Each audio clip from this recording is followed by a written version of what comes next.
A very good morning to all of our live stream viewers on Turn 7 Media and, of course, catching us on the West Australian Sporting Car Club YouTube page. Good morning wherever you have dialed in from. I hope you are ready for what is going to be an action-packed day of the best local motorsport you'll find anywhere in Australia. We are located just north of Perth, the capital city here in Western Australia, and out on the circuit is our Formula Classic. I'm joined in commentary again this morning by a man that's been there and done that, Rob Haggerty. Good morning, Rob. Yeah, good morning, Vaughn. Good morning, everybody. Welcome to the live stream and welcome to MotorMall Wanneroo Raceway. If you're here with us live around one of the spectator areas here, and what a great field of Formula Classics we've got out on the circuit at the moment. So that's really, really great to see so many of these cars out here. It's a couple of returning names too, with Leon Magistro is meant to be out there in the Rolt RT4. And we haven't seen Leon around for a while, actually. Yeah, Leon Magistro. Yeah, he's out there in car 16, that lovely blue, dark blue coloured Rolt RT4. And the 45 that just went past, I don't think we've actually got that listed. That's the green Formula, green S2000. Yeah, it's over there. I think Colin Hughes was down as well. He's meant to be out there in the Tiga SC80 as well. And that is car number 94. So we have to keep an eye on them as they move past. But the man to beat this weekend is car number 3 of Bill Norman. And as we say that, he goes straight to the top on the first of his time laps with a 60-second flat. Yeah, Bill Norman now he's around about his 5th or 6th season in this car up here, and Bill's not a young bloke, and just goes to show that you can race right into your late 70s and 80s, because he's an 80-year-old bloke and he does an outstanding job in this car, sub-minute second lap times, and just goes to show you're never too old to have fun. And Mark Redmond, who has done a lot with FSR and Formula Ford, he's finding himself in car number 14 this weekend as well. So he's out there in a Rolt RT4 as well, running probably out of the fast lane garage at the back of the pits. Yep, absolutely, and he'll have that car well fed, having been with the fast lane people and getting that car sorted out. So watching some of the times that are happening at the moment, as we said, Bill Norman already in car number 3 into the 1 minute category, 1 minute and 6 tenths. In fact, Simon Alderson in the little Formula Ford 2000 went across the line fastest with a 59.1. He's got around 1/10 of a second between himself and Norman. Then back to Mark Redmond, who we see out of Formula Ford. He's in the Formula Classics this weekend, car number 14. So he's out there in the Rolt RT4 as well. So it's going to be great to see how Mark goes in the RT4. And Philip Grove out there, car number 4, the Van Diemen, the 1982 model Van Diemen. It's a 2-litre running the wings and slicks, and it is meant to be credited with being one of Ayrton Senna's cars. Yeah, one of his very early cars that he started his Formula racing in. As we watch car number 88, the Aztec, cross the line, and that's Marsh in that car. So we've got around about 6/10 of a second now between pole position and 3rd place. So it's Alderson from Norman and Redmond. So Alderson doing a magnificent job. Here he is coming into turn 7 and onto the pit straight now in this Formula Ford 2000. Wings and slicks Formula Ford, basically, and 2-litre engine. And he crosses the line once again. Doesn't improve his lap time on that occasion, but he's done a 59.1 in that car, which is just sensational. Absolutely sensational. That'll take it right up to the Rolt RT4s that are out there as well. 3 of them here today as well. And you can just see the speed that he carries over the bus stop there and into turn number 4. No understeer at all. What we do see is a big 4-wheel slides out of Simon Alderson. Yeah, he certainly gets his car into lovely 4-wheel drifts around the place when he gets going in the races, and the tyres start to just get a bit of warmth through them. It's worthy of noting as well, the Rolt RT4s aren't running the sliding skirts underneath them for their ground effect that they ran in the era when they were Formula 1 cars for an Australian Formula 1 Championship. They're not allowed to use the ground effects in historic racing, and that's a rule pretty much across the world. So that's why they're a little slower than they were in the day when they used to be run by people like John Bow and Cesario and people like that. Vern Schupan. And yep, they were great. They were a very stable car until you got some damage to those side skirts, and then a lot of people ended up with some pretty significant leg injuries through getting catapulted off to the racetrack. Yeah, well, I mean, you always had to have those side skirts in contact with the ground, and they were a bit of a technical thing, and that's one of the reasons they don't have them in historic racing, is because they used to have some fairly professional people who were working on those cars in the day. they're very, very committed to a corner, and you're just off into the scenery.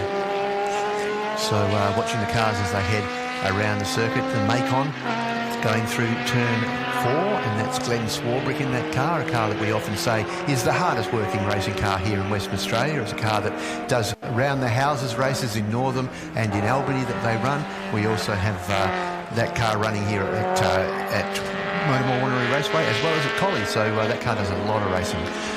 Just for our live stream viewers, you can see on the screen at the moment, that's how today will run. This is day 2 of round 2, the WA Sporting Car Club Racing Championships for 2026, a full-on day. We've got the Tander Cup coming up for improved production later on this afternoon. We've got the production cars there, 40-lap endurance race. Of course, Formula Classic, Formula Ford out there as well, and FSR. And as we've seen in our qualifying periods earlier this morning, Rob, the expected people at the top are not at the top. There's a few newbies that are making their way towards the top of the grid. Yeah, there is. It's been very much mixed up today, so that's going to be really interesting to see how that race unfolds. And of course, for the people who are here at the circuit this weekend, we've got the production car grid walk during our 1-hour lunch break that we have later on this morning. So that'll be an interesting thing for people to be able to come down and mingle with the drivers and get right up close to their cars on the grid down there at our lunch break. So looking forward to that one as well. Bill Norman's just stepped it up now in the Rolt RT4, the red car number 3, as we've got one car slowing here, and that's Leon Magistro in 16. But Bill Norman to the top now by 9/100ths of a second over Simon Alderson in that 2-litre. Have a look at the lap time. So Simon Alderson in a 2-litre Formula Ford with wings and slicks down into the 57.4, only 9,000ths of a second. 900ths of a second, behind Will Norman, or Bill Norman. That is just outstanding driving and outstanding car preparation. And Mark Redmond's doing a great job as well. First time out in the Rolt RT4, and he finds himself on the second row alongside Peter Marsh at the moment in the Aztec, car number 88. Colin Yude in the Tiga in P5. Leon Magistro in that car, the Rolt RT4, that just slowed temporarily down here on the main straight, car number 16. Then Craig Thompson, Dave Dearden, Grove in the ex-Senna car, and Brian Searles and Glenn Swarbrick. 11 cars, which is a good field for our Formula Classics. It is quite a good field for a Formula Classics. Just watching Dave Dearden out there in that Reynard SC, I think that might be an SC80. And he's back there in the field, back there in 8th place. But good to see Dave Dearden. He's moved out of our regularity. He used to have a Formula V that he ran in regularity, and he's moved up into Formula Classic in that lovely Reynard, the red car number 33.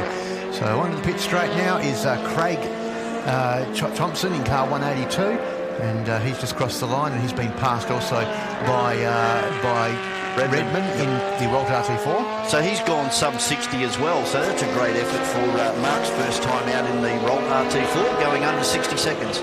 And that's Brian Sells, who's out there in car number 45. He's not in our program, he actually is out there as driving his Tiga, but which is his little open wheel car that he normally runs, but he's obviously had some issues with that and has decided to run this little Sports 2000 instead. So that's the lovely green coloured car, leaf green, going up there through turn 4. Very similar colour scheme to what they've painted up our flag marshal points with in the colour scheme of MotorMall, who are our big sponsors and our great sponsors here of Wanneroo Raceway. Yeah, a bit of a gaggle of cars developing over turn 4 and 5 as they disappear out of our sight and down towards turn number 6. And probably not ideal for these guys to be so close together at the moment. There's a big speed differential across the entire field here. We've got some guys running 57s, and as you said, Norman and Alderson separated by 1/10 of a second, and then we go right down to a 1:11 for Glenn Swarbrick. So some 12 seconds difference between the fastest to the slowest.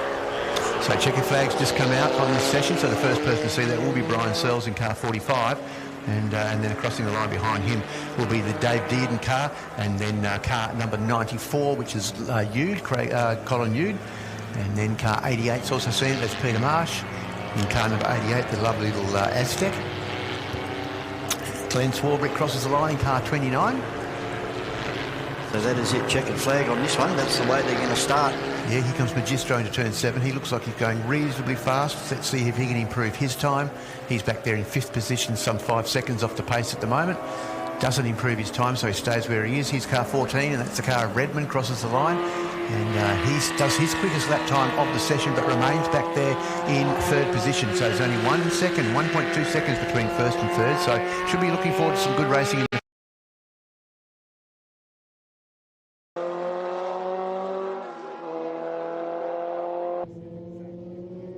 Number 1, brought to you by Densford Civil. We're going to take a very short break. Rob, we'll be back with the official opening. We'll be back with the official opening of Day 2, Round 2 of the 2026 Racing Championships, brought to you by the West Australian Sporting Car Club here at MotorMall, Wanneroo Raceway.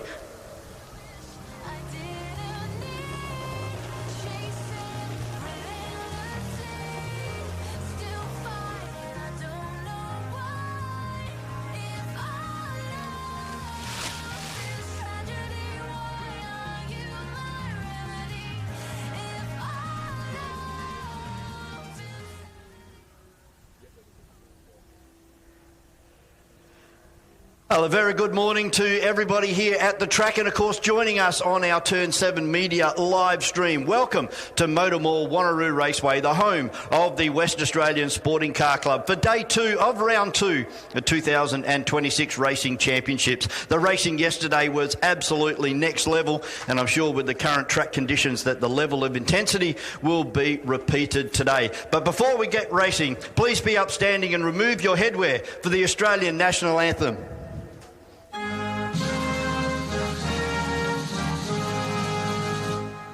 Australians, oh, let us rejoice, for we are one and free. We've golden soil and wealth for toil. Our home is girt by sea. Our land abounds in nature's gifts of beauty, rich and rare. In history's page, let every stage advance Australia fair. In joyful strains that let us sing, advance Australia fair. 21 degrees and partly cloudy today. The winds will be coming over the hill at a 45-degree angle. A southeasterly breeze blowing, but the good news, no chance of rain. Vaughan Brewer here in commentary, swapping some speedboat racing on the East Coast this weekend for some outstanding local West Australian motorsport. I'm joined in commentary again this weekend by the great man himself, the multiple state champion, the font of all motorsport knowledge, and all-around good guy, Mr. Rob Haggerty. Good morning, Rob. Good morning, Vaughan. Good morning, everyone. Oh, you make me sound so special. I don't think I am particularly special, but nonetheless, I do enjoy my local motorsport, and I have been around this place for many, many years, and I seem to have a trapdoor memory for motorsport memorabilia or motorsport bits and pieces, which are, generally speaking, things that most people aren't interested in. So it's not something I can make money out of, that's for sure. But nonetheless, I'm going to enjoy being up here with you once again this weekend, Vaughan, and with all of the people, both online and also in our spectator areas. On the program today, we've got our FSR, the Formula Classics, the improved production running for the Tander Family Trophy, and the production cars with their 40-lap Enduro, and very shortly, to kick things off, the Formula Fords. Yesterday, Rob, outstanding racing yesterday. It was actually next level.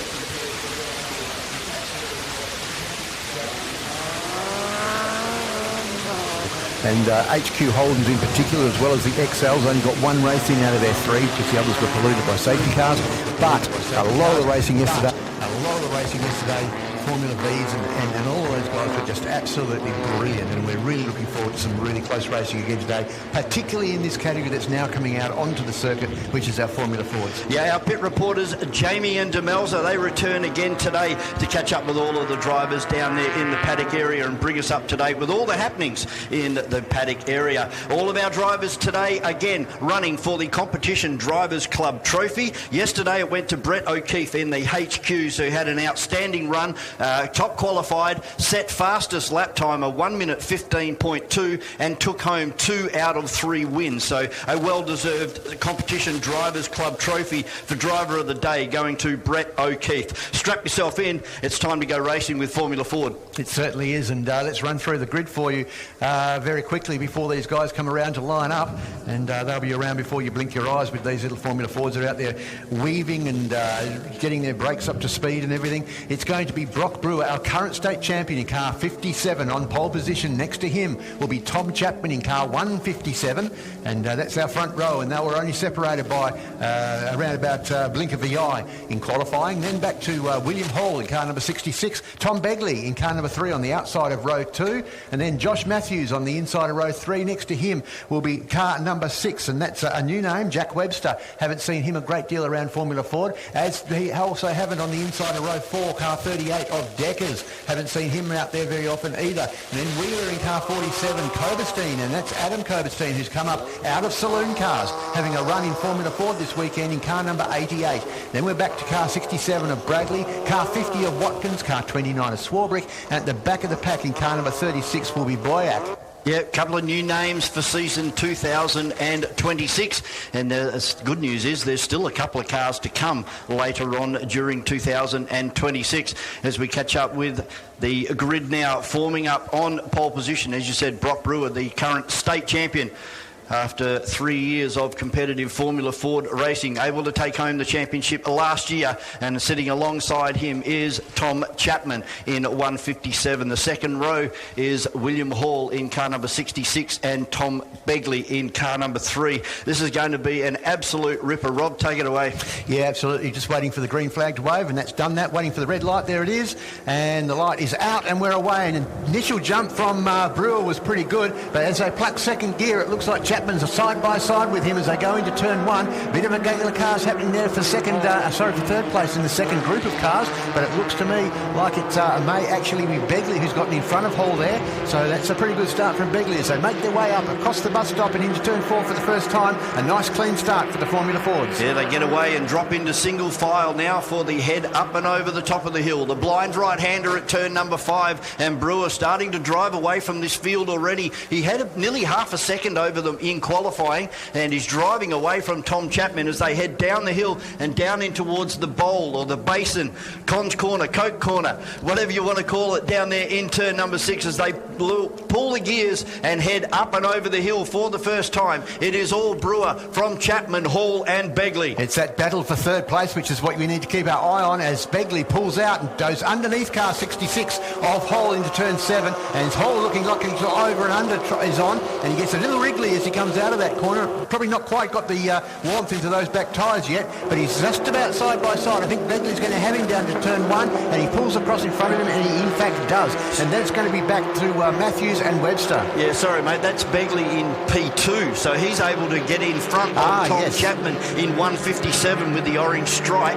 Then we go back to Hall in 66 and Matthews in the yellow car. Yeah, in fact it was Begley who took that position 2 going down the old pit straight on the first lap down into turn 6, and we missed that on screen, but nonetheless it's an excellent start from the second row for Begley. Closing in too on the back of Brewer. He's actually looking for a pass down there in turn number 6, so these guys thought they were going to have it their own way out in front, but it's not. It's still Brewer by only 2 car lengths now from Begley in car number 3 as they pull fourth gear and head up and over the top of the hill to reel off another lap here at MotorMall Wanneroo Raceway. Absolutely, down into turn 7, and the battle's still on all over this circuit at the moment. This battle for the first 5 guys, they're sizing each other up and just getting warmth through their tyres and through their cars and through their brains as they cross the line for the second time. Fastest man on the track is in fact Brewer. It was in fact until Tom Chapman went across the line. He's on a 62.3, so there's a bit of time still to be found in these cars as the race progresses. Yeah, they were down into the 61s for qualifying, so we probably expect a little bit more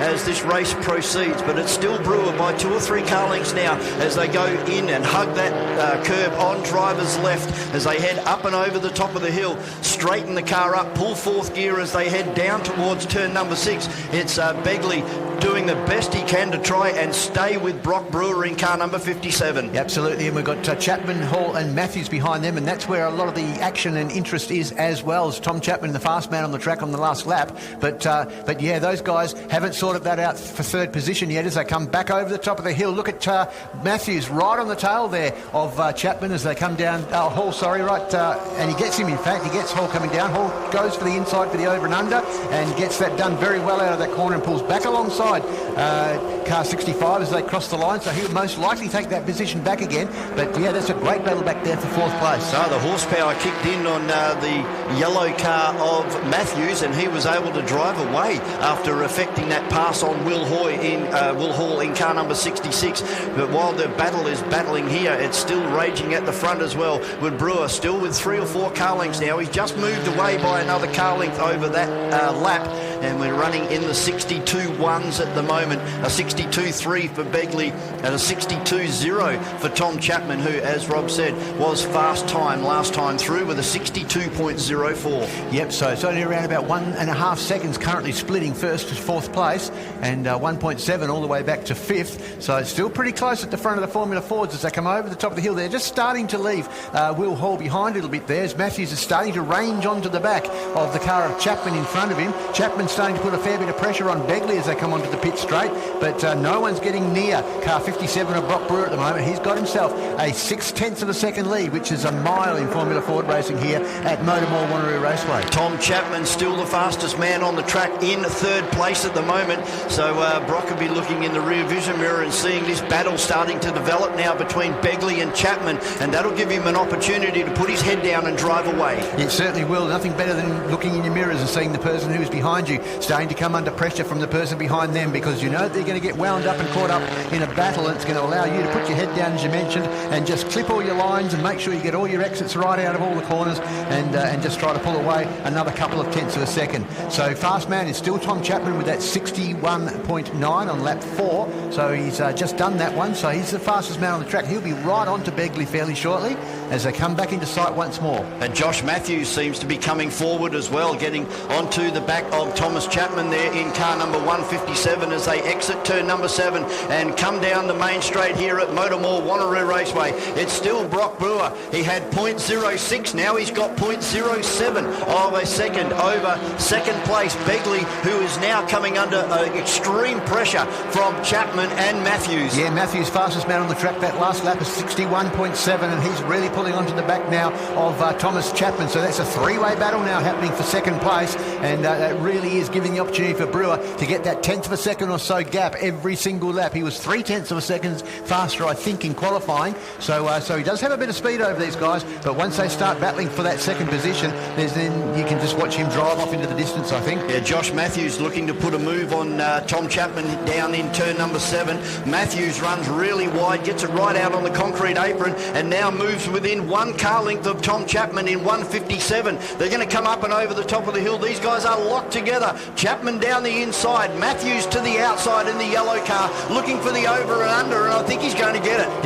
He is going to get it. He's going to get the overlap anyway as they come across the start-finishing line. Let's have a look at the lap times that time, and it was this time across the line. No one got the fastest lap, but the fastest of all of them was still Matthews on that last lap. And second place of Begley, still 0.6 of a second behind Brock Brewer in the black 57 out in front. But look at this battle for third place now, with Tom Chapman coming under attack from Josh Matthews. Then we go back to Hall, Webster, Deckers, Joel Wheeler, Adam Coverstein in 9th, David Watkins in 10, Bradley in 11th, Boyack in 12th, and rounding out the field, the Macon in Glenn Swarbrick. It's absolutely visual how you can see this. There's the move on. Yeah, there's the move down into turn 6. So that's Matthews taking Chapman for third place. Chapman will be fighting back, but it's absolutely visual that you can see how these guys have slowed each other up with this battle, because Begley has just driven off into the distance away from them and is now starting to pull onto the back of Brewer again to put some pressure on him. Very wide exit for Matthews out of that corner there. He's allowed for Chapman to get his nose back up the inside, and Chapman's going to take this position back off him again down into turn 1. We're down to a minute and 45 left before we see the last lap board come out. So still a fair bit of racing to happen in this Formula Ford race, the first race of the day here at MotorMall Wanneroo Raceway. Coming up to slower traffic too with Glenn Swarbrick in turn number 4. Is Glenn going to hang the corner? There he is. He is going to stay on the line. So the fast guys are going to have to find a way through him. Brewer's the first to go. Goes on driver's right and drives straight through unimpeded. Begley goes through as well. Matthews in third place and Chapman. I reckon Chapman's going to line him up down here in turn number 6 and see whether he can get past him again. I reckon Chapman's got the slightly quicker car or the better setup in this particular race than what Matthews has. Glenn Swarbrick stayed right out of the way, so it's still Chapman, but here comes Josh Matthews again, gets right under the gearbox of the 157. He goes defensive and allows Chapman to drive through underneath. Can the Josh get back on the inside? He looks like he's going to try and get the preferred line down into turn number 1. What a great battle for third place between Chapman and Matthews. Yeah, but Chapman's closed that out and stopped Matthews getting down the inside this time. I think he's a bit of a wake-up to that move that was made on him a couple of laps ago down there by Matthews, and they come out line astern once more, and they'll be getting the last lap board at the end of this lap, I would suspect. So they're making their way up through turn 4 for the second last time, and nothing much that can be done about Brock Brewer at the front of the field, though. Begley's doing all that he can, but that time's gone out to 9/10 of a second now. Yeah, nearly 1 full second is the lead for car 57 of Brock Brewer over Tom Begley in car number 3, then Tom Chapman and Matthews. As we pick up with this battle on our live stream, it's still the 157, but here comes Josh Matthews again. The tighter exit out of turn number 6. They're side by side as they crest the top of the hill, down the hill into the hardest braking area on a designated road, the circuit in Australia. It's still Chapman over Matthews, only just. Yeah, absolutely, and so he takes a very defensive line, car 157 of Chapman down into turn 1. That's going to make him a little slower on the exit of the corner, although he does feign to the left-hand side as they turn in. He's got some traffic in his way as well on the exit of that corner. They're side by side. Have a look at this. Matthews trying to get up the inside as they go across the bus stop. Not able to do that. Thinks better of it. They've both got their eyes on that blue car that's in front of them. They know that that's going to impede their progress as they head out on the last lap of the event. And the distance between Begley and Brewer has closed up. It's still saying 0.8 of a second on our timing board, but I believe it's a lot earlier than that, as this great battle between Begley and Chapman and Matthews continues down there into turn. And Matthews has been absolutely balked by that slower car. He's tried the outside line and it's ruined his run, so it looks like it's going to be Chapman who gets that third position clear and clean. But here's our race leader down into turn 7 for the final time. He's going to see the checkered flag for the first of our Formula Ford events. That's Brock Brewer, our current state champion in car 57, across the line just in front of a fast finishing Begley, and then it's going to be back to Tom Chapman, who wins the battle with himself and Josh Matthews. Then it's going to be Will Hall, Wheeler and Webster crossing the line next. And then we're going to get Deckers across the line. Here's Adam Coverstein making his debut in Formula Ford racing, crossing the line back there in 9th position. Then it's going to be Watkins, Bradley, Boyack and at the back of the field. Josh Matthews really got balked down there in turn number 6. The driver of the blue car, I think that might have been Boyack in car number 36, right on right on the preferred line down there in turn number 6. It's ideal if you could just move over to the left-hand side and allow the faster guys to come through. But there is something in racing, though, that when you've got the faster guys coming through, they like to know whereabouts you're going to go, and you've been told you should stay on line because it's their job to get past you. It's always the onus is always on the driver passing to get past cleanly. Unfortunate timing. It is just down an there unfortunate in turn 6 situation because that wrecked what was going to be an outstanding finish for Josh Matthews, coming from P5 at the start, finishes in P4, but a long way back in the end, just under 2 seconds back from Tom Chapman. But can't take it away. Car number 57, Brock Brewer, the current state champion, takes out race number 1 here at MotorMall Wanneroo Raceway from Begley and Chapman. Going to take a very short break. The FSR, the fast guys of MotorMall Wanneroo Raceway, they are next out on the circuit here at MotorMall Wanneroo Raceway. The 2026 WA Sporting Car Club FSR Championship Racing is brought to you by MotorMall. Electrical Arise Racing, Radical Australia West, and Perth Motorsport Tyres.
FSR on the circuit, and a turn up for the books, Rob, with Mason Harvey, first time in an FSR, and goes and planks it on pole 1. Yeah, absolutely, and Mason Harvey, not surprisingly, with the sort of talent that guy's got, so he's on pole position. Next to him's Brad Russell in car 18. Then we're back to Chris Reindler in 28, Bryce Moore in car 8 on the outside of row 2, Jesse Samuels in car 31 next to David Baxter in car 11, car 3 of Stewie Burns next to car 78 of Tony Mercer. Then we've got Garrett Piper in car 6 next to John Di Giovanni. And then we've got George Sinclair back there on the final position on the inside of row 5.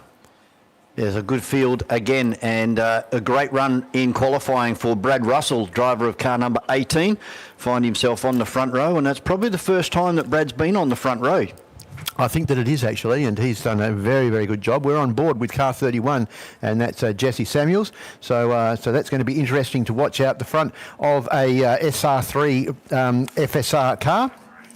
So that's going to be absolutely brilliant. So these guys get 2 warm-up laps like we saw yesterday with the combined category of street cars and sports sedans. So Jesse James Samuels is going to be very interesting to watch on that FSR car, buried there in the middle of the pack. Well, it'll be interesting to watch the second row here from Chris Reindler and Bryce Moore. Those guys normally take front row positions here at MotorMall Wanneroo Raceway, and very unusual for both of them to be finding themselves on the second row. Yeah, I think so, and particularly our current state champion in Bryce Moore back there in 4th position. He'll be wondering what on earth's happened with 3 cars in front of him off the grid for one of their first events of the year. So that's going to be very interesting to see how that winds itself out as these cars come around for their rolling start at the end of this warm-up lap. We pick up on our safety car at the moment, of course, driven by the relief driver this weekend in Alan Hornsby, and Karen Neese in the communicator chair alongside. Thanks very much, guys, for spending your weekend with us. And Jeff Duckworth doing a great job in the safety car yesterday, and it's been replaced today by Alan, and Karen in the communicator seat. Yeah, sadly it got to use a fair bit of that precious petrol yesterday out in the circuit, did the safety car. He won 2 races yesterday. Yes, he did indeed, but he's got those lights off now, and he draws away from the front of this pack of angry FSR cars as they just go out there and prepare to do battle. So they're coming down all very nicely sorted out in Indian file there as they come down towards turn 7. There's all the Arise staff down there in turn number 7 on the golf carts, getting ready, plugging themselves in to watch how their respective drivers go as they come out onto the main straight. Now, red light is about to be extinguished. We're about to go racing for race number 1 for FSR here with Mason Harvey in the grey number 7, getting off to a ripper start. But Brad Russell a little bit slow, and that's actually blocked Bryce Moore from moving forward. So Bryce now tries the inside line on Brad Russell and gets it done. So he's moved up into 3rd, but look at Mason Harvey. He's already starting to get away from Reindler in 2nd place. He is indeed, and that was Bryce Moore being really, really held up into turn 1 there, wasn't he, by the slow starting Russell? But yeah, Russell back there now to 4th position. Oh. So Harvey, look at the lead that he's already got. It's so close with Jess Samuels and Brad Russell as they crested the top of the hill there. There was just about to contact as they crested the top of turn number 5 as we hit and pluck gears coming up the hill now, on board with Jess Samuels in car number 31 as he chases down car number 18 of Brad Russell down into 7. Yeah, what a brilliant view we've got out of that car as well, as our leaders are onto the pit straight once more, and it's already around about 8/10 of a second from 1st back to 2nd place. And then we're back to, so it's Harvey from Reindler, and then back to Moore and Russell. Samuels, our camera car, back to Burns, and then Baxter, Mercer, Di Giovanni, Piper and Sinclair. Yeah, Mason Harvey doing a great job out in front, car number 7. He's got a comfortable gap now between himself and Chris Reindler. And then we go back to Moore in car number 8, and Brad Russell coming under attack now from Jess Samuels in car number 31. Then we go back to the only privateer out there, and that's Stewie Burns, car number 3. Then Baxter, Tony Mercer in 78, John G. Giovanni in 92. Yeah, really Wrigley coming out there. It looks like Samuels is going to get down the inside now of Russell as they come to cross the hill, but Russell's got some mumbo on that car, that's for sure, and he pulls back in front. Jesse Samuels gets back in behind him to try to get a bit more of a tow. Will he pull out to the driver's right and try to get underneath him? Yes, he will, but he's not going to be be able to get underneath him as they make their way around. This is a big line of traffic that they've got there as car 41 tries, 31, sorry, of Stuart Samuels. Burns Tries to move over on Burns. He's lost it. Burns has lost And Samuels is off in the dirt as well. Both of them taking each other out down the main straight here. It looks like Samuels is going to be able to drive away, but Stuart Burns there, car number 3. He stole Change the of car. underwear for car number 3. Yeah, he stalled the car. So those guys were battling. I don't think initially Samuel saw Burns coming down the driver's right at that time, coming down the straight, and just moved him over a little onto the grass. And I think eventually that Burns lost the car and just spun, and obviously Samuels went off in sympathy. So safety car looks like it's going to come out, is it? Brad Russell No, certainly it's not. doesn't have the speed that he had in qualifying. Yes, it is. These guys have picked Safety car. These guys have picked their game up a bit because they're definitely Brad Russell not very fast in a straight line, and that was pretty much the root cause of that little incident. Yeah, so action aplenty up there at the moment for the FSRs as they come under the control of the Wanneroo WA Sporting Car Club safety car, and it won't take too long to get that car of Burns off the position that it is there. I imagine that we'll probably only see the safety car out maybe just for this one lap. Hopefully that's the case. We've already got our hard-working Wanneroo WA Sporting Car Club crash crew down there with their ropes out, ready to get that car hooked up and towed back into the infield. I wonder how much of an effect that's going to have on the tyres there, because they were locked up for a considerable amount of time as he went from driver's right and ended up over there on the left-hand side at the pit exit.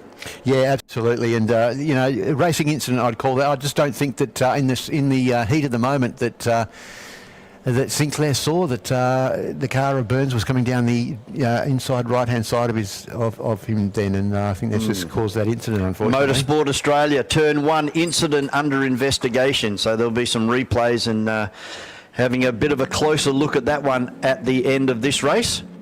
But it is still Mason Harvey from Chris Reindler, who's moved forward from the second row and now finds himself in second place. Bryce Moore in third, Brad Russell holding on for fourth.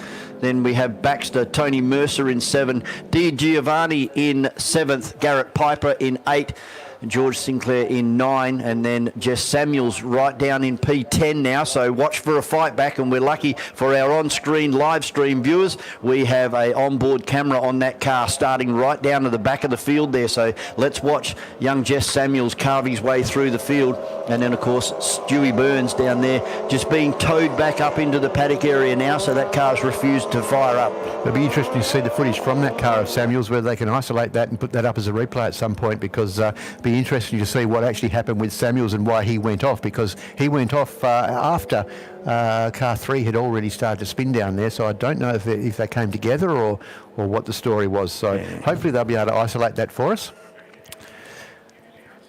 We can get the outside replay coming up very, very shortly. We're not able to get the onboard, so nonetheless, it's still great to be able to have the turn 7 guys being able to show us that replay. So here we go. Our live stream viewers now, you can tune in to see. So they were 3 wide. There's a bit going on, and then Stewie Burns doing his best to try and stay on the track, and then there was just one more final glancing blow from Jess Samuels, and that was enough to send Stewie Burns around.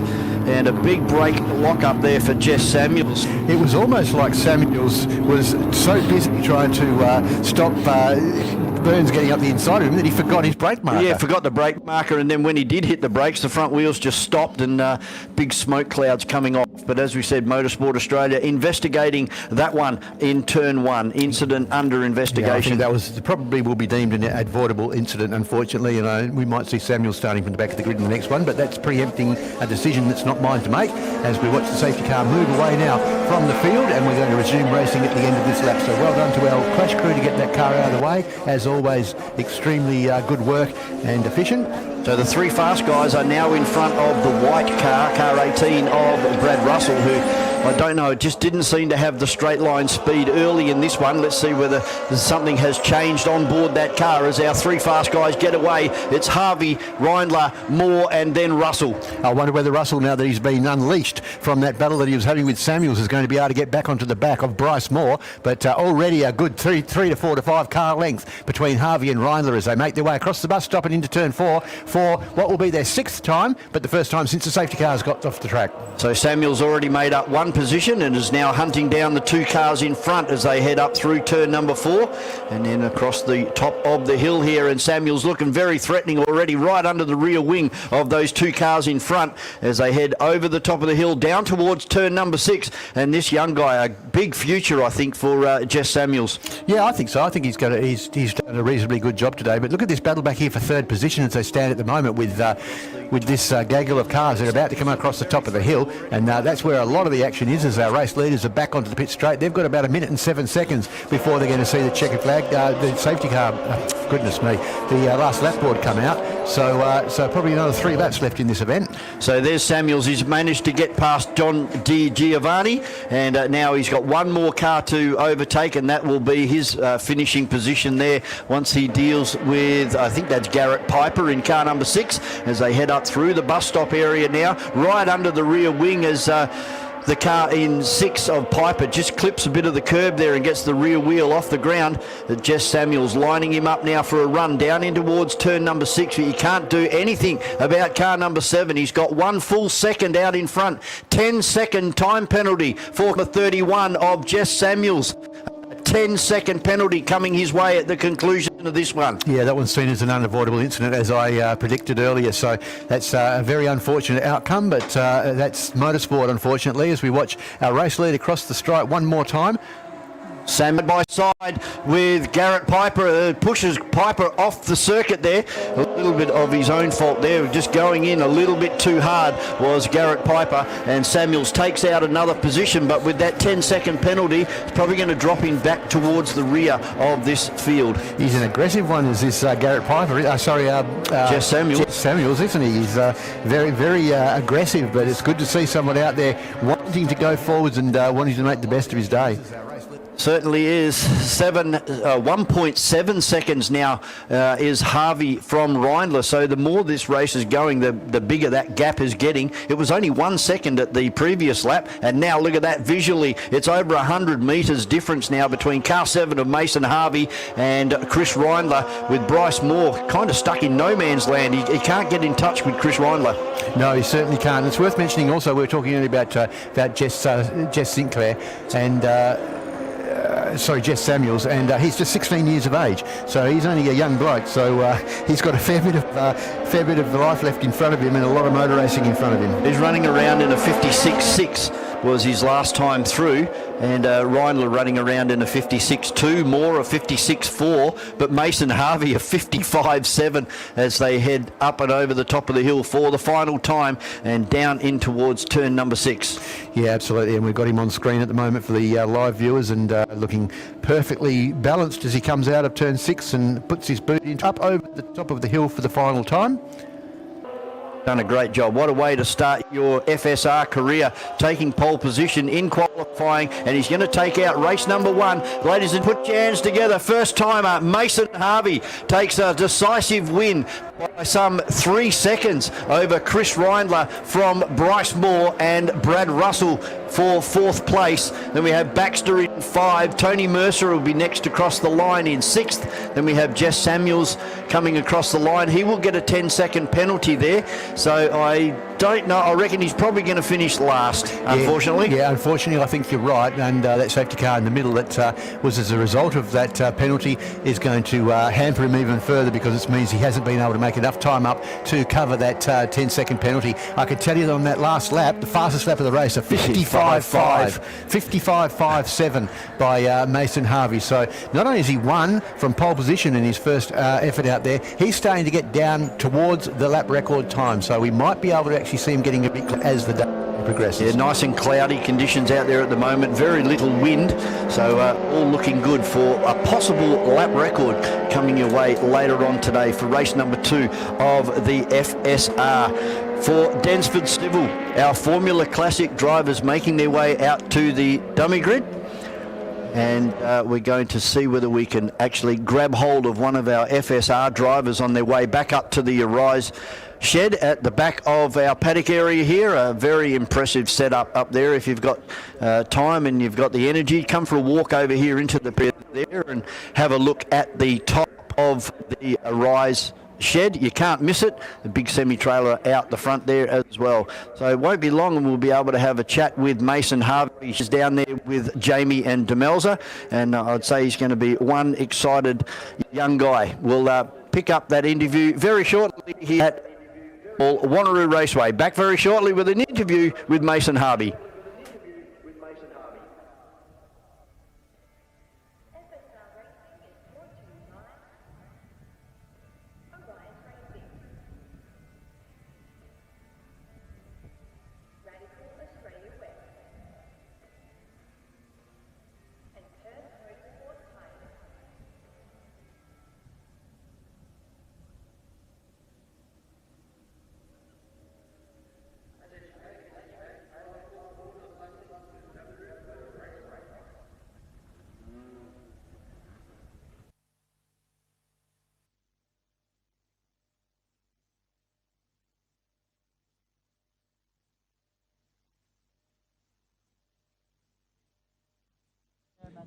Sorry, try that again. Mason, how did you feel about the race just then? Yeah, very good. Nice to be out here. Massive thanks to the Rise Racing crew for letting me jump in for the round. So, yeah, absolutely loved it. Car was a jet. A few little tune-ups for race 2. But, yeah, it's great racing against the guys I'm coaching this weekend and help them progress as well. Bit of an incident on the first turn. How did you feel about that? Were you amongst that when it sort of came through that bend? I had a little look in my mirrors on the exit of wide and saw a bit happening behind. So, yeah, I was on the good side of it. So, yeah, hopefully no one's got any damage and can get back out there for race 2. Mason, when you talk about the setup for the car and so forth, I mean, is there something specific that you have for the race that nobody else has? I mean, does it really sort of help your driving style? Yeah, I'm just able to set it up a bit looser, a bit less wing, just the way I drive. So, yeah, it does benefit me in a way. We all pretty much run the same setup, but I do a few little tweaks that just help me and my driving style. So, yeah, it just helps get that extra few tenths of a second. So you're obviously looking for a bit of consistency today. 2 more races to go. So you think you're going to be able to keep pole position? Yeah, should be able to. So we'll see what happens. But, yeah, pretty confident. Well done, Mason. Well done indeed. That's all from us here at the Scrutineering Shed. So we'll be back here live at Wanneroo Raceway in just a couple of moments. We believe driving should be more than just getting from A to B. It should excite you, reflect you, move you. World-class supercars that stir the soul to everyday vehicles designed for comfort, reliability, and value. We bring you the best of both worlds, whether it's your first car, your dream car, or something in between. Our expert team is here to make the experience effortless and unforgettable. 26 WA Sporting Car Club Championship is brought to you by MotorMall. Electrical Group Training. Sets. Crushing Services Australia. Bond Hire. Gallagher. And Radlink Communications. And thanks very much to our major sponsor for the next couple of years. It is MotorMall, jumping on board with naming rights sponsors for our circuit for the next couple of years. Thank you very much to all of the staff and the directors of MotorMall. Mate, our Formula Classics are next out on the circuit, and Simon Alderson so close to Bill Norman in the Rolt RT4. Yeah, he's just in a little Formula Ford 2000, which is a Formula Ford with a 2-litre engine and wings and slicks, and he managed to get that car down into the low 57-second lap bracket, which is absolutely amazing. And he's in a sandwich of Rolt RT4s, and Bill Norman's going to be in pole, but behind Alderson is going to be Mark Redmond, who's making his debut in the Formula Classics in a Rolt RT4 today. So it's going to be a very interesting battle at the front of the field for these guys.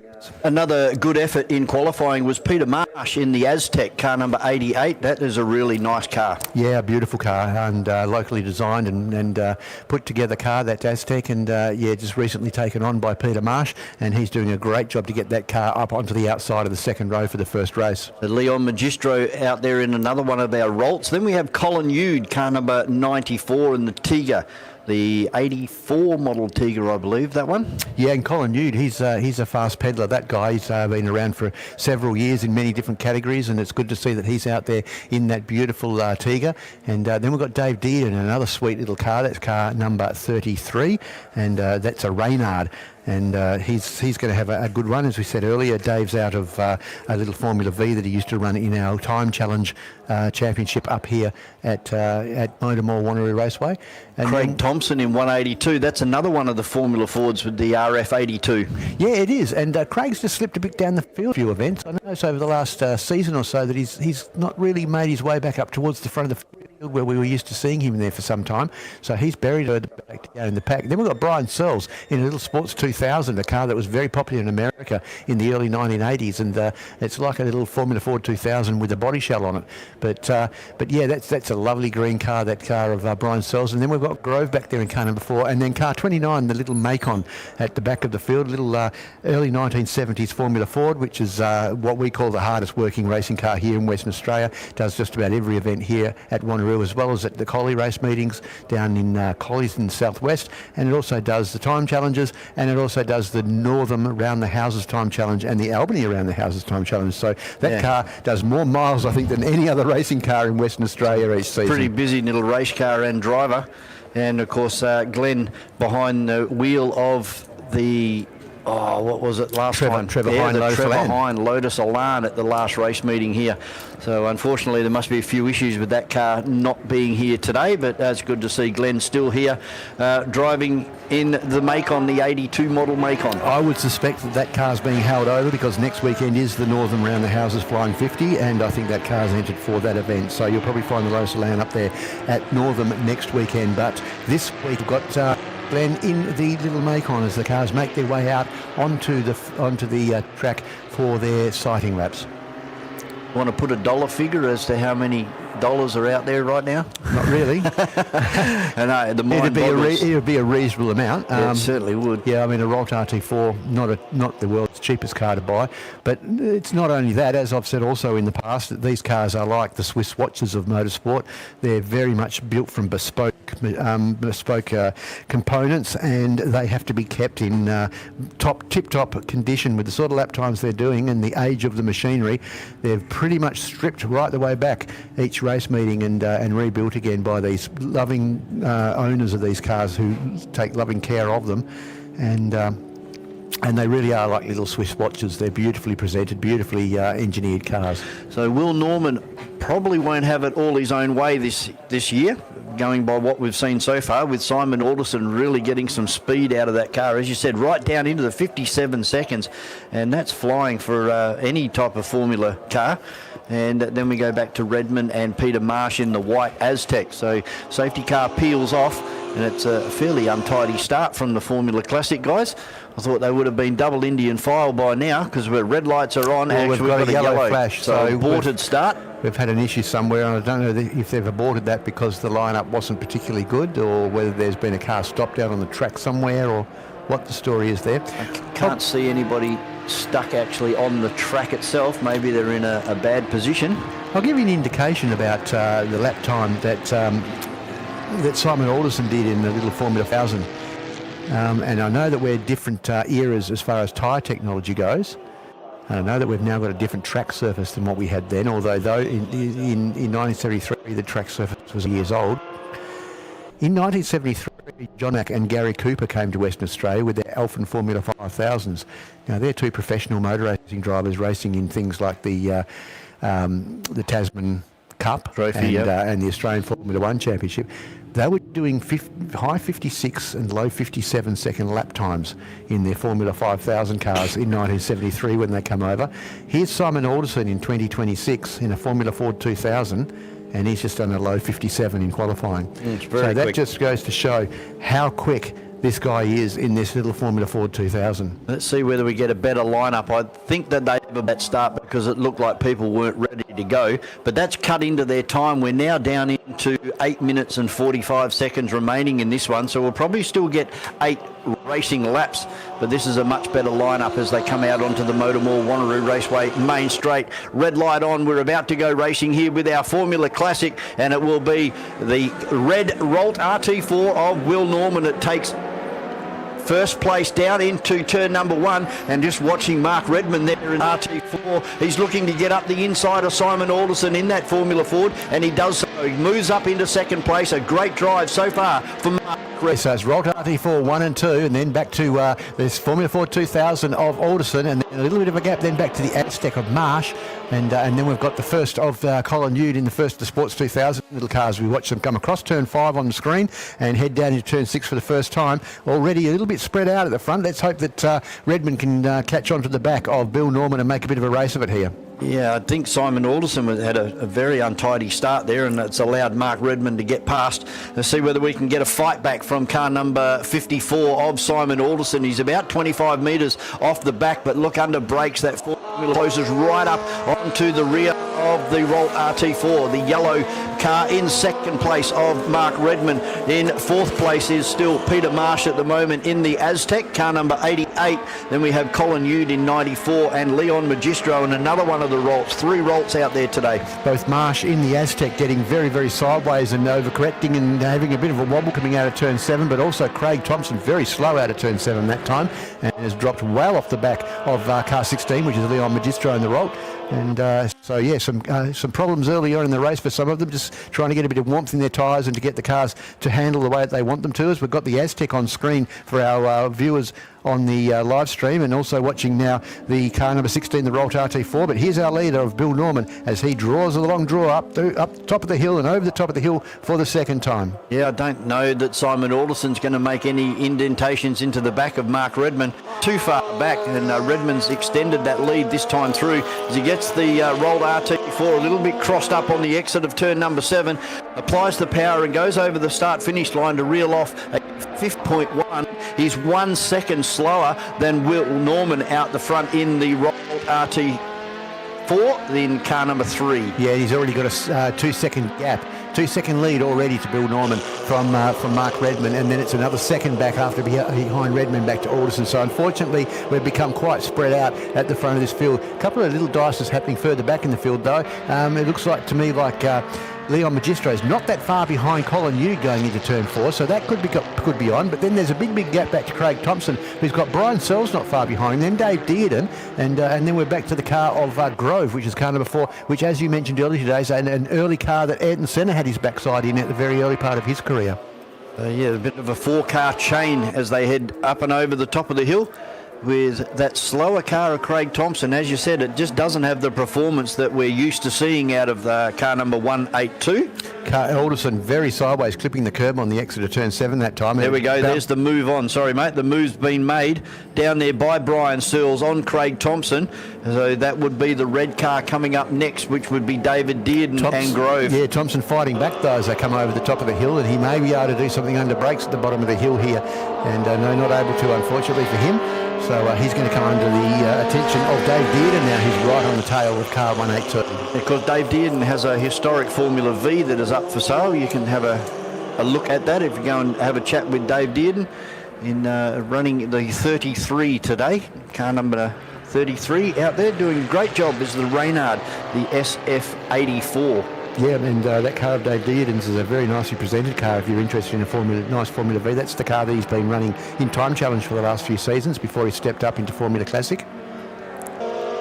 Now look at Brian Searles, who's been able to drive away from Thompson. Thompson's holding up Dearden and Grove as they go over turn number 5. But our leaders and our second and third place, they're already down here. Will Norman up into turn 4 and second place. Now Alderson starting to make the march, and he's really starting to come onto the back of the Rolt RT4 of Mark Redmond as they go through the long left hand over the top of the hill. Simon Alderson looking very, very racy as this race concludes. Yeah, he certainly is, and Having a look at car 16 on screen at the moment, and that's once again the Leon Magistro Rolt RT4 as he makes his way through turn 1 and heads up towards the S's. And we've got around about 4 minutes left in this event still, so several laps in front of us still of Formula Classic action. And Alderson right under the rear wing now of Mark Redmond down in towards turn number 7. He's not going to put a move on there, but there's the four-wheel drift from Simon Alderson, kicks the curb on the way out of turn number 7. He's got this down to about 10 or 15 metres now as they head down in towards turn number 1. A great battle with Formula Classic. Yeah, certainly is. Two cars that have been in the 57s in this race so far. Bill Norman in first place and Simon Alderson in third place. So they've both gotten into the 57s, whereas Redmond has only gotten into the 58s. And have a look at Alderson around the outside of turn 4 this time as they head around there, and he's really putting the pressure now on the back of the Rolt RT4 of Mark Redmond. Yeah, I don't think Redmond's going to move forward and get in touch with Will Norman. He's got 4.3 seconds, but there's only 0.4 of a second between Redmond and Simon Alderson. And we go back a long way to car number 88 of Peter Marsh, and then a long way further back from him is Leon Magistro in the Rolt RT4. Colin Yude in the yellow Sports 100 car in turn number 4 at the moment. And Brian Searles now coming under attack from Craig Thompson. So Craig now starting to fight back. Yeah, he certainly is. And looked like there might have been a little bit of a problem in the first part of the event for Craig Thompson, but he seems to have gotten on top of that now. Will Norman in a lot of traffic at the moment, makes his way past Dave Dearden on the exit of turn 1. And he's going to come up on the back of this battle between Searles and also Thompson. And Redmond and Alderson now having to deal with the lap traffic as well. We're down 2.5 minutes remaining. Yep, absolutely, and Alderson's actually dropped off the back of Redmond a little bit on that last lap. He was putting a lot more pressure on him last lap than he is this time, so I don't know if that's been the traffic that has polluted his laps and gotten in his way a little, but nonetheless, it's still another 2 minutes left in this event before they see the last lap board, so I would suspect that he's going to be riding his tail again fairly shortly. So 33 of Dave Dearden moves over to driver's left and allows Redmond to come through, who's still trying to hold off Simon Alderson as they're coming up on a wall of traffic in front of them at the moment. That's Brian Searles and Craig Thompson, I think that is. But look at it down the inside now. Simon Alderson looking for a run down the inside. Redmond's left the door open, and the Rolt RT4, he just doesn't have the same speed in the straight line as Simon Alderson, but Simon just can't get the nose of the car underneath the 14 of Redmond. No, he can't, and he tried to make the best advantage that he could there, getting past Craig Thompson into turn 1, but it didn't work out for him, and he's riding his tail again as they go into turn 4. So this is definitely where the action is in this event at the moment, is this battle for second place. Trying to push Redmond into a mistake, I think, is Alderson. He's all over the back of him now as they disappear up and over the top of the hill. We follow now with Craig Thompson and Brian Searles and David Dearden on screen in the Reynard as they head down towards turn number 6. We've got 1 minute remaining, so we'll probably get another 2 laps. Norman now. So we will definitely get another 2, possibly 3 laps out of this one. Yeah, I'd say 2 laps because they're in the 57s, 58 second lap bracket, and they've got 50 seconds exactly as he crosses the line this time. So you'll get the last lap board next time across the stripe. See Redmond now down into the 57s, a 57.8. So that's a very good lap time. Will Norman, best lap of the race so far, a 57.1. Redmond's just reeled out a 57.8 and a 57.7 for Simon Alderson. Yeah, so Alderson's slipping back behind the Rolt RT4 of Redmond once again. He's opened that up again to around about 10 car lengths as they go across the top of turn 5. So I think the Redmond's got that well and truly in hand at the moment with about a lap and a half left to go. David Dearden now closing up onto the tail line circles in the 45 as they head up and over the top of the hill. At Will Norman in the Rolt RT4. He's had it all his own way as like season 2025. He was unchallenged all year. Every now and again Simon Alderson would give him a run for his money, but this car is too good. It's too quick. Will Norman gets the last lap board now for our race number 1 for Formula Classic. Second place, still Mark Redmond, 1.5 seconds behind, and now a full second behind is car 54 of Simon Alderson. Yeah, he's actually caught up a little bit on the back of Norman. I don't know if Norman's just backed it off a little bit because he knows he's towards the end of the race, but that gap between Norman and Redmond in second place has definitely closed up a little over the last lap or two. Yeah, it's 1.5 seconds last time across the stripe. And as you say, Will Norman probably just starting to back the car down now. There was Colin Ude in front of him, so maybe he doesn't want to deal with Colin on the way down to turn number 6, and that's exactly what's happened. They're leaving turn number 6 at the moment. Colin Ude stays right over to the left-hand side. Will Norman just drives around the outside of him in the rolled RT4, and he will take this win. In car number 3, the rolled RT4 of Will Norman takes out race number 1 here at MotorMall, Wanneroo Raceway. Second across the line is Mark Redmond in car number 14, and then in third place, Simon Alderson in the 2-litre Formula Ford. Yeah, close up quite a bit there towards the end of that race, so I think that we're going to see a bit of a closer race for the second Formula Classic on in the day after our lunch break. So we're coming up fairly shortly to the next event, which will be in pre-production cars and production cars, and that will be our final event before our lunch break. And just remember, if you're at the circuit here today, that you can come down for the grid walk, which will be happening at lunchtime, and it will be the production cars and the improved production cars that are on the grid, and they'll be out there. You'll be able to walk around and say good day to the drivers and have a good close-up look at their cars at the lunch break, which will be after the next event. But Peter Marsh past the start-finish line now. He'll finish in 4th place in the car number 88. Next across the line will be Leon Magistro in the Rolt RT4. He'll take out 5th position. Colin Ude in 6th. Craig Thompson holding on from Brian Searles to take 7, and Searles in 8. David Deard in 9. Grove in 10, and rounding out our 11 cars was Glenn Swarbrick. We'll go straight away over to Jamie and Demelza, who are up there at the Arise Racing facility at the back of the paddock area, and they have young Jess Samuels with them. That is correct. We are here at the Arise Racing facility, and we do have Jesse James Samuels with us. Now, Jesse, that wasn't really the race that you were hoping for just then. No, it wasn't. Come back with some damage, but a little bit of pushing at the start of the race, but I won't let him push me around as I'm the youngest kid on the grid, but I'll give it back if I need it. When you're actually in the process of going through that spin out, of course, in that first spin or first turn, tell me about it. Was it almost like in slow motion for you at that moment? Yes, 100% slow-mo. And what did you feel through? Were you annoyed, basically, because of the fact that you made maybe a wrong decision, or you were just maybe being a bit too edgy on the track? A bit edgy, but just trying to hold my line and wouldn't let me do it. Well, the thing about this too is, Arise are obviously a great, umbrella of support here amongst everybody, but obviously on the track, there's no holes barred. It's really, really competitive, isn't it? Yeah, 100%. They're all the same car, but it's just at the end of the day who's got the better pace. With the track itself today, how did you feel that was outside of what happened? The track was good, and it's not too hot, but not too cold. I was going to say we are seeing a slightly chillier weather that we have today compared to last round when we spoke to you.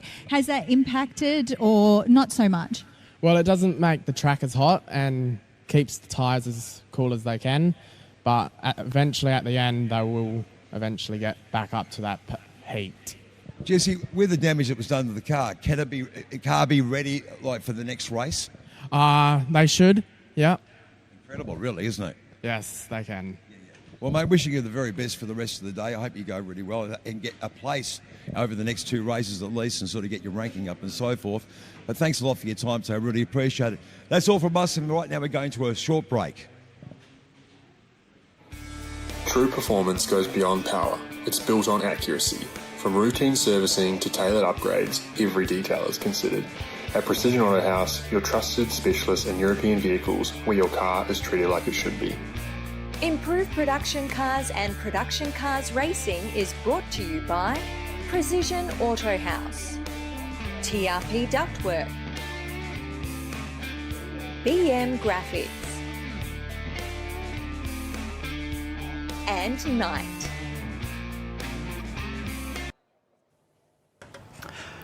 Welcome back to MotorMall, Wanneroo Raceway, our Precision Auto House and DRP Duckworth work bring it to you. Improved production and production cars. The reason why we're laughing at that one is we have Jeff Duckworth alongside of us for this one. 12 minutes and 1 lap, Ducky. Great job yesterday in the safety car. Oh, yeah. They got an amateur in there today, but there's a professional sitting in the passenger seat, though, I can tell you that. She was fantastic yesterday. Very professional lady. but we also had a bit of fun. I'll bring the stretcher up to McCracken House for you later on this afternoon, mate. You might be needing it. Big Al's absolute legend. Hope you had a good day yesterday, mate, with the old RSL lads. And it's good. So Back out to today. there on the circuit, as usual, car number 44 for Racing Dynamics. Matt Cherry in that beautifully prepared Holden Monaro, and he'll start alongside another Australian product in the Commodore of Steve Turpin. Then we have Joseph Karukin in car number 95. Brett Sheriff out there in the RX3. Looking forward to seeing this one go around.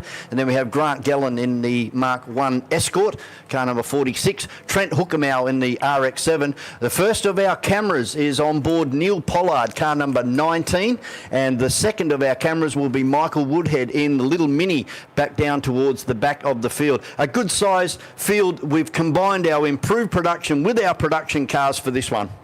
Yeah, we certainly have, and I think that that car of Grant Gellan is missing out there as well. I couldn't see him out there between and Hockermel, so I don't know that we're going to see that black little quick Escort Mark 1 out there for this event. But one thing that we are absolutely looking forward to in this event, that big Monaro of Matt Cherry was around about 2 or 3 tenths under the existing lap record in qualifying, and whether or not he is actually going to be able to lower that lap record during this event. It'll happen fairly the first probably 2 to 3 laps. And then he'll start nursing those tyres as he tries to make it through 12 minutes plus 1 lap.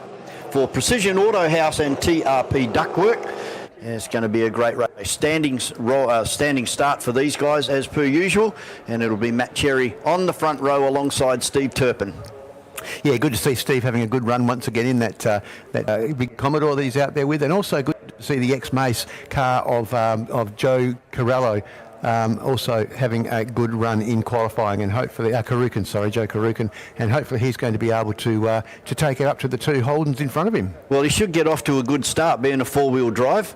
Even though it's 4-cylinder, they apply a lot of throttle in those Subarus and they drive off. One car that is missing is Dom Caniglio. I thought Dom would have been out here this weekend, but there must be a few problems on board his new car that he's completely built and come back racing here at MotorMall Wanneroo Raceway. So we're in the starters' orders hands at the moment. We're just waiting for the green flag towards the back of the field, and our red lights will come on and away we go. Good size field for this one. Race number 1, improved production and production cars, 12 minutes plus 1 lap. Red lights on, revs rise, and away we go. And Matt Cherry has just stayed there, had tea and scones on the line, and that's allowed Karukin to drive right around the outside of him and now challenge Steve Turpin down there in turn number 1. But the Commodore has 1 car link, but look at the acceleration of this WRX. She'll be able to take it right up to the Commodore, right through the tight twisty bits.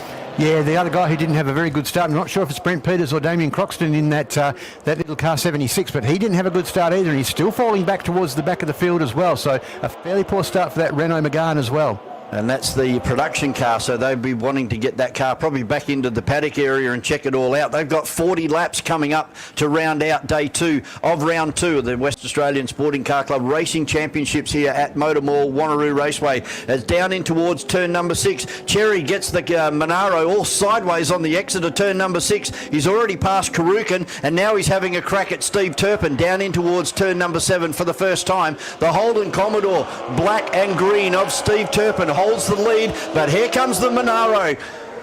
Yeah, absolutely. Blasts past him in a straight line, and that's put Cherry out the front, and that now gives him the opportunity to see whether or not he can crack this new lap record. The lap record is currently standing at 1 minute and exactly 60 seconds and 14 hundredths of a second. So let's see whether he can get that down. It's been 2 years almost to the day since that record has been set. Yeah, I think he set that actually at the last Tander Cup, or back in 2024. The weather conditions weren't quite right at the last year's running of the Tander Cup, but we've got some good conditions out there at the moment, although saying that, the sunlight's starting to beam through at the moment. We'll wait and see what can the Holden Monaro and Matt Cherry do. Car number 44 racing for Racing Dynamics. He should be just about up and over the top of the hill any second now, and right on cue comes up and over the top of the hill. Steve Turpin not giving away that much at the moment, but it is only early, 7 minutes remaining in this one.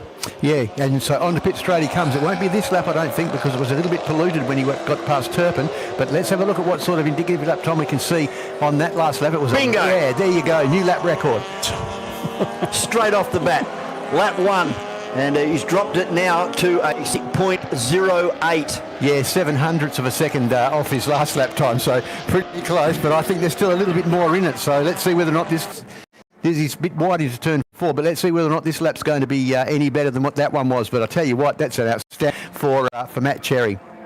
So we jump on board for our live stream viewers. We're on board the little Mini right behind the Laurie Whitome car down there into turn number 1. This is a great little front-wheel drive Mini Cooper S. And he's right into the boot lid of the Mazda RX-8 in front. As you can see him working the steering wheel nice and gently up through the left and rights, back into the left-hander now. No gear change there, so still holding third gear at the moment. He's looking for a run and getting very racy as he crests the top of the hill. Front-wheel drive, so you could develop a little bit of what we call push or understeer.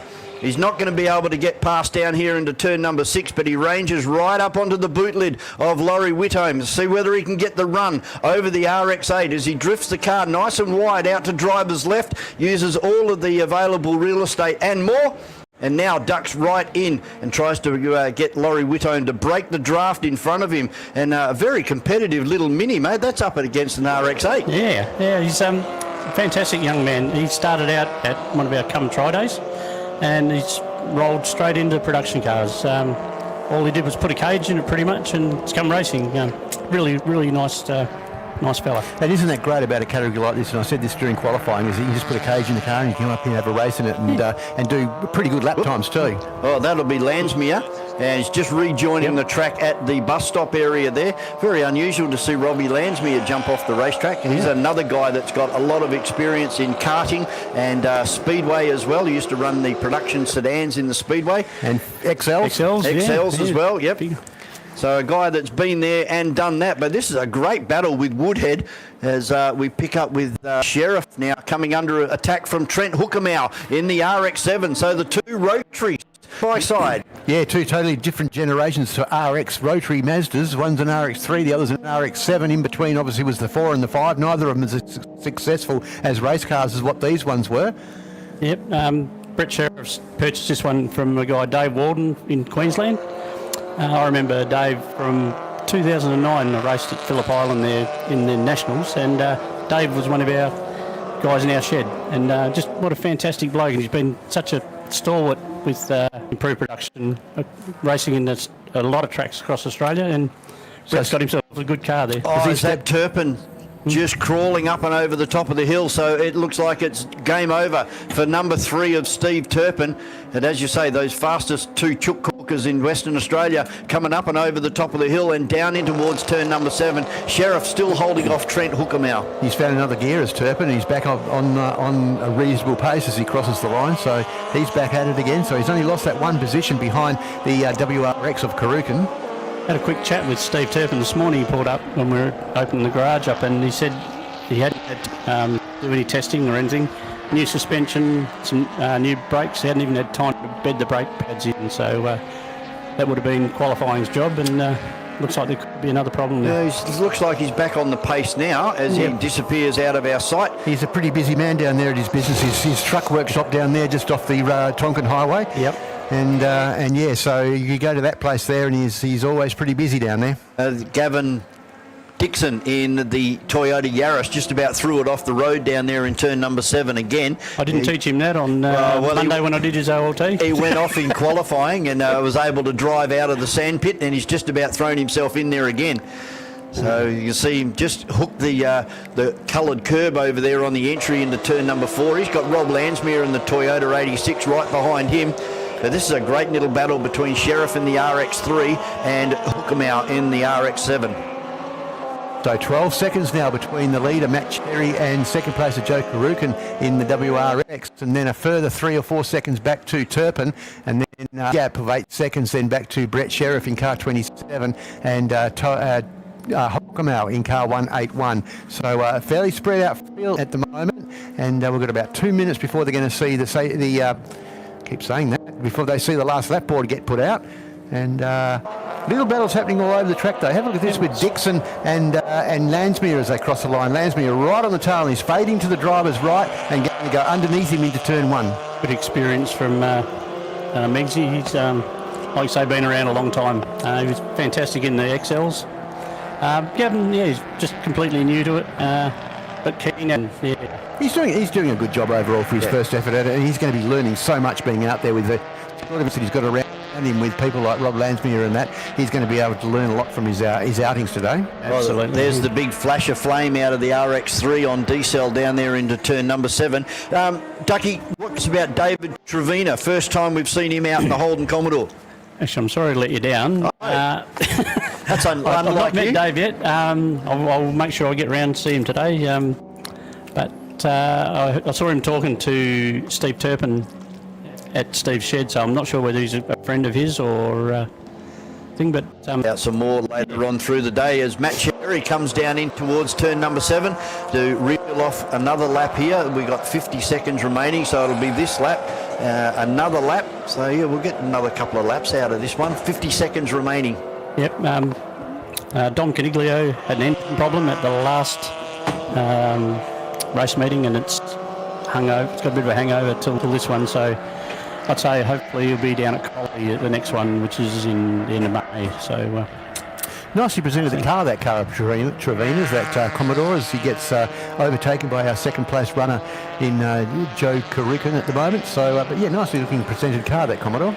I saw Grant Gellan actually warming up in the pits this morning, driving around the pits. But I did hear yesterday there could have been a brake problem. I'm not absolutely certain on that. He was out in qualifying, but he's just failed to take the start. Yeah, and he was quick in qualifying too. I think he was around about 4th or 5th on the grid as well. So it's a shame to see Grant not able to make the first one. Hopefully he can get out for the second event. And Craig Poole in his Tirana, he fell ill on the way to the track this morning. He messaged me and said he just wasn't feeling well, so he turned around and went home. So. Yeah, well, that's a very mature and sensible approach to take. For our live stream viewers, we're on board car number 19. As we head over the top of the hill, he's trying to mow down the car in front. It's Neil Pollard. Yeah, it is Neil Pollard. And this is a very quick little car as well. Very well driven. Neil's a very, very good driver, very hard peddler. Yep. Chasing Mason Legg there up the hill. Yeah, Mason in the BMW, who will start on pole position for the 40-lap production race coming up to round out our day here, day number 2 at MotorMall Wanneroo Raceway, as now we go back with Racing Dynamics and Matt Cherry.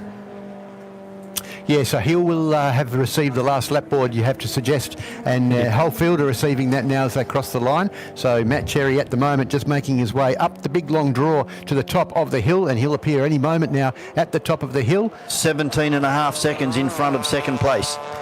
Yep, and he's coming onto pit lane now, onto pit straight now, and he'll take the checkered flag for the first of our improved production and production car race here at MotorMall Wanneroo Raceway. Yeah, just starting to back the car down on that last lap there and start to get some of the temperature to dissipate out. As we were saying, those breaks between 800 and 1,000 degrees on that Holden Monaro at the end of turn number 7. So second place will be Joseph Karukin coming across the line right now in RX Subaru. Brett Sheriff should be next, so let's see if we get a flash of flame out of the RX3 down there in turn number 7. Not this time, as he negotiates David Trevina in the Holden Commodore. His first time out this weekend in car number 58. So 27 of Brett Sheriff will take home third. Trent Hookermow will be in 4th place. And then we should have Steve Turpin coming across the line in the Holden Commodore. Joel Corello in car number 7.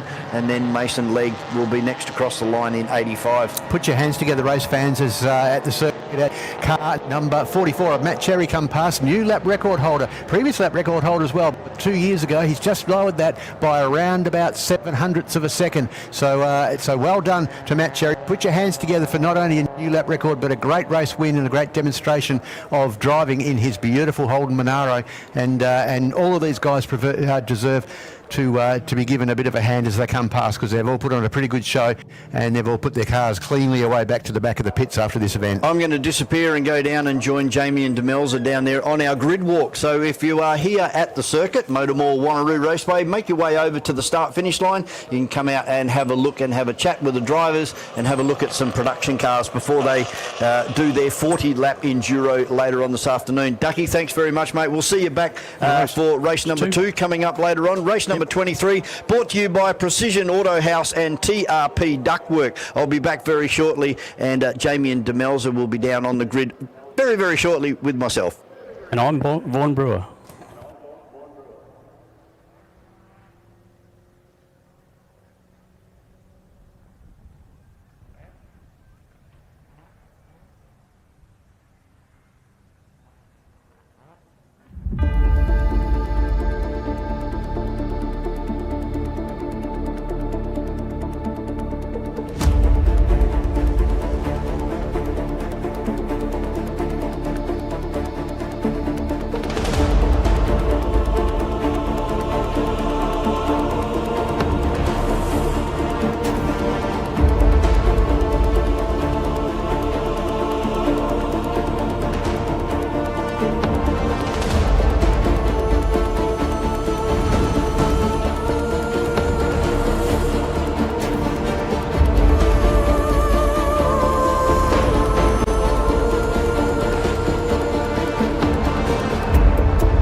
Here we are down here at the grid walk. It was obviously lunchtime. We're having a bit of a break. It gives the people the opportunity of coming down to the actual grid and actually seeing the cars firsthand, which is fantastic. Lachlan, you did really well, Lachlan Cove. First time you've actually been in improved production this year. You've come from Excels. There's obviously a massive difference in the cars. Are you happy with today's result? Today's result has been absolutely magnificent, with some really, really great racing, clean racing up the front with Rob and Damien Croxton as well. First time that I'm racing this car. I've done 3 laps on Friday, so can't be happier. There's a lot more power in these cars than in Excel, so obviously it's a different strategy for racing as well. So how you sort of working in the 2 different categories, how are you finding working with so much power under the bonnet? I'm finding it pretty difficult to try and keep the traction down, but compared to an XL, brake hard, try and get the front loaded, it's a lot softer on these, so I'm really having to feather the throttle as much as possible. Pretty competitive race regardless of the combined category, and I should mention the fact that the improved production and production cars are proudly sponsored by Precision Auto House and TRP Ductwork, which is awesome. So, but I mean, let's talk about the fact very competitive on the track. So did you feel the heat from the competitors around you? Absolutely. Rob was right behind me, then he got past and I was trying to chase him down, then he had a bit of a moment and I was back up front and I think we were 3 wide across the finish line, so absolute dead heat at the end and just so much fun. So this being the first year into this sort of category, what are you hoping to achieve throughout the season? Just more consistency? More consistency and just try and go up the placings as much as possible. I raced a couple of times last year in improved production with my XL. I did the first 2 rounds with the XL, so I'm actually leading the under 2 litre championship at the moment. So it gave me a bit of a buffer to adjust to this car and hopefully try and take out the championship at the end of the year. With this much power, you obviously, have to amend your strategies that you'd normally have with an XL race. So what are the variations? What are the changes you've had to commit to? I've had to work a lot more on my fitness than I was expecting. XLs, I don't get as hot in the car. It's a lot slower. I'm able to base my reaction times a lot better, but this is constantly under the pump. So. And you came in 11th for that race, correct? Yeah, I believe it was 11th. 2 more to go? 2 more to go, and I'll see if I can break into the top 10. Well done, Lachlan. No dramas at all. Great to see you. Listen, have a great day. Enjoy yourself immensely, and congratulations on joining this category and doing really well from the outset. So whereabouts are you, Demelza? I'm right here. With Brett Sheriff, no less. I do. I have Brett Sheriff with us here. Brett, how did you find that race just then? Trent kept me pretty honest. First time really driving the car, first race meet. I only picked the car up a couple of weeks ago. Ran it yesterday, practice day, and yeah, it's pretty full on. The pack was quite competitive just then. How did you find being A, back on the track, and B, the competitors today? Yeah, obviously we all spread out a little bit. There's no chance of catching the first couple. But yeah, Trent kept it exciting. Swapped positions a few times and just got to get the starts sorted out. So tell us a little bit about the car. What are you driving today? So it's a 1973 Mazda RX-3. Bought it from Queensland from a guy called David Walden. He's owned it for the last 13 years, racing IP all over the country, Bathurst, Queensland, where you can think of he's been. And he's, well developed the car and he's making my job easy. Fantastic. Now, you've got a couple more races to go today. How are you feeling heading into that? Yeah, it should be pretty good. Just need a good drink of water before I go out for the next one. And finally, do you have any supporters or sponsors you'd like to thank? Yeah, so the company I work for, Austral Drilling, they're always helping me out. And family and friends are out here today and helping.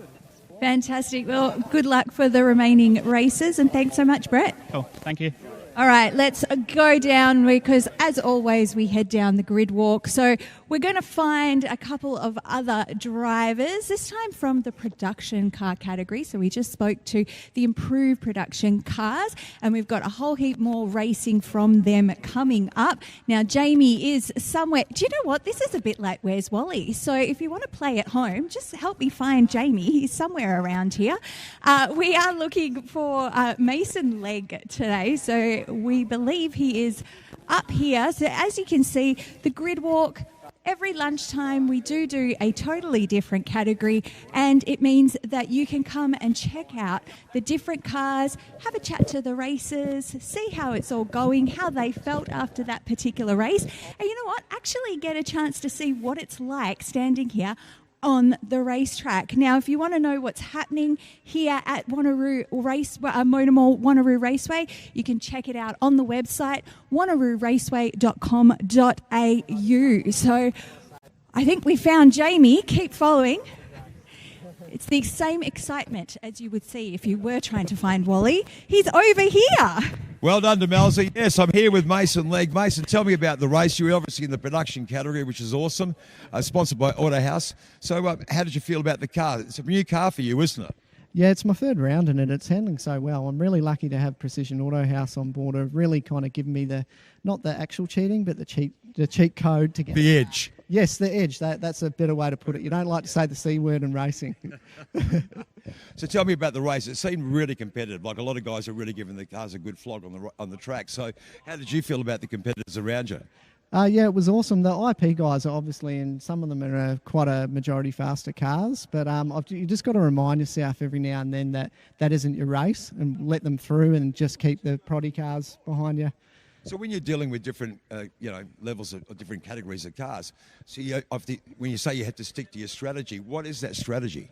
My strategy when you're in a combined grid is just to keep essentially the next guy behind me that's in my category. Otherwise, I'm just blowing tyres, frying them, just chasing these guys, which I have to remind myself every now and then. I get a bit overexcited, so just reining that in a bit. But obviously the competitive spirit on the track's very evident, especially in that last race. Oh, mate, yeah, I find it very difficult to contain myself. Yeah. But you've got a big day, haven't you? So you've got, apart from the combined categories, you've got a couple of individual categories, and then you've got the Enduro. So this is a big day for the car. Yeah, I've got to just cool my jets a bit because the big one is race 3. So in race 2, I'll just, if any of these IP guys are fighting me, I'll just remind myself, just let them go and just stay at the front of the pack for proddy cars. The Enduro's the big one, and that's the one I really care about. So why the Enduros? Because it's obviously a longer race. There's more chance to make sure that your strategy long term is going to work. So what is it? 40? It's 20 minutes? 40 minutes? Yeah, it's 40 minutes. Yeah, 40-minute race. Essentially, the background of production cars is endurance racing, and a lot of people have heard of the Bathurst 6 Hour, and this is kind of like a bit of a carrot for that race. These cars just famous for the Bathurst 6 Hour. So what are you feeling like? You're going to keep your pretty much pole position in your category? Oh, mate, that's the plan. Pending no mishaps, yeah. And you're going to be doing the Enduro by yourself. There's no shared driving in this one. Yeah, I've done some longer racing before, and without sounding a bit cocky, I'm pretty comfortable or confident I'm going to do that 40-minute one pretty easily. Sensational, Mason. Well, good luck. I hope you have a really good day, mate. And thanks very much for having a chat for us. And we're going to find out where Demelza is. Demelza, where are you gone? There she is. She's over here. Let's walk her through. If you can see me waving over there. I am here with Stuart Burns, another driver in the production cars category. How did you find that race? It was interesting, obviously with a grid with so many cars at different speed, performances, we get caught up. How I didn't wear Damien on the bonnet, I'm not sure, when he had an issue. I heard Rob hit the wall trying to avoid me, avoiding him, so that's unfortunate. But I had a great fun trying to peg back the other BMWs, so didn't want to let him have it all his own way. Now, Derek, can you tell us a little bit about the car that you're driving today? Okay, so this is a production car. This is a 135i, 2008. We bought it October last year, so we're still in the learning phases. First time we've actually put new tyres on, so just trying to work out where the grip is and get the tyre pressures right. It's got a 6-cylinder, typical straight BMW renowned engine with twin turbo, 6-speed manual, and it's great. I mean, I've raced a lot of categories, but I'm having a lot of fun in it. What made you decide to choose this car? The dream is once we ever win Lotto, take the boys, my 2 boys, and we'll go do the 6 hour. Who knows? It's it's in the lap of the gods. But it's a good base for us to get to this style of racing. I can take it into point to point. I could do bits of Targa West if I want. So we're trying to get a universal platform that we can do a multitude of disciplines before I finally decide to hang up the helmet, which won't be soon. Now, that does lead me into, we do have the Enduro race a little bit later on. How are you feeling heading into that one? It will be a case of just keeping the discipline. I mean, these 2 sprint races, I started to overheat the brakes and the tyres, just purely chasing down the other BMW. So we're going to have to use a bit of discipline and just, make sure we get the car to the changeover point and then see how Cameron goes, how he feels in it, and just see what happens. From a perspective of that, obviously you've got something like the sprint races and then you're going into something a bit longer.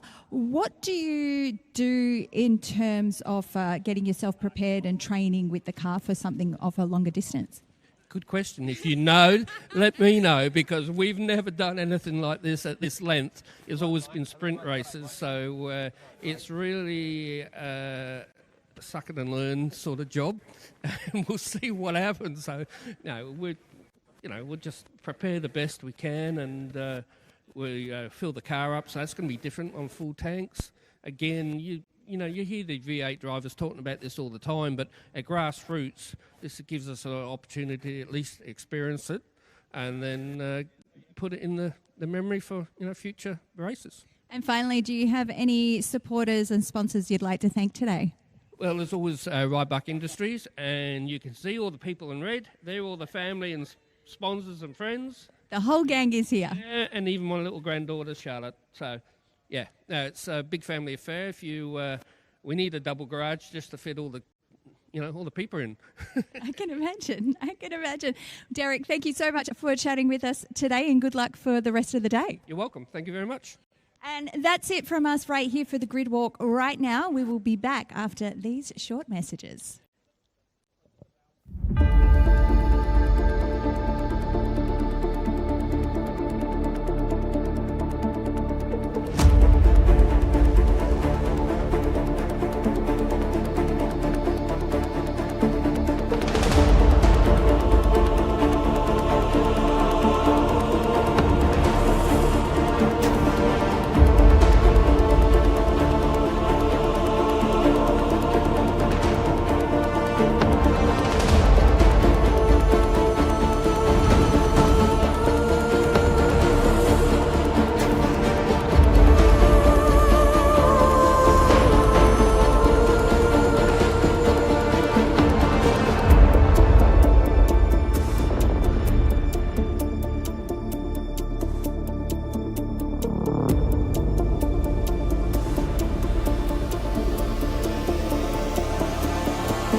Here we are trackside with Vaughan and DeMelzo as a bit of a wrap-up before we take a quick lunch.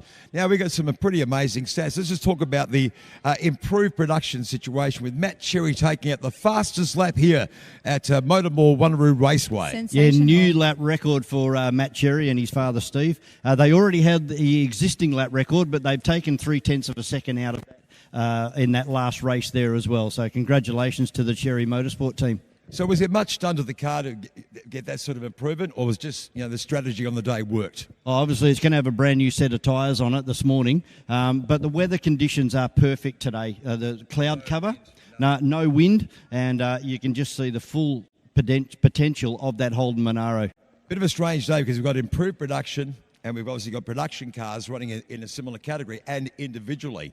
So do you want to talk about it in a combined sense or you want to talk about it individually? You tell me. We'll have a look at the improved production cars. Let's start with that. We've seen down there, we've just been on board with Neil Pollard, who gave us some great onboard shots through that last race. And Neil's got a very fast little Honda Civic, so he'll be one to keep an eye on through the day. You got Trent Hookemow in the RX-7 and Brett Sheriff in a brand new RX-3, the fire-breathing RX-3. So Brett is another guy that's done a lot of laps around here in a lot of different cars, so keep your eye on the RX-3. So the new car and Brett's understanding of what this track's all about. It's obviously a good recipe for success. Oh, definitely, mate. He's done lots and lots of laps around here in many different cars. This one's a little bit smaller than what we're used to seeing Brett in. Although have said that, he did jump out of a Hyundai XL. Now he's got this car from Queensland. So first race meeting out here this weekend. So watch for development and performance increases to come. Let's move on to production cars. Vaughan, what did you see in the production cars? What did you like? Mason Legg.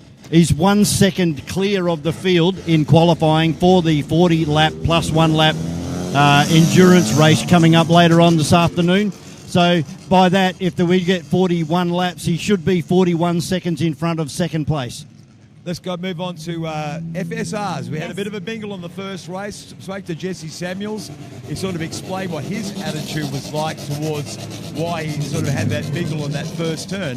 Basically, he was saying that, they nudged him and he wasn't going to take it. He was going to dish it back.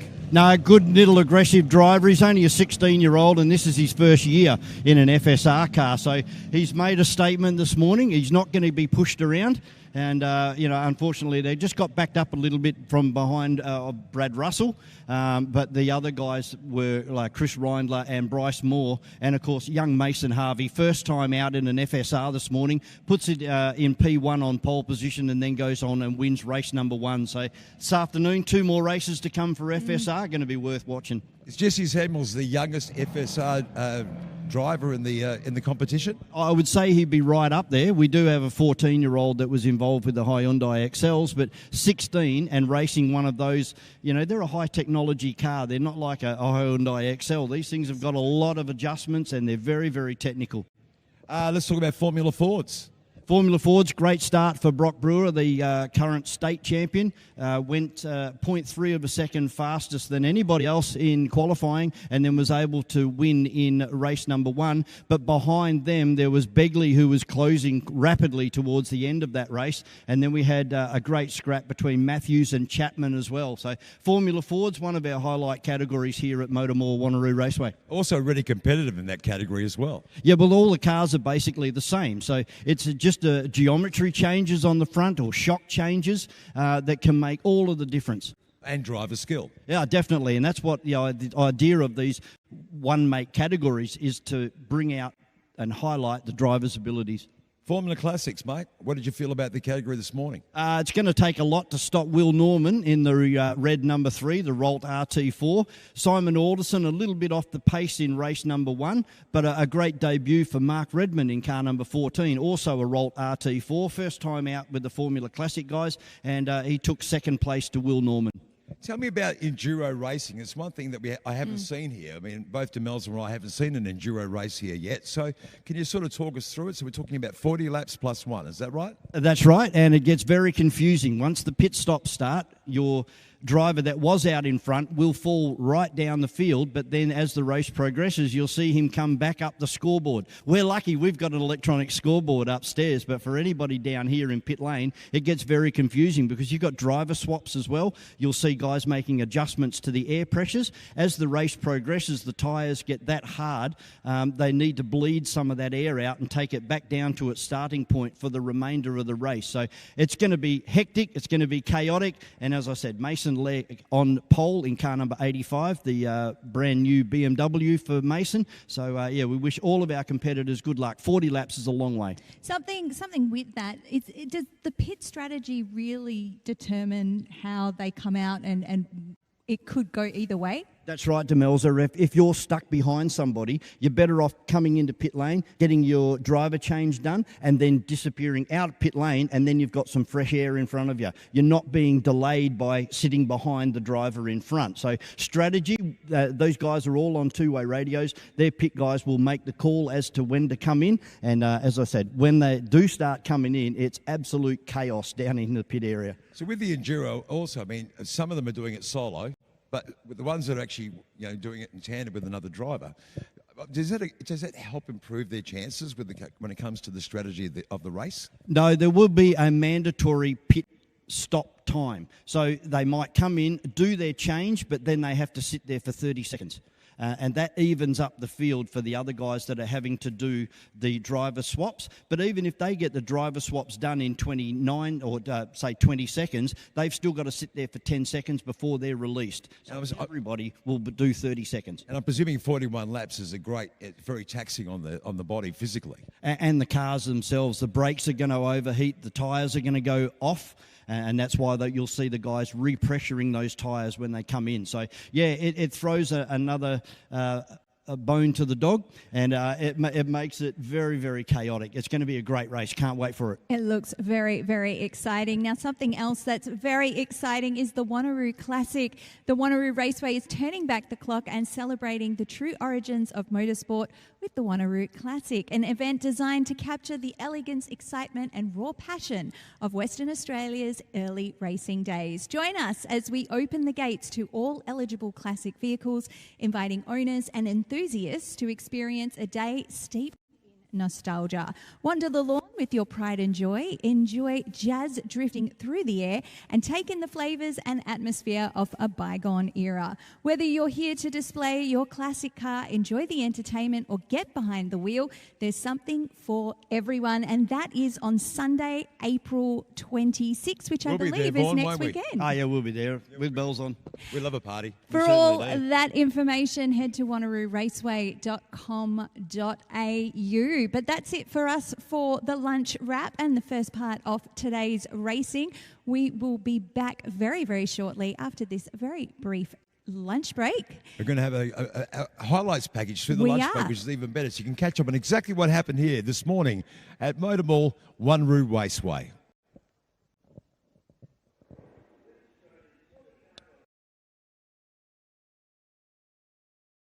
Off hole into turn 7, and his hole looking like he's over and under is on, and he gets a little wriggly as he comes out of that corner. Probably not quite got the warmth into those back tyres yet, but he's just about side by side. I think nobody's going to have him down to 12th, and rounding out the field, the Macon in Glenn Swarbrick. It's absolutely visual how you can see this. There's the move down into turn 6, so that's Matthews taking Chapman for third place. Chapman will be fighting back, but it's absolutely visual that you can see. Still Chapman over Matthews, only just. Yeah, absolutely, and so he takes a very defensive line, car 157 on Chapman down into turn 1. That's going to go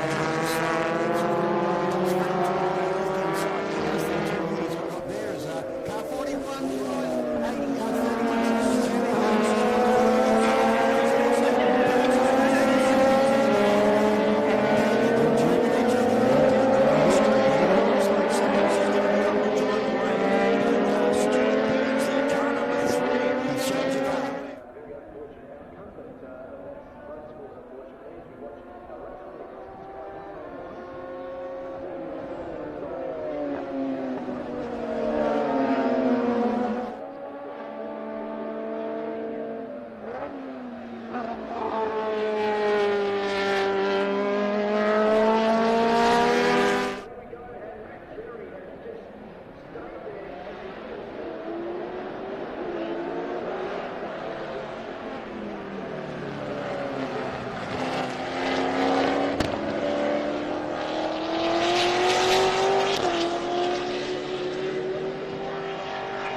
driving should be more than just getting from A to B. It should excite you, reflect you, move you. World-class supercars that stir the soul to everyday vehicles designed for comfort, reliability, and value.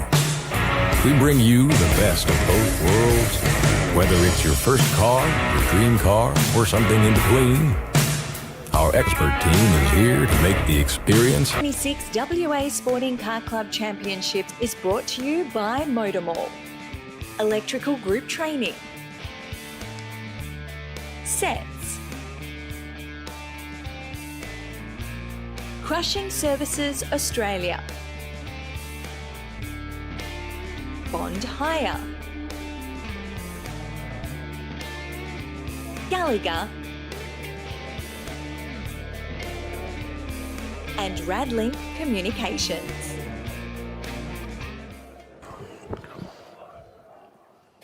Welcome back to MotorMall Raceway here in Wanneroo, just north of the Perth capital city of, the Western Australia capital city of Perth. And whether you're here at the circuit or joining us on your live stream, thanks for spending your Sunday afternoon with us. Rob, a fantastic morning which just continues on from day one yesterday. Yeah, some real highlights this morning, wasn't there? And I think the highlight for me was watching Matt Cherry lower the lap record for the improved production cars here by 0.07 of a second from a 60.14 to 60.07 thereabouts. So it was pretty exciting. But also what was exciting was the Formula Ford race, and we've unfortunately just seen Brock Brewer, who's our current state champion and the winner of the first event. So there's going to be a timetable issue, unfortunately. Okay, so there's timetable issue. Just got to work this out because, yeah, we've got the Formula Fords down as having a 12-minute race here, and I'm not sure. It should be really a 15-minute race for this one, and then a 12-minute race at the end of the day. So yeah. They're probably going back to put another splash of fuel in there, and also, look, there's another one going up there as well. I suggest you're dead right. I think the guys have just put enough fuel in there to do the 12-minute race, or vice versa. They're going to go and pull some of the fuel out. They want to be right on that legal limit. I remember Neil Crompton getting a pit interview in 1986 when he was eating an apple. 157, and that is Chapman. He looks like he's comfortable in the car, but there are still, everybody's starting to move back up into the pit area. Yeah, they're all now. going to head up. What would be really wise to do would be to reschedule this and put the FSRs out for their next event while these guys are going up and refueling, and then just swapping those two events around. I wonder if anyone's notified the FSR guys and told them to get their gear on and come down and get ready for their event, but so they may not be ready either. No, everybody's heading back up into the paddock area now to go and do some adjustments to their cars before they get back again. So it looks like Formula Ford 15 minutes. IAW sup regs, whatever that's meant to mean, in lieu of. So we're going to take another short break here and continue our bit of a lunch break while we get some racing organised for you here at MotorMall Wanneroo Raceway. Stick around, lots more to come. An exciting afternoon of racing coming your way from MotorMall Wanneroo Raceway.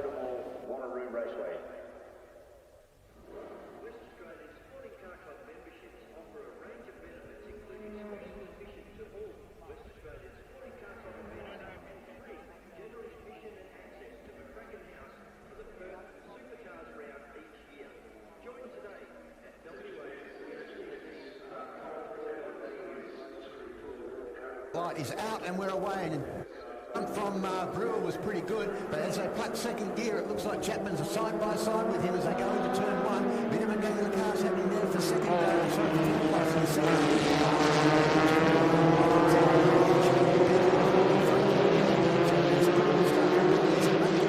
Third place, which is what we need to keep our eye on as Begley pulls out and goes underneath car 66 of Hole into turn 7, and Hole looking like he's over and under is on, and he gets a little wriggly as he comes out of that corner. Probably not quite got the warmth into those back tyres yet, but he's just about side by side. I think Begley's going to have him down. He's going to come up and over the top of the hill. These guys are locked together. Chapman down the inside, Matthews to the outside in the yellow car, looking for the over and under, and I think he's going to get it.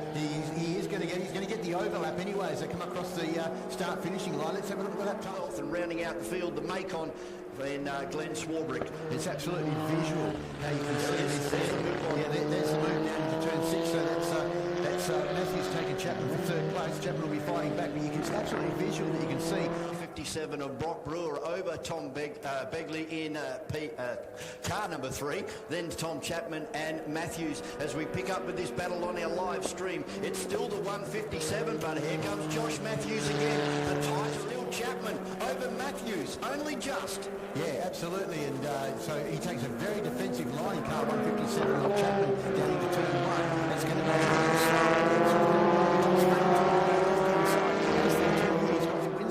himself and Josh Matthews, and it's going to be Will Hall, Wheeler and Webster crossing the line next. And they're going to get Deckers across the line. Here's Adam Comerstein making his debut. Crossing the line back there in 9th position. Then it's going to be Watkins, Brandy, Boyack and Josh Matthews really got bought down there in turn number 6. The driver of the blue car, I think that might have been Boyack in car number 36, right on drivers and right on the preferred line down there. Number 7 getting off to a ripper start, but Brad Russell a little bit slow, and that's actually blocked Bryce Moore from moving forward. So Bryce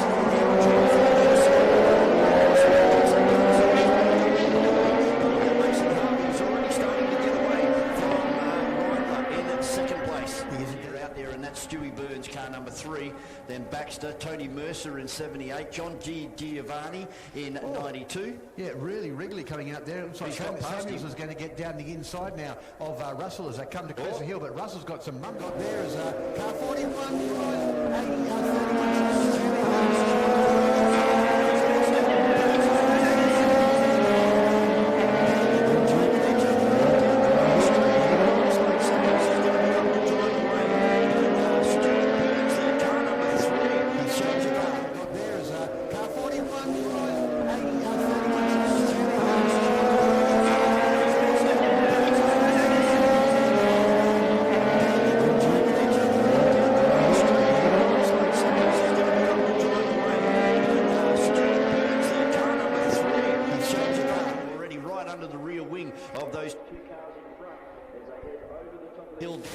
Turn number 6, and this young guy, a big future I think for Jess Samuels.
Well, welcome back to MotorMall Wanneroo Raceway as we can get race number 20 off and running. Now, the issue was that on our program of events, this next race was slated down for 12 minutes plus 1 lap.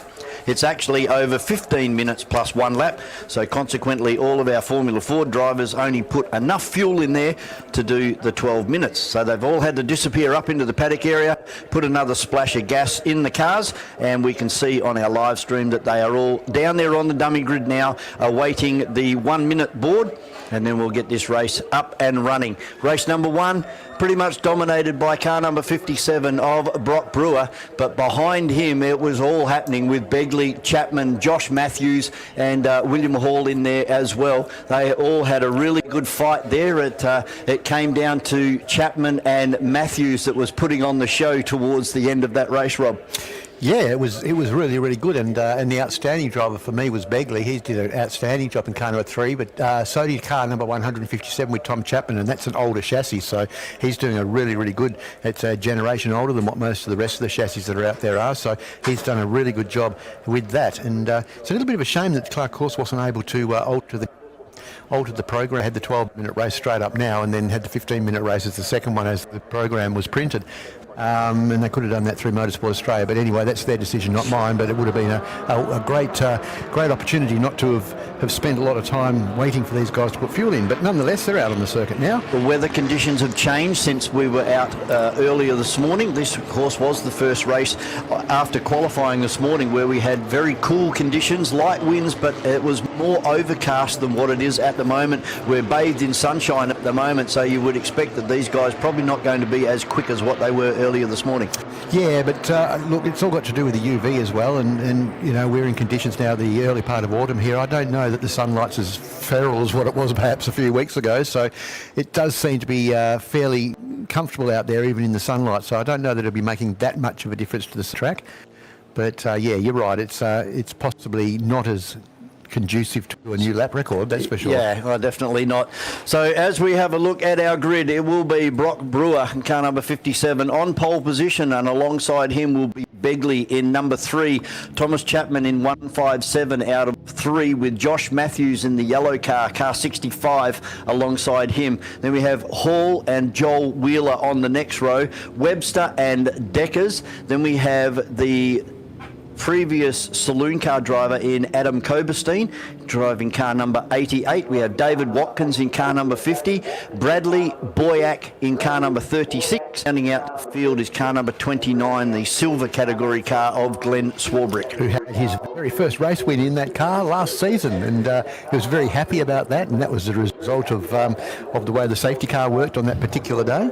But nonetheless, it was great to see Glenn having a big smile on his face and enjoying a victory in car 29. Yeah, it sounds cruel, but what a way to win a race. Yeah. Look, a race win's a race win. That's it. You take him anyway. He got the points, and he got the checkered flag at the end of the race, and he got the trophy. So good on. So the car's coming down to line up now and just doing the last of their warming up of their tyres, and yeah, this one's going to be an absolute bumper race, I'm sure. If we can get a start where the people who are running for the second position don't hold each other up and allow for Brewer to just go off into the distance, I think we're going to see big with him, and certainly Chapman's been on the pace, as has Matthews. So I think all the top 5 cars have probably had a pretty good tune-up since race number 1, and they've adapted the cars to these now different conditions. So I reckon Begley's going to be a lot closer to the back of Brewer this time. It's all got to do with the start, and we all know that Brewer's a pretty quick starter as well, so let's wait and see. But the green flag just about to wave at the back of the field, just waiting for the last of the cars, car 36 of Boyack, to make its way into its position,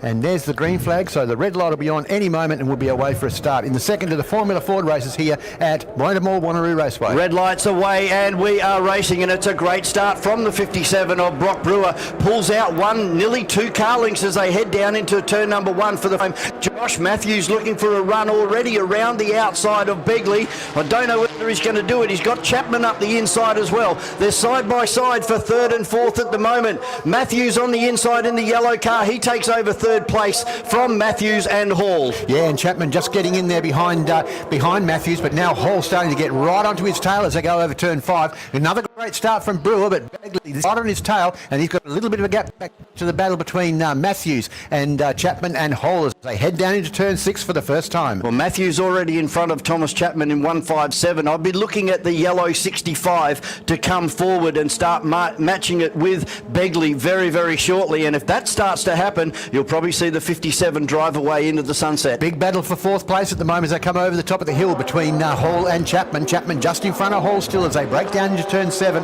but a good lead now of about 6 already for the first place people. First place Brock Brewer. This side of the yellow, the red and white striped curb comes car 47, and that's Wheeler. So he doesn't want to do that again, but good battle back there also for the Miners. Yeah, one strike there for Joel Wheeler, and sportsmanship flag will come out next time if car number 47 transgresses over to that side of the racetrack again. But back out in front, the orange and black 57 of Brock Brewer has 4 car lengths over Begley. Actually at the line it was half a second he had advantage over Begley. Then we go back 1 full second to Josh Matthews, and he is still battling with Tom Chapman. Then we have Hall, Webster, Wheeler, Coberstein, Deckers, Bradley, Watkins, Boyack and Brick. Well, I don't think it's 5.5 of a second now as they're about to crest the top of the hill for the second time. It seems that car of Brewers has got a little bit more mumbo in a straight line, but the car of Begley seems to make that up through the S-bends and the corners. So into turn 7 for the second. Matthews not able to make much of an impression on these first 2 cars, and then a big gap back to car number 157 of Thomas Chapman, and then Will Hall's fallen off the back of that battle and is going to fairly soon come into the sights of car number 6, which is Jack Webster. These top 4 cars on the exit of turn number 7, they are just touching that exit ripple strip on the exit on driver's left. So doing a great job to stay off that. Obviously that upsets the cars. These are very tightly strung cars. They don't have a great deal of suspension movement in it, and to hit a curb like that, it'll throw the car up in the air, and of course you'll lose ground and momentum. And it makes for great photography, and we often have the photographers down there just behind that first line of defence taking some great pictures down there of the exit of turn 7, and we get some great pictures of sometimes even all 4 wheels in the air as they clip that curb towards the end of the race when they're starting to lose a little bit of the grip of the tyres as they're over the top of the hill once more, and it's still that 4 or 5 car lengths distance between first and second place. Not able to make much of an impression. I reckon that if anything, Josh Matthews starting to climb a little bit closer onto the back of Begley. Yes, getting closer. It was 0.5 of a second last time across the stripe. As they go across the stripe, this time it's out by 1/10 of a second. 0.6 of a second now is the advantage to 57 of Brock Brewer from Begley and Matthews. Here's Wheeler making a move down the inside there of Webster. I think that might have been no, it was actually Hall that moved down the inside of. So there's Wheeler up into 5th place and Hall back to 6th place. Tom Chapman going backwards here, unfortunately. He's lost 2 positions now, one to Wheeler and now to Hall. So we find Chapman moving backwards. Yeah, Chapman's still in front. He's in 4th place, is he not? Or was that Chapman that was going backwards? I think it was Hall in the red car, 66. Orange and blue. Yeah, it was Hall, the car that was going backwards. He was passed by Wheeler as they went into turn 1, I think. So I think you'll find that was a swap position there. Pick it up again. But we'll pick it up as they come over the top. But move on down there, and it was number 6 that's just got past the red and yellow car as they head up and over the top of the hill. We'll pick them up this time. They're side by side on the way down to 7. Yeah, so that's car 66, and that's the car of Hall as they come back onto the line. So let's just have a look at as they cross the line this time. It's definitely 47 of Wheeler just in front of Webster. 6 of Webster. Yeah, Hall and Webster. Hall and Webster, yeah. So Hall's in front of Webster at the line, and then back to Coberstein, Deckers, Bradley, Watkins and Boyack, and then Swarbrick at the back of the field. Pretty equal gap between our top 4. It's 0.6 of a second for our top 4 people. There's 0.6 of a second in between those 4 cars as they disappear up and over the top of the hill. For our live stream viewers now, just picking up on the cars as they move up through the left-hander and then throw the car to the right-hand side. Avoid the ripple strip on the entry into turn number 5, and then avoid the sawtooth curb on the way out. That'll shake your fillings right out of your head. Yeah, it certainly will. So a nice clean exit from all of them as they come line astern out of turn 6. None of them using that extra bit of wide turf there that's on the exit of turn 6, and all staying pretty good. But look at the battle for 3rd place as they come down. Sorry, the battle back there. Sorry, I'm looking at the wrong part. The battle back there between, I think that might be Hall, Webster and Cobus as they come onto the pit straight. So Brewer's moved out another 1/10 of a second, out to 0.7 of a second now, and you can see Matthews is starting to get a little bit closer to the back end of Begley in car number 3, and Brewer would be rubbish together right now because he knows that once these two start fighting, he's going to be able to drive away from the field. Webster just about back into the car going into turn 4 that time, just getting a little bit of a slide happening turning into that corner. So so he's hopefully got the right tyre pressures in that car. It's not going to go off as the race progresses, but watching the cars down into turn 6 on our screen at the moment is the battle a little bit further back in the pack, and that's the battle by the looks for I think that's Deckers and Webster and Bradley.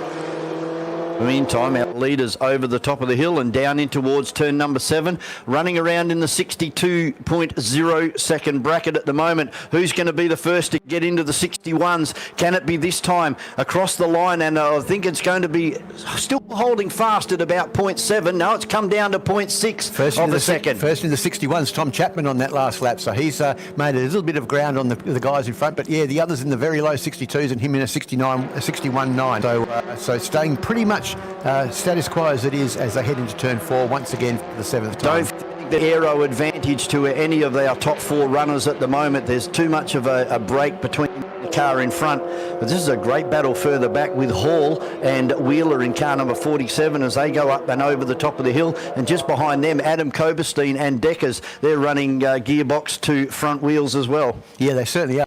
That battle for 5th place on Wheeler, that really is alive, and that's where a lot of the interest is in this event at the moment, as the leaders once more back over the top of the hill. And they're going to come up against Glenn Swarbrick and some lap traffic, so he's going to do the right thing. He's been around for a lot of years, and he's going to just move over and out of the way, so he'll let them go down driver's right as they head past the start finishing line again. 4 minutes and 42 seconds still left in this one, so we've still got plenty of time left for these guys to make something work for them to get closer to the back of Brock Brewer. Fast lap goes to Brock Brewer, a 61.8, probably aided by Glenn Swarbrick there on the way down to the start-finish line, with Glenn breaking a hole in the atmosphere and allowing the 57 to make all advantage down the straight line into turn number 1, a 61.86. This battle for 5th place is still alive though, Vaughan. Have a look at that, and they're starting to get Koberstein and Deckers to come up against them on their tail as well. It's going to be a 4-way battle for 5th place. So that's Hall and Webster? Yeah, at the moment it's Wheeler has managed to get back in front of Hall, and then it's back to Koberstein and Deckers. So so that battle for 5th place is well and truly on as we watch on the screen. Brock Brewer come up over the top of the hill once more, and that gap there staying about that 4 or 5 car lengths for the entire race, starting to leave Matthews behind just a little bit, who's starting to come under pressure from Chapman. Yeah, so unfortunately for Begley, stuck in no man's land at the moment. 0.8 of a second last time across the stripe. What's it come down to now? It's a 0.7. So Begley's moved 10th. Sorry, Vaughan, here's Thomas Chapman down the inside of Matthews. He's got him into turn 1, and he's taken that 3rd position away from Matthews. So whether Matthews has the car under him to be able to fight back, he's certainly back on the heel and gearbox of that car as they go past the bus stop and into turn 4. 3.5 minutes remaining in this one, plus 1 lap. And it is Brock Brewer by 0.72 of a second over Begley. Then we go back 2 seconds now to Matthews, who's fighting with Chapman. Then we have Wheeler, Hall, Koberstein, Deckers, Webster, Bradley, Watkins, Boyack and Swarbrick. And Koberstein all over the back of Will Hall as they head over the top of turn 5 that time, and Wheeler's starting to be able to pull away from those two guys as they battle with each other, and Decker's certainly got them in view as well. So that's where the battle is on the circuit at the moment. More lap traffic, sorry Rob, more lap traffic coming up, and this will be Boyack in car number 36. What's he going to do? Is he going to hold Brewer up? No, he holds his line and allows Brewer to drive around the inside of him. Hopefully that hasn't disadvantaged him as much. It's a 62.0, but Begley goes a 61.9. So the gap now down to 0.6 of a second between Brewer and Begley. Koberstein passed Will Hall that time down into turn 7. They were side by side on entry, and he's managed to get past him, and they're now line astern heading down to turn 1, and a big gap now starting to appear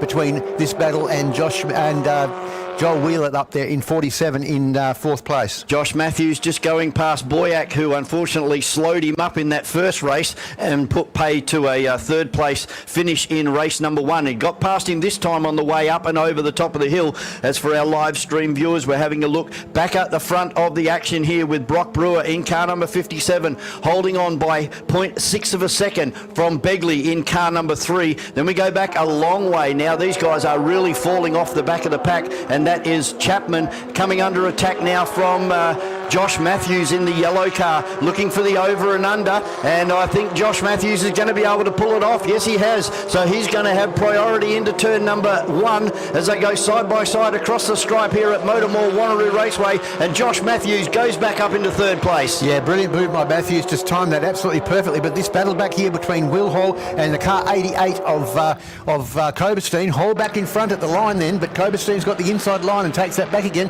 Have a look also there at Deckers, who gets down the inside, tries to put his nose in there on car number 6 Hall, but thinks better of it. Hall right on the gearbox once again of Coberstein as they head over the top of the hill and into turn 4. Yeah, Hall was very quick out of turn number 1 there. He gained some ground on Adam Coberstein, but over the bus stop there, Coberstein's able to pull away by 2 car lengths now as they go over the right-hander, avoid that ripple strip on the driver's left on the top of the hill there, and I don't know whether Will Hall has got enough in the tank to put a pass on here. He's pulled out of the slipstream, starting to fill the mirrors, but it's not going to work. Coberstein to wake up to that one, but he should be looking in the rear vision mirror because he's got Deckers right behind him in car number 38.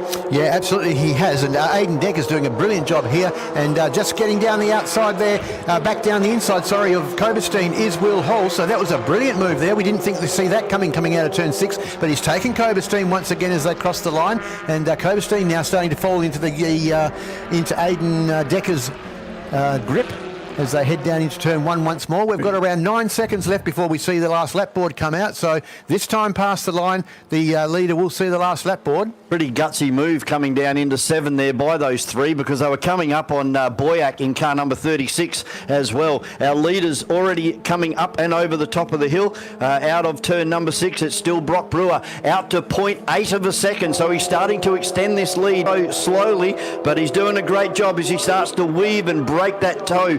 If there is any toe for Begley back in second place. So we'll see whether they get the last lap board this time through. 1 lap to go here in the 15-minute plus 1 lap race for Formula Ford. Great battle for third place still, and all over the back of Matthews is Chapman as they head down to turn 1 for the final time.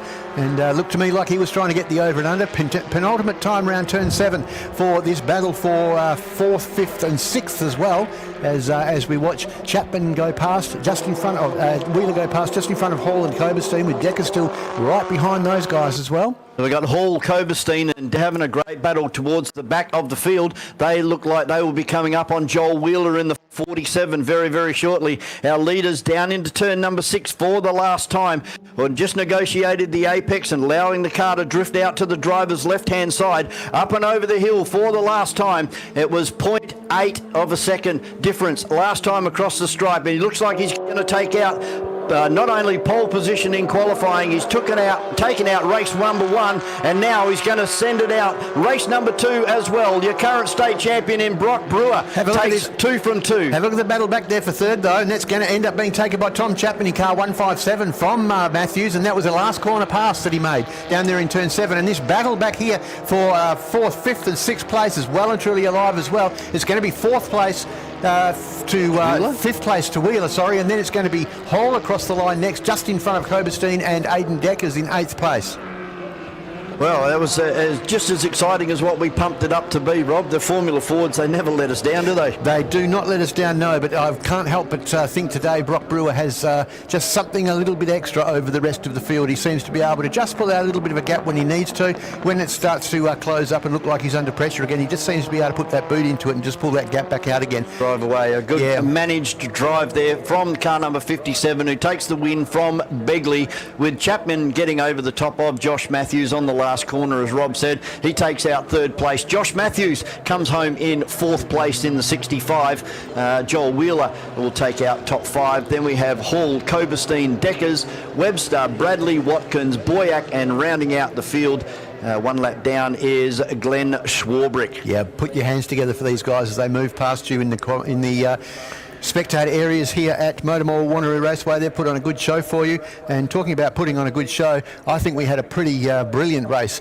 in the first race of the FF earlier on today, Vaughan, and I think we can look forward to a second one today as these cars are preparing to get out onto the circuit for their second run. Yeah, and it looks like we're going to have Mason Harvey starting on pole position, and then it will be Reindler and Bryce Moore, and then Wheeler. So a bit of a shake-up towards the front of the field there. Stick around, lots more racing, including the FSRs, 15 minutes plus 1 lap. They're next on track here at MotorMall, Wanneroo Raceway.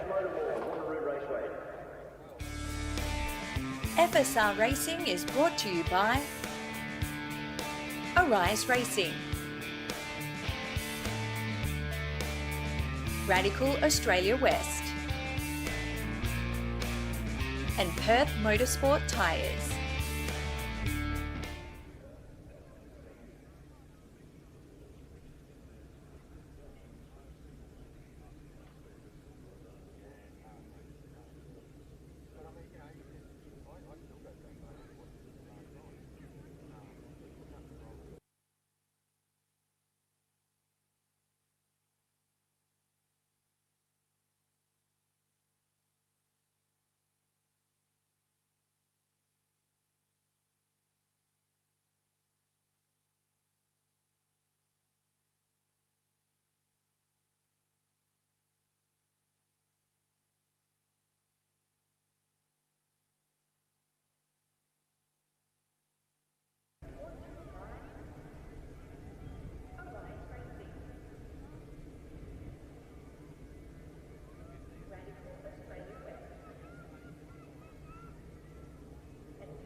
Welcome back to MotorMall, Wanneroo Raceway. The FSR, the Radicals, the SR3s making their way out onto the circuit, and what a performance so far. A pole 1 in qualifying, a race win in race number 1. Young Mason Harvey will start on pole position alongside Chris Reindler, brother of Carl Reindler, ex-V8 supercar driver, and now the one of the drivers involved with F1. I believe that Carl now drives the medical car on the around the Southeast Pacific leg of the Formula 1 Tour. Then we have Ed Russell in car number 18, and for our live stream viewers, we're going to go on board with Bryce Moore, car number 8, who will start second row, right behind Reindler and Harvey, and you can see him working the wheel here. This is our warm-up lap, so trying to get everything up to temperature, the pressures up to the right pressures in these tyres, and of course coming through from those the tyres and the wheels, the brakes. And a very big hello to all of our international viewers, and of course our fellow Australians over there in Queensland who are dialing in and having a look at the action here from MotorMall Wanneroo Raceway. Thanks for joining us in your afternoon or possibly the evening, wherever you are located around the world. Yesterday we did have some visitors from Brazil tuning in, and somewhere near on 3,500 views yesterday alone. So hopefully we'll get another 3,000 people having a look at all the action here, the best local motorsport and anywhere in Australia. Yes, these guys out on their second of their warm-up laps, and they'll come up against the Wanneroo WA Sporting Car safety car fairly shortly, and the leaders are already behind that car up in turn 4 near the big MotorMall sign, and they'll get Indian file then, into your double Indian file to make a start for the rolling start for the second of the FSR races. Mason Harvey, he's done a brilliant job at adapting to these cars this weekend, Vaughan. He certainly has. Certainly has, mate. The first time in these cars, and I believe Mason is now a coach up there at Arise Racing as well, so coaching some of his students out there further back down in the field. So we'll wait and see what can Mason Harvey do. Can he go 2 from 2 or maybe even 3 from 3? I'm sure Reindler and Bryce Moore are going to have something to say about that argument. Also in the second row is Brad Russell, car number 18. As for our live stream viewers, they are the engineers involved with the Arise Racing team. They've come down on the golf carts there to turn number 7. And a great bunch of very professional outfit over there. Of course, they're not only racing here at MotorMall Wanneroo Raceway, they do the National Series as well. They pack up the big trailer that's up there and head over on the national circuit as we're looking for a start here with Mason Harvey and Chris Reindler on the front row. Red lights on, red lights off, and we are racing. And what a great start from Chris Reindler around the outside, but I don't think he's going to have enough. It's going to be Mason Harvey that leads them into turn number 1, although Reindler's trying to hang on around the outside. Bryce Moore also in there. They've had to sort it out. 3 wide and almost a big collision over there for the some of the back markers there. They come out 3 wide from turn 1, and then one of the cars towards the back, I think that might have been Sinclair, had to absolutely get on the anchors and locked up everything to try to miss them, but managed to avoid an incident over there, and that was a really good piece of driving from all of those guys to get out of that one scot-free. Look, car number 31 of Jess Samuels, he started on the back row there with Stuart Burns, and it looked like he's already done 3 or 4 positions before they got over there to the bus stop, but we'll pick them up as they come stripe. Meantime, in our leader, and look at Mason Harvey, he's stretching the legs on this SR3 already. He's starting to drive away a little bit from Chris Reindler and Bryce Moore. In 4th place was Brad Russell, but he's actually lost 3 positions. So now we find car number 11 of Baxter up into 4th place. There's a real surprise that Brad is going backwards there in car 7, in car 18, because he actually qualified on the second grid position on the front row. So it's a shame to see him slipping back so far down the field. But as it stands at the moment, it's Mason Harvey. He's got around about a 7/10 of a lead from Chris Reindler, and then it's back to Bryce Moore, who's knocking right on the back door of that SFR car as they head over the top of turn 5 and down the old pit straight to turn 6. So we're on board now with Bryce Moore as he looks at the rear wing of Chris Reindler under brakes into turn number 6. And having a look, it looks like Stuart Burns has failed to take the start of this race. So young Jess Samuels has come from P10 and now finds himself in P5, just 1 lap. Yeah, absolutely. That's a big drop down for him. Sorry, big move from the back of the field, for Samuels up into position 5, but it's a big drop down for Russell down into position 7. As we cross the line once more, Harvey still your fast man on the track, a 56.4. He got into the 55s on the last race around the circuit, so it'll be interesting to see whether he can get down to that time or whether we've seen too much sunlight on the circuit and it's affecting the cars. So Jess Samuels in car number 31. He's got Baxter in front of him in the black number 11 as they move through turn number 4 and head up and over the top of the hill at a 56.4. So clearly Harvey is flying out there. He's 0.6 of a second than Chris Reindler and 1.4 seconds in front of Chris Reindler. Yeah, absolutely. And these guys are on it at the moment, particularly this battle for second place, because I think that's what's going to close up as the event continues, because Moore's not going to want to sit back in their position, our current state champion. He's going to want to try to get a little bit closer to the front of this field, and he's got Chris Reindler that he's got to get past, and they're both very, very quick drivers and doing very similar lap times. So is this battle developing now between 11 of Baxter and 31 of Jess Samuels? Then we go back to Tony Mercer in 78, and behind him is Brad Russell, who started the day on the front row and now finds himself down in P7 halfway through this second race for FSR. Yeah, absolutely, and it's worth mentioning also this is a 15-minute race, so we've still got 8 minutes and 27 seconds and lots of racing in front of us. Little battles starting to appear all around the circuit. We're looking up there, I think that's Mercer and Russell for 6th and 7th position, who were getting quite close there as they disappeared out of sight as well. Watching car number 6 on the screen at the moment, that's Gareth Piper, yep. And now back to second place of Chris Reindler as they crest the top of the hill for their 4th time and make their way the long downhill and then uphill braking into turn 7, the second hardest braking area in Australian motorsport. And Jess Samuels is definitely making gains on Baxter as we've got some side-by-side action happening back there, and that'll be Mercer getting rounded up by Brad Russell in the 18 as they cross the line. But we go back and pick up with car number 31 and 11, and that's Baxter in the black car being hunted and harassed now in the rear vision mirror by car number 31 of Jess Samuels. Yeah, that battle back there with Russell and Mercer, that's going to come to fruition fairly shortly, as Russell now starting to move away from Piper in car number 8 as well. So there's all sorts of little things happening around the circuit, and they all seem to be on like a little string, and they're getting closer and pulling apart and closer and pulling apart, and it's going to be very interesting in the last 7 minutes of this event to see what the outcome is of some of these little battles that are developing. So fast time goes to Mason Harvey at the moment, a 56.1 set last time through. He's coming across the line now. Can he drop into the 55s? Yes, he does. A 55.91 to Mason Harvey, car number 7. And he has 2.7 seconds. He's stretching that lead over Chris Reindler and Bryce Moore. Yeah, he's really showing his dominance this weekend, isn't he? Is Mason Harvey in a new category for him, and he's adapted so well to this category and doing such a brilliant job. Only 21 years of age is Mason Harvey, and he's got a big long career in motorsport ahead of him. As you said, comes from a motor racing family. With his father, Clint Harvey, a very successful saloon car, a national saloon car champion, also driven overseas in production cars as well, and does a lot of work for his son these days in Mason Harvey. A 55.9. I reckon he may be able to get that down to a 7 or an 8. Well, he's certainly moving away from Chris Ryan in second place time after time, and he's back onto the straight, fairly straight, and keeps the car going in a nice momentum. Let's see what this lap time is. This time he's across the line on a 56.3, so it's dropped around about 4/10 of a second on that last lap, but he's still got a 3.1 second lead between himself and Reindler, and then it's about another second back to Moore, and then 3 seconds or so then back to Baxter in 4th place. Then it's Samuels, Russell, Mercer crossing the line now, and then it'll be Piper, I think, coming on to the pit straight.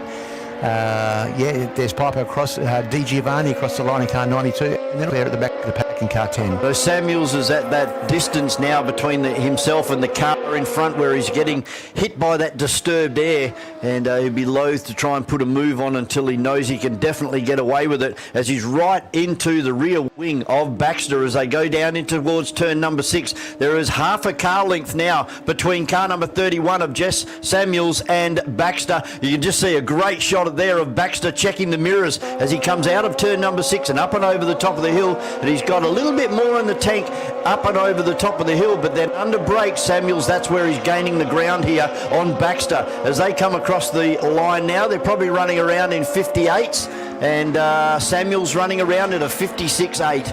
Yeah, absolutely, and every now and then you just see Samuels just moving out and showing him the nose, just to make sure that he keeps him large in his mirrors and keeps him harassing him mentally with the image of his car in his mirror. So he's showing him his mirrors and letting him know that he's well and truly there, waiting to pounce. Well, starting to stagnate a little bit now. What will be the two closest cars are Baxter and Samuels in 4th and 5th position.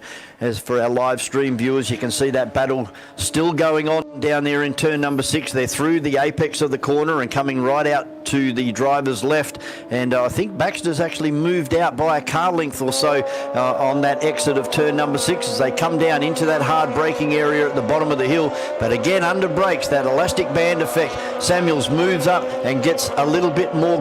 Now he can get the toe down the main straight here. 56.8 last time across, and a 57.1. So Samuels is really starting to apply the blowtorch now, and you can see that on the track. There's only 2 car lengths now between the two of them. Yeah, absolutely, but they've got to also be aware that car 18 of Russell is starting to close in on the both of them. He was a 56.4 on that last lap, so he was half a second quicker than what Samuels was, and over a second quicker than what Baxter was. So you have to be careful, because that gap is starting to close down, only around about 2 seconds between the battle for 4th and 5th and 6th place of Russell. Yeah, you're absolutely correct there, as we go back and have a look at Baxter trying to hold off Samuels, and I think Samuels is a lot closer this time. He's down to 1 car length now as they come down into turn number 7. Under brakes, here comes the dive from Jess Samuels and gets the job done. A little bit of a slide on the way out of turn number 7, but a great piece of driving from car number 31 of Jess Samuels. Yeah, beautiful 4-wheel drift coming out of that corner there. then and got the power down and get down this pit straight. He's already pulled a couple of car lengths between himself and Baxter. So now Baxter's probably going to come into the range of Brad Russell, who, as I've already mentioned, started on the front row after qualifying, but had slipped right back in the field, and he's going to have to find a little bit of pace and get back onto the tail now of Baxter to make a bit of a race of it for us. 2 minutes and 37 seconds left in this one before they see the last lap board come out. Our race leader, Mason Harvey, still 4.44 seconds he has over Carl Reindler. He also has the fastest lap of the race with a 55.9 set on lap 5, and here he is back into view coming onto the pit straight. Yeah, Brad Russell's closing in on the back of Baxter now in car number 11. There's only 2 car lengths now as they come down in towards turn number 7. So Baxter already losing that position to Samuels, and now he's going to possibly lose it to Brad Russell, who's looking for the run through. I don't think you'll be able to get him down here into turn number 1. You just have to bite him. Oh, he's going to have a look out, puts the nose out, down the inside. Baxter hanging to the outside, and he's probably out-braked himself there, ran right out towards the side of the racetrack, and that's allowed Brad Russell to get in front of Baxter as he sets his sight on the tail. Yes, Samuels. Makes me wonder whether or not that's been a tyre issue that's been over under pressurised. Pressurised or something like that, because it definitely looks like Baxter's starting to just get a little bit loose in the rear end of that car coming out of turn 7. And Brad Russell's moving forward, so maybe he was under pressure at the start of the race, but now that he's got the correct pressures in, he's leaving his run a bit late with 1.5 minutes remaining in this one. Yeah, absolutely. Our race leader just crossing the line once more, so he's just crossed the line and done a 56.1. Excuse me, so only 0.2 of a second away from his fastest lap of the race. He's now got 5.2 seconds between himself and second place.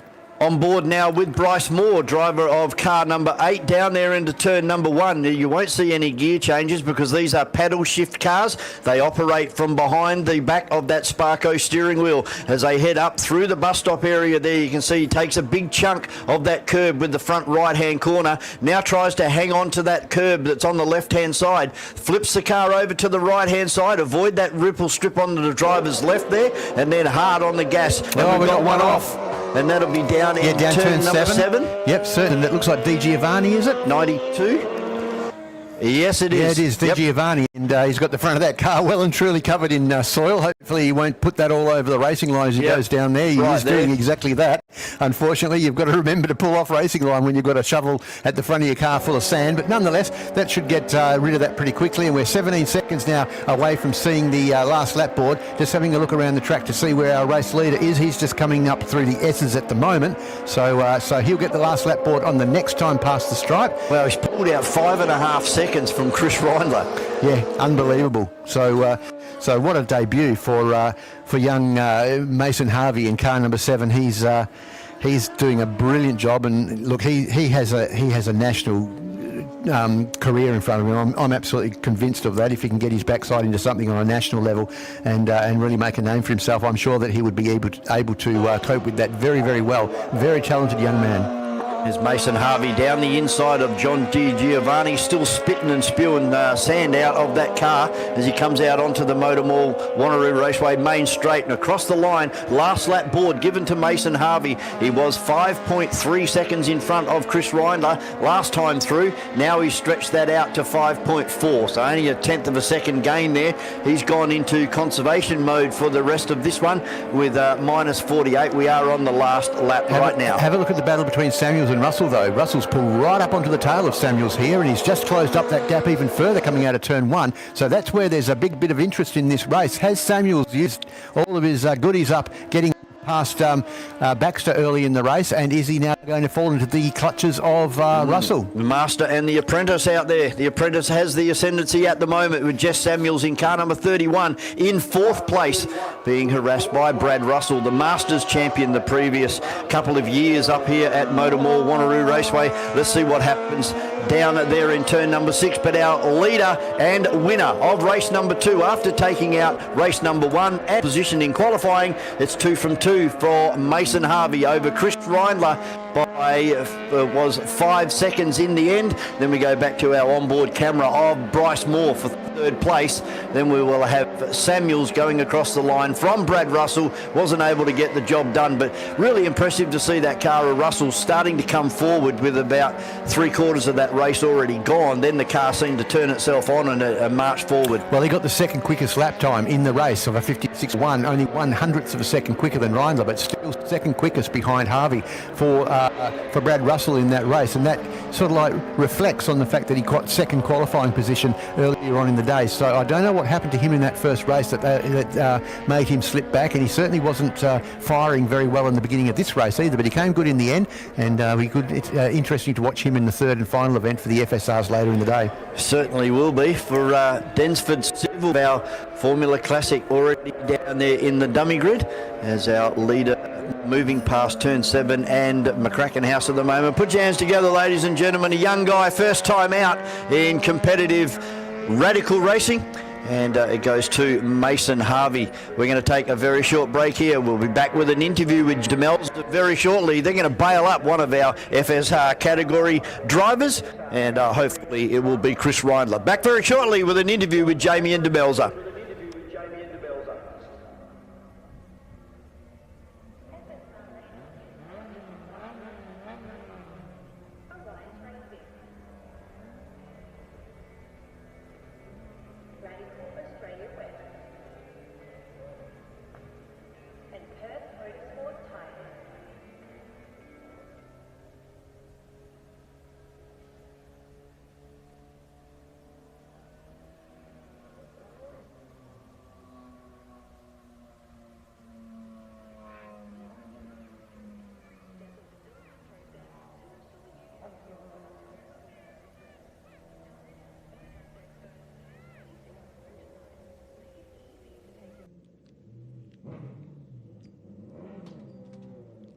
We are back here at pit lane at the moment, and we have Chris Reindler. Now, Chris, you just came second in that race. How did you go? How are you feeling? I think that was a bit generous, just coming second. Mason has been driving so well this weekend, so I think he cleared us by a long shot. I think I did hear 5.5 seconds at one stage, so we don't talk about that? No, we won't talk about that. You don't need to repeat that on television, thank you. So in terms of the car itself, how are you finding it today on the track? Is it getting there, or is it just not doing what you want it to do? I'm frustratingly still learning every single time I come out here. No matter how many laps I do, I'm always doing something wrong or someone's doing something better. So it's just a constant improvement. Now, but you are always in that top of the track more often than not, though. Yeah, it's we're doing okay so far, so good. But you always want to be number one. But yeah, we're making baby steps. I just need to do it a bit faster. And leading into the final race for today, what are your thoughts? Yeah, good question. I think I've got to try and get him at the start. If I can get him at the start, which looked pretty close in that race, then I've got a better chance. But his mid-race pace is so good, Mason. So, let's try and do it at the start, I think. And finally, who's in your support crew for today? We've got my dad, Chris Reindler Senior here, and his mate Andrew. The family, the little kids couldn't make it out today, but yeah, always good having some family out here. Fantastic. I'm sure they're watching on the live stream at home. Yeah, thank you. No worries, Chris. Good luck for the next race. That's it from us here at Pit Lane. We'll be right back after these short messages. We believe driving should be more than just getting from A to B. It should excite you, reflect you, move you. World-class supercars that stir the soul to everyday vehicles designed for comfort, reliability, and value. We bring you the best of both worlds, whether it's your first car, your dream car, or something in between. Our expert team is here to make the experience effortless and unforgettable. The Formula Classics making over the top of the hill, ready here at MotorMall Wanneroo Raceway for their second event of the afternoon, and down next to each other into a nice format. Hopefully they're a better start than what they had last time. They ended up having yellow lights come on and having to regroup again. And to be honest with you, unless there's lots of gaps off that front row. The roll, Mark Redmond's missing. Yes, he is too. Yep, Redmond's missing in the Rolt RT4, the car number 14. It should have started alongside the red Rolt RT4 of William Norman down there into turn number 1 for the first time. So that's going to put Simon Alderson into second and Marsh in the Aztec in third. Yeah, I thought for the moment there Peter Marsh was actually going to eat up Alderson there going into turn 1 and get that second position, but unfortunately for him, Alderson was able to withhold that, put a good fight up against that battle and stop him from getting down the inside of him. So as it stands at the moment, it's Norman from Alderson and Marsh as they head over the top of the hill. And these beautiful little cars. What a shame that we didn't get the second or the number 14 Rolt RT4 out of Redmond, because he did a great job in that car, and it was obvious that he was really starting to come to terms with it. Well, hopefully it wasn't a terminal problem. He's hopefully just run out of time for this particular event, but let's see whether he comes out for the 12-minute plus 1 lap later on this afternoon. Event number 27, our leader already down here on the main straight is Will Norman in the Rolt RT4. He's had it pretty much his own way the last couple of years. Yeah, he certainly has. And looking at Leon Magistro there coming through turn 7, he was right on the tail there of Ude in car 94 as well. I thought they might actually touch, but he's fallen back off the car 94. He scared himself. Yeah, he must have done, because Leon Magistro back there in 5th from Craig Thompson, Brian Sells, Dave Deard, and then Grove and Swarbrick, and of course Redmond didn't start the event. Oh, a 15-minute event for these guys. It's a long way in one of these classic cars as we pick up Simon Alderson in car number 54 down there into turn number 6. And a very daunting corner is turn number 6, even in a sedan car. But when you're low to the ground like that, I think the perspective of the track from the driver's cockpit would be completely different to say a Hyundai or a Commodore. Yeah, it is. You're getting something like, well, you'd know that, being in a Formula V and having also raced Cortinas and things like that. It is a completely different view when you're down. And one of the big things that you notice when you're in a Formula car like this rather than in a saloon car or a sedan car is how bumpy the circuit is. Yes. It's certainly not a bumpy circuit compared to a lot of other circuits in Australia. It's a very smooth surface. But, Craig Thompson going around down there into turn 7. Hopefully he gets himself off the track and out of the way of the oncoming traffic, and he does exactly that. But yeah, you get into a little car like this, which has obviously stiffer suspension and everything, and you notice all the little bumps in the circuit. And that's probably the biggest thing that I noticed when I got into a Formula Ford around here. Yeah, you notice that the difference when you're driving the Cortina, that yes, we say that turn 5 is a blind corner, but it's a blind corner for longer when you're lower to the ground. It certainly is. But it is really lovely driving one of these cars compared to a bigger saloon car, even a Cortina that's not a particularly big saloon car, and cars like that, because these cars are just so responsive. Like, you can aim them towards the corner. And very sideways for Alderson as well, coming out of turn 7. I wonder if there's something down the ground on the track down there. But yeah, you can come into a corner in one of these and you commit to the corner, but you can still just move the steering wheel just a little bit. You can watch that apex coming up, and you just move the steering wheel a little bit and move the car just a couple of millimetres either way, just to avoid the curbs and things like that. And it's really, really lovely with the adjustability of these things you've got in them. You don't have to turn the steering wheel much on these cars at all. As Leon Magistro has got past Colin Ude, and Colin looking for a fight back, Magistro moves over and blocks that line down into turn number 1. So a good little battle happening between the Rolt RT4 and the Tiga from 1984 as they head up and over the bus stop area and into turn number 4. Yeah, that Tiga is, I think, an ex-Escargo motor racing car, and used to be owned by... not Dave Walker. Rob Jordan used to own that. That's it. And used to be driven by quite a few drivers that he used to allow to drive that for him over time, John Herney being one of them. And Rob used to get out and drive that quite well as well. And a few other people used to get into that car and have a pedal every now and then too. So one by one, Rob Jordan is offloading all of his cars from the Escargo Racing. And look at that Rolt RT4, looked like it was slowing down, but I think it might just have been the angle of the camera. So that's another new line that we see here at MotorMall Wanneroo Raceway now. Typically you would come out of turn number 6 and allow the car just to float out to driver's left and use all of the racetrack, but you can see it particularly with the Formula Fords and the FSRs and now the Formula Classics. You hug turn 6 on the exit and drive up driver's right. Yeah, that's interesting. It's usually you let the car go in fairly quickly on a very wide line, and you're back on the power pretty early, right just as the apex is just at the drain in the middle of the inside of the corner down there, and the car naturally wants to drift out to the outside of the track. So Yeah, I'll have to have a close look at that and see what these guys are doing. Yeah, I've noticed that probably the last 6 months or so, and like we've always seen the what used to be the traditional entry into turn number 1. That's no longer the traditional entry, where you used to be right over next to the ripple strip, and for as long as you can, then turn the car in. Now they're going in at mid-track. Yeah, and that's what we used to call the touring car line, because you get the touring car guys over here right the way from the early 80s onwards, and they used to come quite close to the driver's right coming into that corner. And I was actually watching that 1993 touring car around here with Mark Scaife in his car, and I was watching, actually it was Tony Longhurst in his Commodore he was racing at the time, and he was actually starting to move towards the inside of that corner before the start of the red and white curb.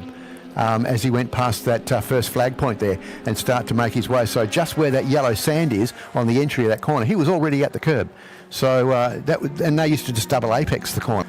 But yeah, there's several different lines to get around there. I know these days in my MX-5 when I'm out there, I certainly don't take that wide line anymore that we used to take. No. It's gone. Yep, it has. I think a lot of that has to do with this new track surface as well, the SMA surface that we have down here at MotorMall Wanneroo Raceway. Since we put it down 5 or 6 years ago, have changed as far as your driving and the techniques to get a fast lap. And tyre grip. I mean, tyre technology changes all the time. I think tyre technology is just getting better and better and better, and you don't have to take that wide entry in there and then just nurse it a little bit until you get into the corner before you can get the power down. These days you can go in and protect your line on the entry of the corner and still get your power down well before the apex of the corner and come out really, really quickly. So 5-second penalty for car number 88, the white Aztec of Peter Marsh, unfortunately out of position. So a false start being declared there for the Aztec of Peter Marsh. And lots of lapping happening now, as well as our race leader blast past Craig Thompson, who now gets down the inside of Dave Dearden is that Dave? No, that's Brian Searles. Sorry, there goes Alderson past, and now Alderson wraps up Craig Thompson as well. Yeah, so that was as you mentioned, that was Brian Searles that he got down the inside of in that pretty little green car. And the leaders have managed to get past. The race lead at the moment being led by Bill Norman from Simon Alderson. 1.7 seconds, fastest lap of the race so far, a 57.1. And then it's daylight, then back to Peter Marsh in car number 88, the Aztec. 29 seconds behind Alderson is Peter Marsh, and with another 5 seconds behind that, that's going to make it pretty close between himself and Leon Magistro at the moment, who's just dropped out to 41 seconds. So Peter Marsh may hang on to third here. I think he will, because he's half a second to a second faster than Magistro per lap, and he's currently got 11 seconds on him, so he's still got 5 minutes left in the event, so he should be able to get that time well and truly sorted out. See, Alderson has closed that gap. It was 1.7, now it's down to 1.3 as Bill Norman heads the Rolt RT4 up through the bus stop area and into the left-hander at 4. So all eyes on Simon Alderson to see whether his car is starting to come on strong towards the end of this race. This is a Formula Ford with a 2-litre engine, where our normal Formula Fords that we've just seen just a couple of minutes ago, they're running a 1600 Kent engine, and this one is running a 2-litre engine. So bigger cubes, and of course you've got the rear wing, the front wing, and of course slick tyres on this as well, and slightly wider tyres on the rear and the front compared to what you would normally have in a traditional Formula Ford. Yeah, absolutely. So it's quite a weapon, and it was intended originally when they brought this in, this Formula Ford 2000 in, to give people an extra stepping stone between Formula Ford and what was then Formula 3, and it was to give them an opportunity to start learning a little bit of the black art, I guess you'd call it, with slicks and wings and slicks on the car, which were different obviously to the tyres that were on the 1600cc Formula Ford. What is that? That actually looks like a neck horseshoe. Oh, okay. And that looks like the Velcro strap. So we'll have to wait and see what happens where that is. I think it was on the exit of turn number 6 as Norman just rounds up Colin Yude. And just in the background there, you saw Simon Alderson not too far off the... And exit of turn 6, just there on it the is. track. Right near our camera spot. And look at Alderson. He's closing this down now as they start to negotiate the lap traffic. And there's another car now of Glenn Swarbrick. Stays nice and wide. Alderson's got the better of the exits out of turn number 7. And now only 4 car lengths for the difference now. Yeah, exactly 0.4 of a second as they crossed the line that time, and he was around about a second and a half quicker that time than what Norman was, being held up in traffic, I'd suggest, unless he's got a problem. But yeah, he seems to be maintaining that 5 to 6 car distance between himself and the race leader as they head down into turn 4. Norman's had it pretty much his own way the last couple of years here, taking out a couple of the big Formula Classic trophies over the last couple of years as well. And Simon Alderson's best chance to do something about it. 0.4 of a second. It equates to about 3 car lengths. But now down there in turn number 6, the horsepower of the Rolt RT4 just stretches its legs and drives away from Simon Alderson. He stretched that out to 10, maybe even 15 car lengths. Yeah, he has, and but under brakes, look at the gap closes down once again. Norman just starting to get a little bit of oversteer at the mid-corner of that, coming out of that corner, but he's controlling it very, very well. That gap's gone from 0.41 of a second out to 0.77 seconds, so he's definitely increased that lead by 0.3 of a second on that last lap. Coming up to lap, the second of the Rolt RT4s in this event, which is car 16 of Leon Magistro. Waiting to see what happens here with Magistro. Is he going to hold up Will Norman? Looks like at a good point of the racetrack to actually get past somebody on the way down in towards turn number 6. As we pick up on our live stream, that exactly thing happening, and Magistro's gone to driver's right, and it has actually held up Will Norman. So this is Simon, and Magistro's come back in front of Will Norman again, so not going to be very happy, and he's come right over to driver's right there and just about stopped Will Norman. And have a look at Alderson side by side and into the race lead down into turn 7. We have a new race leader in Simon Alderson. Wow. That's getting held up. Magistro should be looking in his mirrors here as Alderson pulls out, tries to go down the inside, and Leon, there's no point racing a leader. You're 1 lap down, and Simon Alderson now puts that lap car between himself and Will Norman. Yeah, he certainly does, and he's disappearing into the distance. I wouldn't be surprised if Norman hasn't got a problem with that car, and he's still stuck behind that second of the Rolt RT4s. He's not really looking like he's challenging to get past at the moment, so wouldn't be surprised if that car hasn't got an issue. So times 1 minute, but he was down in the 57s there for a while. But with that car being polluted on that last lap, now we see what's happening here. He's trying to line him up for another pass down there in turn 6, but Magistro's all over the road. Need to remember, of course, also there's that debris coming out of turn 6 in the middle of the track as well, although I can't see it now, whether it's been moved off the track or what's happened, but that could have come into play a little bit there with the positioning of Magistro's car. But yeah, there doesn't seem to be any urgency for Magistro to get onto the back of car 16 of Magistro. And I think here he goes, he's looped it right in front. Good driving there from Grove in car number 4 and Will Norman. But yeah, I don't know whether Magistro had something going on with that car either, but definitely Will Norman off the pace now. He's out to us. I reckon he stalled it too. He's got the back end of the car up. He's probably beached himself up there. Yeah, no, I shouldn't be beached, I don't think, but I think that he may have stalled the car and it just rolled back up there as he was trying to get the car going. So I wouldn't be surprised to see if we don't see the checkered flag come out. We're at time neutral right now. It's moving, but can he get the car turned? Big flick turn here. They just put the foot into it, hit first gear, and that's not going to go anywhere. Yeah, I wouldn't be surprised if they don't bring this checkered flag out. We're 18 seconds into deficit now anyway, so I don't think it's going to affect the race lead, so I think they probably will chuck the checker out this time past. Well, here's the leader out of turn number 7. We're waiting for the last lap board or checkered flag to be shown. Checkered flag, and that's the way it will finish. So it's 1-1 now to Will Norman and Simon Alderson taking this win in car number 54.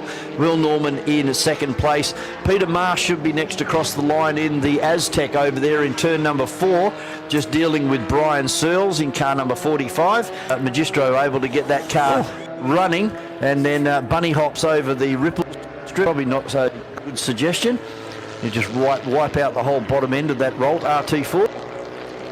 And just seeing coming down past the commentary box now, it looks like it's all piece of that front wing there, Rob.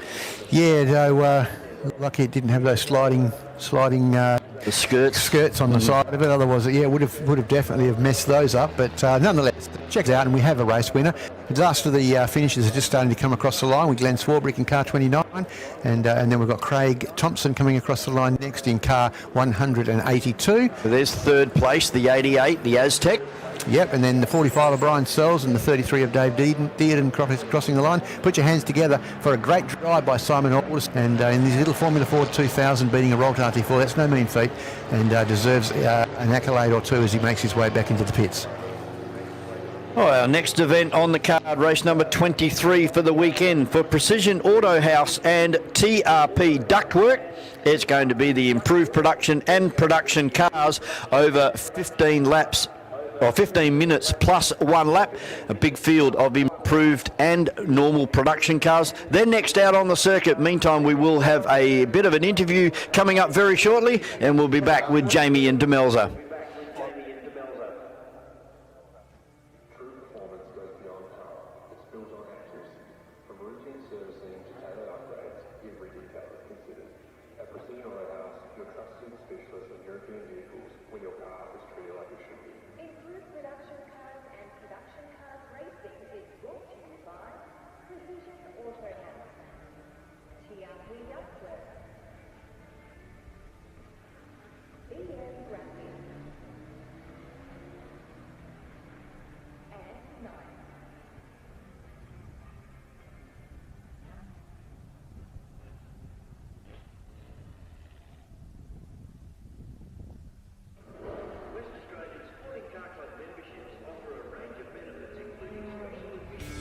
True performance goes beyond power. It's built on accuracy. From routine servicing to tailored upgrades, every detail is considered. At Precision Auto House, your trusted specialist in European vehicles, where your car is treated like it should be. Improved Production Cars and Production Cars Racing is brought to you by Precision Auto House, TRP Ductwork, BM Graphics, and Knight.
For Precision Auto and TRP Ductwork, improved and production cars over 15 minutes plus 1 lap. Joining us up here in the commentary is legend of MotorMall Wanneroo Raceway, Mr. Jeff Duckworth. G'day, Ducky.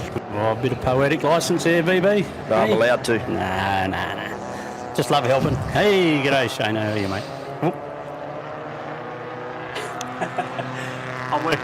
I'm working this thing out. Yeah, he's working it out. He's pressing all the wrong buttons, so we don't know whether you heard him. But Jeff Duckworth up here. Yeah. And Jeff, improved production. What's going on with your improved production racing career? You're still going to have a race throughout the year, or have you called it quits? No, I'm actually having an engine built over at the boys from KYP at the moment. I called in the other day and the block's away getting decked or all something, whatever it is, yeah. And nothing special, just starting to try and catch Tim Riley, actually. Oh, that'd be good. Give him someone to race with, because it's been pretty boring for him. So, and hopefully we'll get another 1.6 litre one out. Just Get out and have a bit of fun, you know? Have a bit of fun. Yeah. Speaking of having fun, Matt Cherry, who went all the way and had so much fun in the previous race that he broke his own existing lap record from 2 years ago. So now the new mark is 60.08 set earlier on today in the Holden Monaro, and alongside him on pole P2 will be Joseph Karukin. On the second row, Brett Sheriff in the new RX3 Mazda, and alongside him in the RX7, car number 181 of Trent Hookermow. Then we have the Commodore of Steve Turpin. Then Joel Corello in car number 7, the BMW. Mason Legg in the VW Golf, the 40th anniversary edition. Neil Pollard out there in a very quick little Honda. Andrew Silvestris in a car that was built by Berwick Linton up there on the Gold Coast. Of course, Berwick, one of the big BMW dealers in Queensland, and a very successful race car driver and engineer. Won lots of the production races, the 12 hours, the 6 hours. Unfortunately, had a bad luck at the 6 hours a couple of weeks ago. Yeah, I remember Berwick having a big accident at Adelaide, at the Adelaide Grand Prix circuit, in one of his cars, where he ran out of brakes at the end of the hairpin at the end of Decataville Terrace. And but yeah, he's been around in production car racing in BMWs for many years, hasn't he? He certainly has. I'll continue that story about Andrew Silvestris' car. It's got a very checkered history, that car, but we should be green flag at the back of the field. Red lights on, the revs rise, and away we go. And look at the start from Joseph Karukin.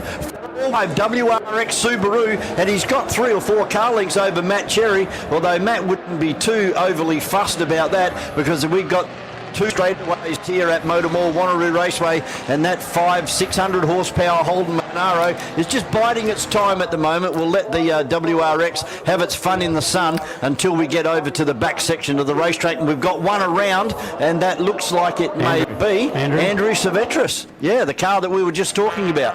That's a shame. I hope he gets it turned around and going again and doesn't cause a hold up. He looks like he's just starting to roll forward a little bit, so hopefully he'll get that car going. There's a lot of rocks out there on the racetrack that he's brought back onto the surface.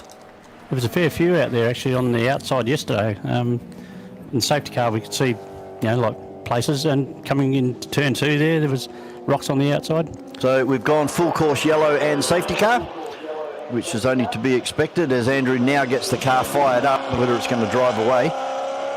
Not such a bad thing for us for him to go full course yellow, because that lap and a half that it would have taken Cherry to get past the car there of Karukin would have worked his tyres a little bit, so it'll give his tyres a bit of a break, and it's more likely then that when we get going he'll be able to have clear air and give us a new lap record. Well, Andrew Silvestris has got the BMW up and running, and that car originally, as I said, was built by Berwick Linton up there in Queensland. Had a massive accident at turn 2 at Bathurst at Griffiths Bend, and went into the concrete walls before they had the tyre wall there at Griffiths Bend.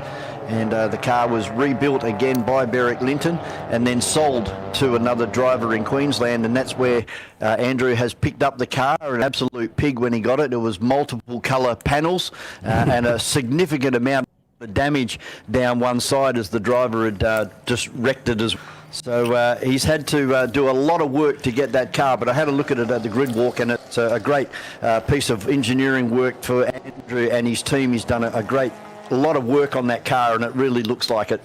He should have chased some Benetton sponsorship. Different panels all over it. Different colours all over it. Yeah, different panels. Yep. So he's just coming down slowly. I think he probably may retire this car, because this is one of the cars in the 40-lap Enduro coming up on this afternoon. So him and the team would want to go right over that car now and just make sure that everything's good to go for the big endurance race.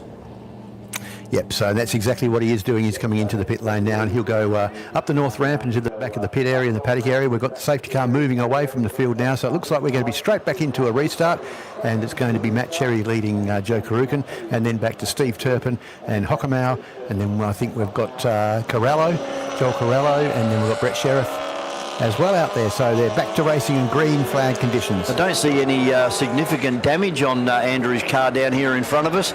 as Matt Cherry down there into turn number 1. Steve Turpin sneaks up the inside of the WRX of Karukin, takes over second place. Karukin in third, then Trent Hookamau in the RX-7. Then we have Corello in the BMW and Brett Sheriff in that RX-3 from Queensland. Yep, and already we've got about a 10 or 12 car length distance, even more than that, 15 car length difference between Cherry, but Turpin's gotten over the top of Karukin as well on the other side of the track, so Karukin's dropped down to third position now, and then back to Trent Hookamau.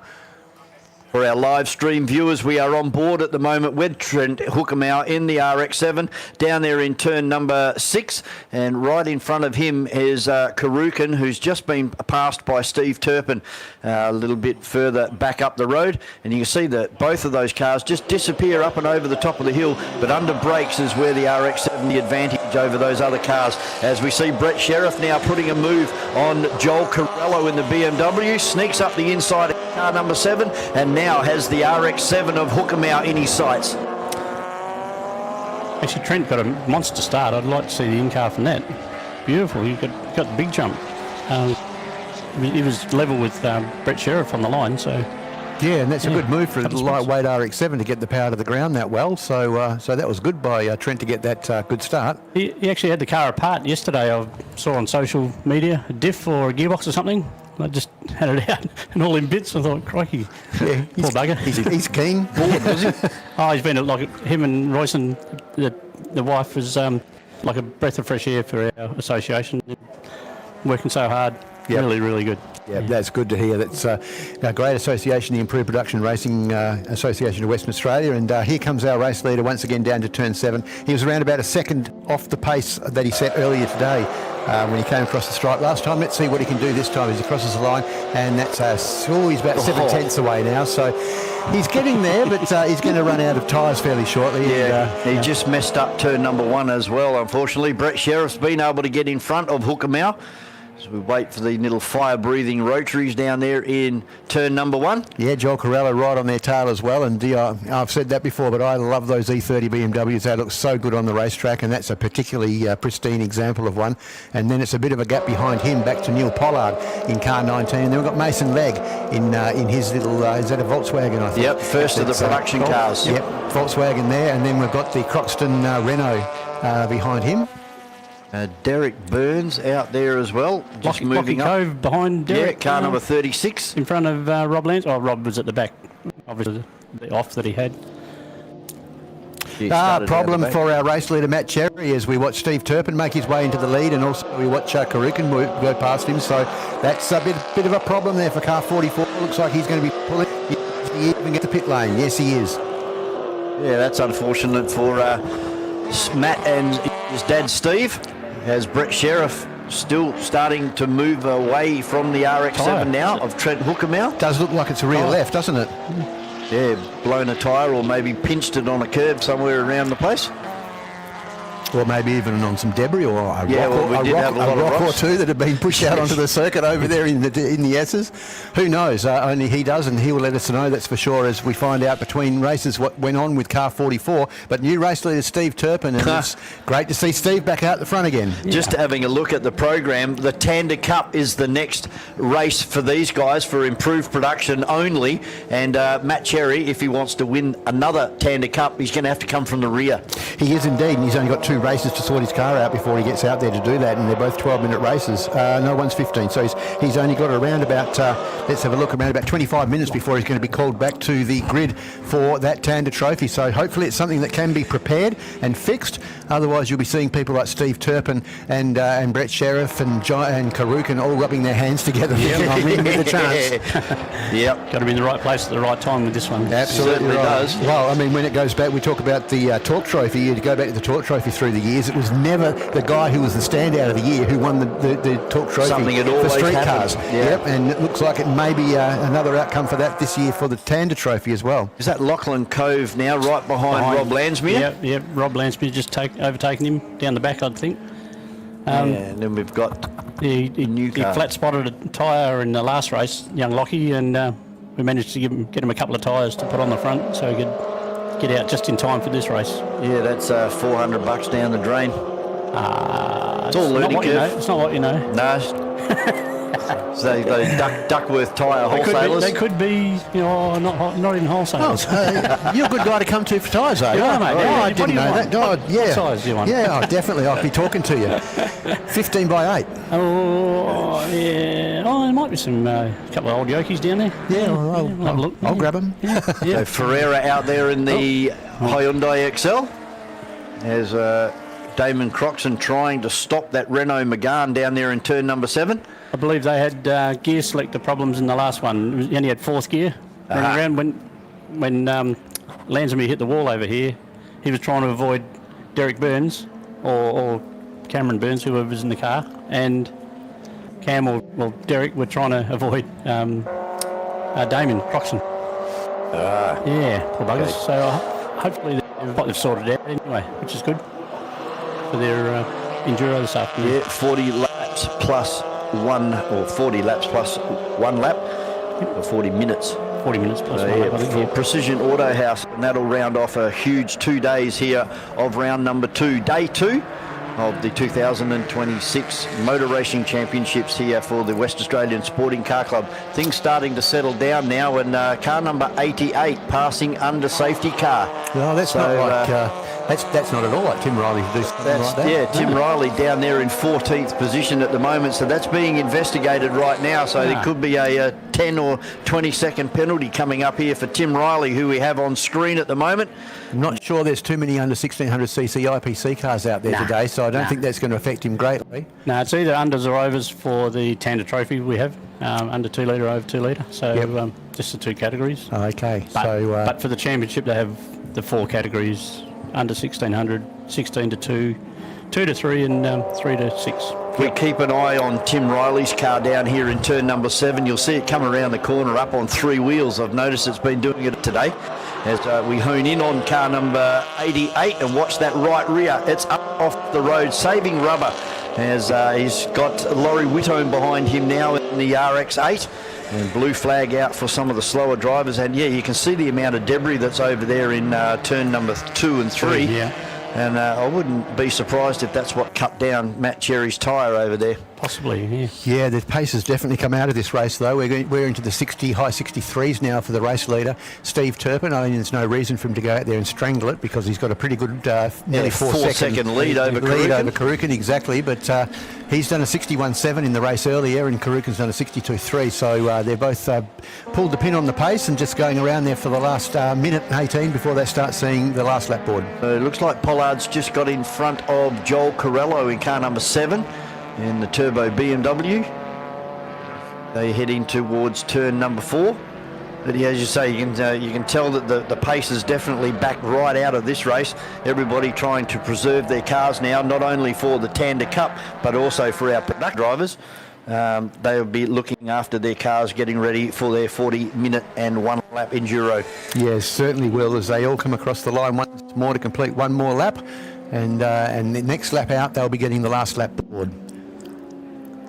That's car number 85 of Mason Legg, making the jump out of a Formula V into production cars for the 2026.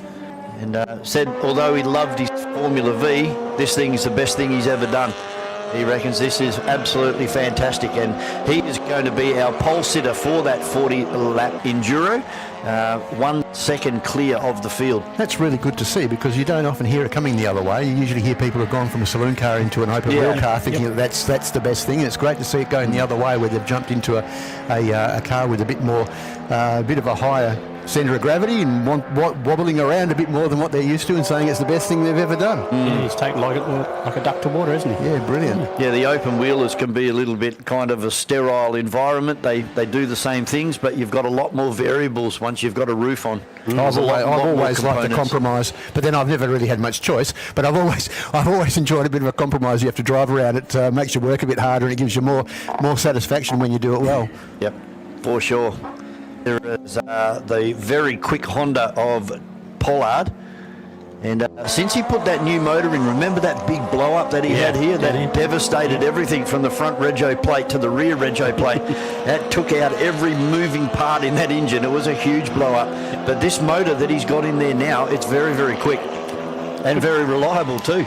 Reliable driver, I think, showing a bit of love too. So he's Yeah, really top fella. So race leader just coming out of turn 6 now, and will be shortly breaching the top of the big long hill at the top of the hill and coming down into turn 5. Here he is now, and he will take the checkered flag this time as he comes past the stripe. So down into turn 7 for the final time is Steve Turpin, and it's been a good drive by Steve, as they say, to finish first. First you've got to finish. Well done.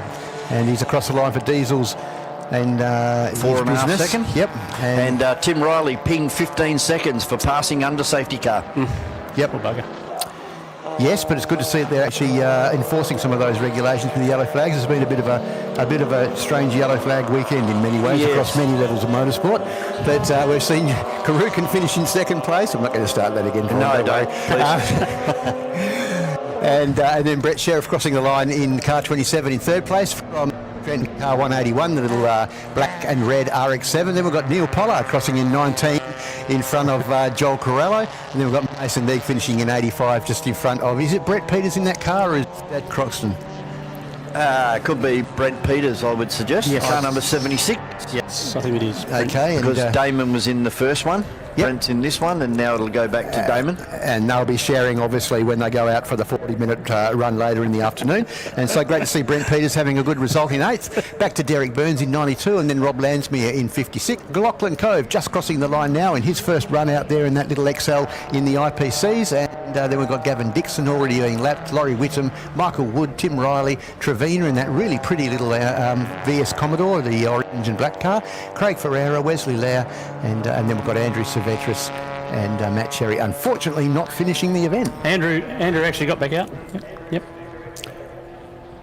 So hopefully we're going to have an interview fairly shortly, and we're going to have Steve Turpin, the winner of that last event. So I'll let you decide to go down to them in a minute. Yeah, we're going to go and have a quick break while Jamie and Demelza make their way down there and throw themselves in the front of the Commodore there so they can have a chat to Turpin, the winner of race number 2 for Improved Production and 3E Production Cars. We'll be back very shortly with a interview with Jamie and Demelza. And I'm Vaughan Brewer.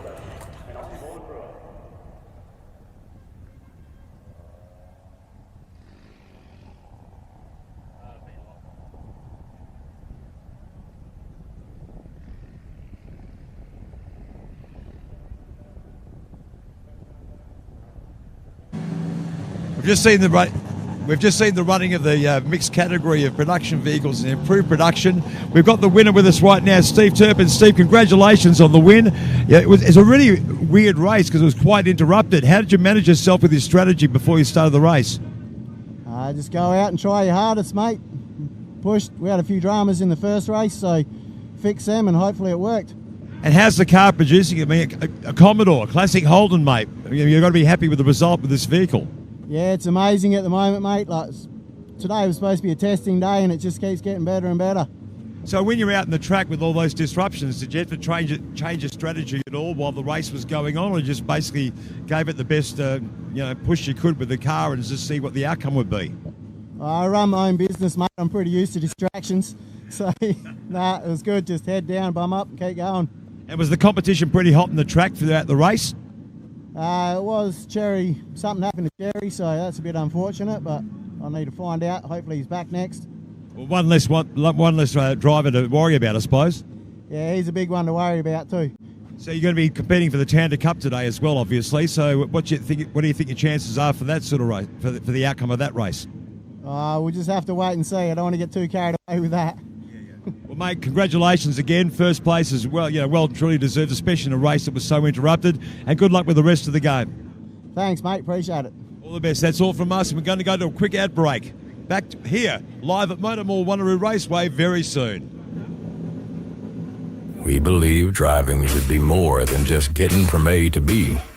It should excite you, reflect you, move you. From world-class supercars that stir the soul to everyday vehicles designed for comfort, reliability, and value.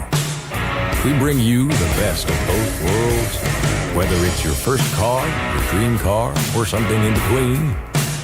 Our expert team is here to make the experience effortless and unforgettable.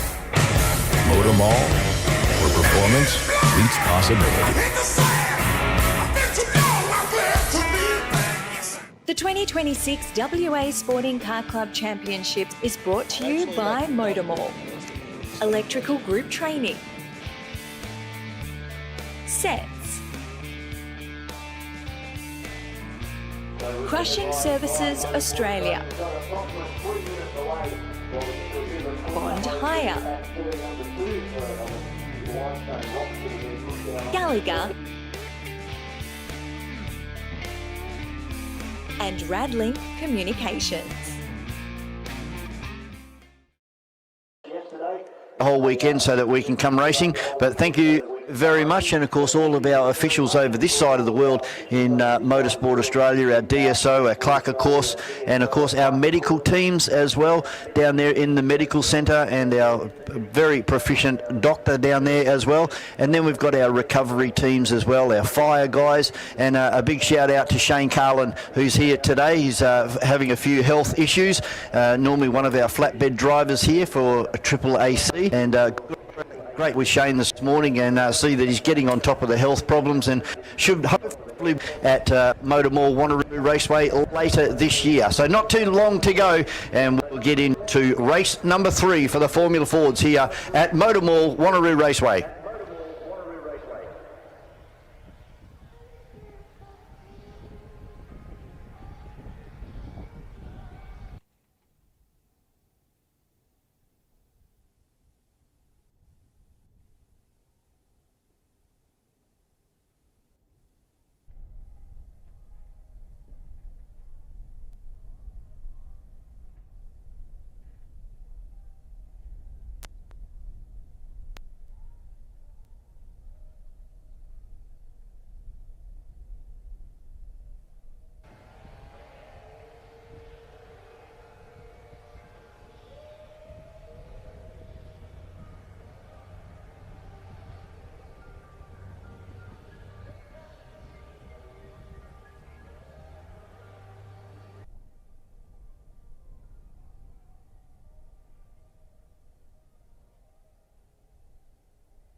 Race number 3 for Formula Fords about to enter the circuit and form up on their formation lap. Number 57, Brock Brewer, 2 wins from 2 at the moment, sitting 10 points clear on 50 points at the moment from Tom Begley in car number 3 on 40 points. On 36 points is Thomas Chapman in car number 157. Had a great battle with the 65 of Josh Matthews on 34 points. Then we have a tie with Joel Wheeler and William Hall, both sitting on 31 points. Then we have 3 drivers currently on 26. That's Coberstein, Deckers and Webster. 2 on 21, Bradley and Watkins. Boyack on 18 and Schwarbrick sitting back there at the bottom of the field in car number 29 on 16 points. So Rob, as per usual, these guys putting on an outstanding display of open wheel racing. No, I feel quite sick in the stomach. This is the last time we're going to see them. And to be honest with you, I've really enjoyed the Formula Ford racing today, and we're going to have to wait till later on in the season to see them again. But they've been absolutely fabulous. But I don't think anyone's going to be able to catch Brock Brewer. He just seems to have something extra in his tank this weekend, and he's got that couple of extra tenths of a second, and when they start getting close to him, he just puts the hammer down and just moves his 3/10 of a second away again, and it just seems to be that's what he's able to do this weekend. Yeah, well, you would expect them all to have fresh engines on board, being their first race meeting back for 2026.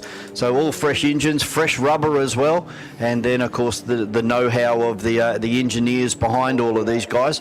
They've been able to do a lot of work in between the races as well, and you notice that the gaps were starting to get tighter in between those the mid runners to the back of the field. That gaps were really closing up between race 1 and 2. But having said that, whilst they've probably all got fresh machinery, I just think that Brock has just stepped it up again another notch, and he's got that experience of 2 or 3 years behind him. He's got that championship under his belt now, and I just think he stepped it up just that little bit better, and it's just driving a bit better than anybody else as well. So obviously you've got to get in the front row and you've got to get on the pole position to be able to make a clean set of heels off the start, and he's done that both times.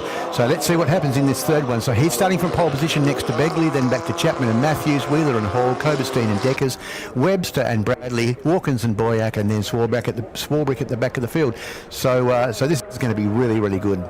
The burnout procedure down there in turn number 7, and Brock just lit up the back end of his orange and yellow and black car, the Formula Ford, the Van Diemen, the RF 93, and he'll start alongside car number 3 of Thomas Begley. And look at the way that Begley's just angled that the car towards the first corner, so that he can make the most advantage. If he gets a slightly better jump, he'll be right across the bows of car 57 very quickly. Well, the 57 didn't get going in that last one until he hit second gear, and then it started to accelerate it down towards turn number 1. So we'll see. Maybe Begley's got something up his sleeve here. Red lights on. We're about to go racing, and away we go. And the better of the start this time goes to the 57. A great start. He's pulled 1 car length already, but look what's happening back there with Chapman and Matthews trying to get around Begley already as they head into turn number 1 for the first time. It's the 57 of Brewer from Begley, then Chapman and Matthews. He certainly is, and just look at that battle between Hall and Wheeler, and Hall getting in front of Wheeler, and then it's back to Coberstein,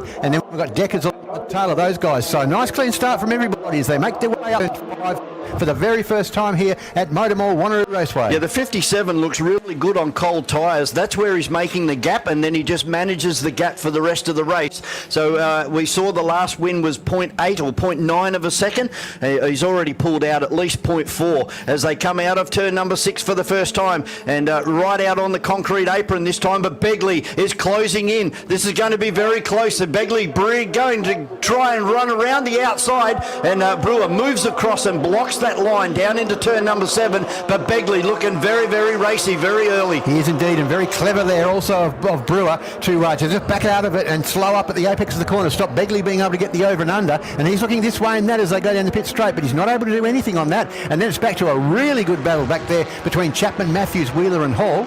And they're very, very close, and then about a breath back after that to Coberstein and Deckers, who are also having a good in themselves. Yeah, Joel Wheeler's right in this in 5th place at the moment, having a great run here. His first time back for quite a while at MotorMall Wanneroo Raceway. But our 2 leaders, they are skirting the field. They're already out to 1.2 seconds over Thomas Chapman in 157. Then Josh Matthews in 4th place. And they're right into the gearbox now of Brewer as they go down in towards turn number 6. Begley looking very, very racy. He's trying to get over the top, but I don't think he's going to be able to here. The 57 seems to accelerate about now, but look at the inside run from Begley. He looked to try and go down the inside, but Brewer able to move across and defend his line. Matthews and Chapman are having a good dice out there as well, and Matthews has got the over and under happening on the exit of turn 7. They were side by side coming across the top of the hill, but it looks like Matthews is going to take that third position away from Chap as they head down into turn number 1. But yeah, having a look at Begley behind Brewer, and he's just going this way and that.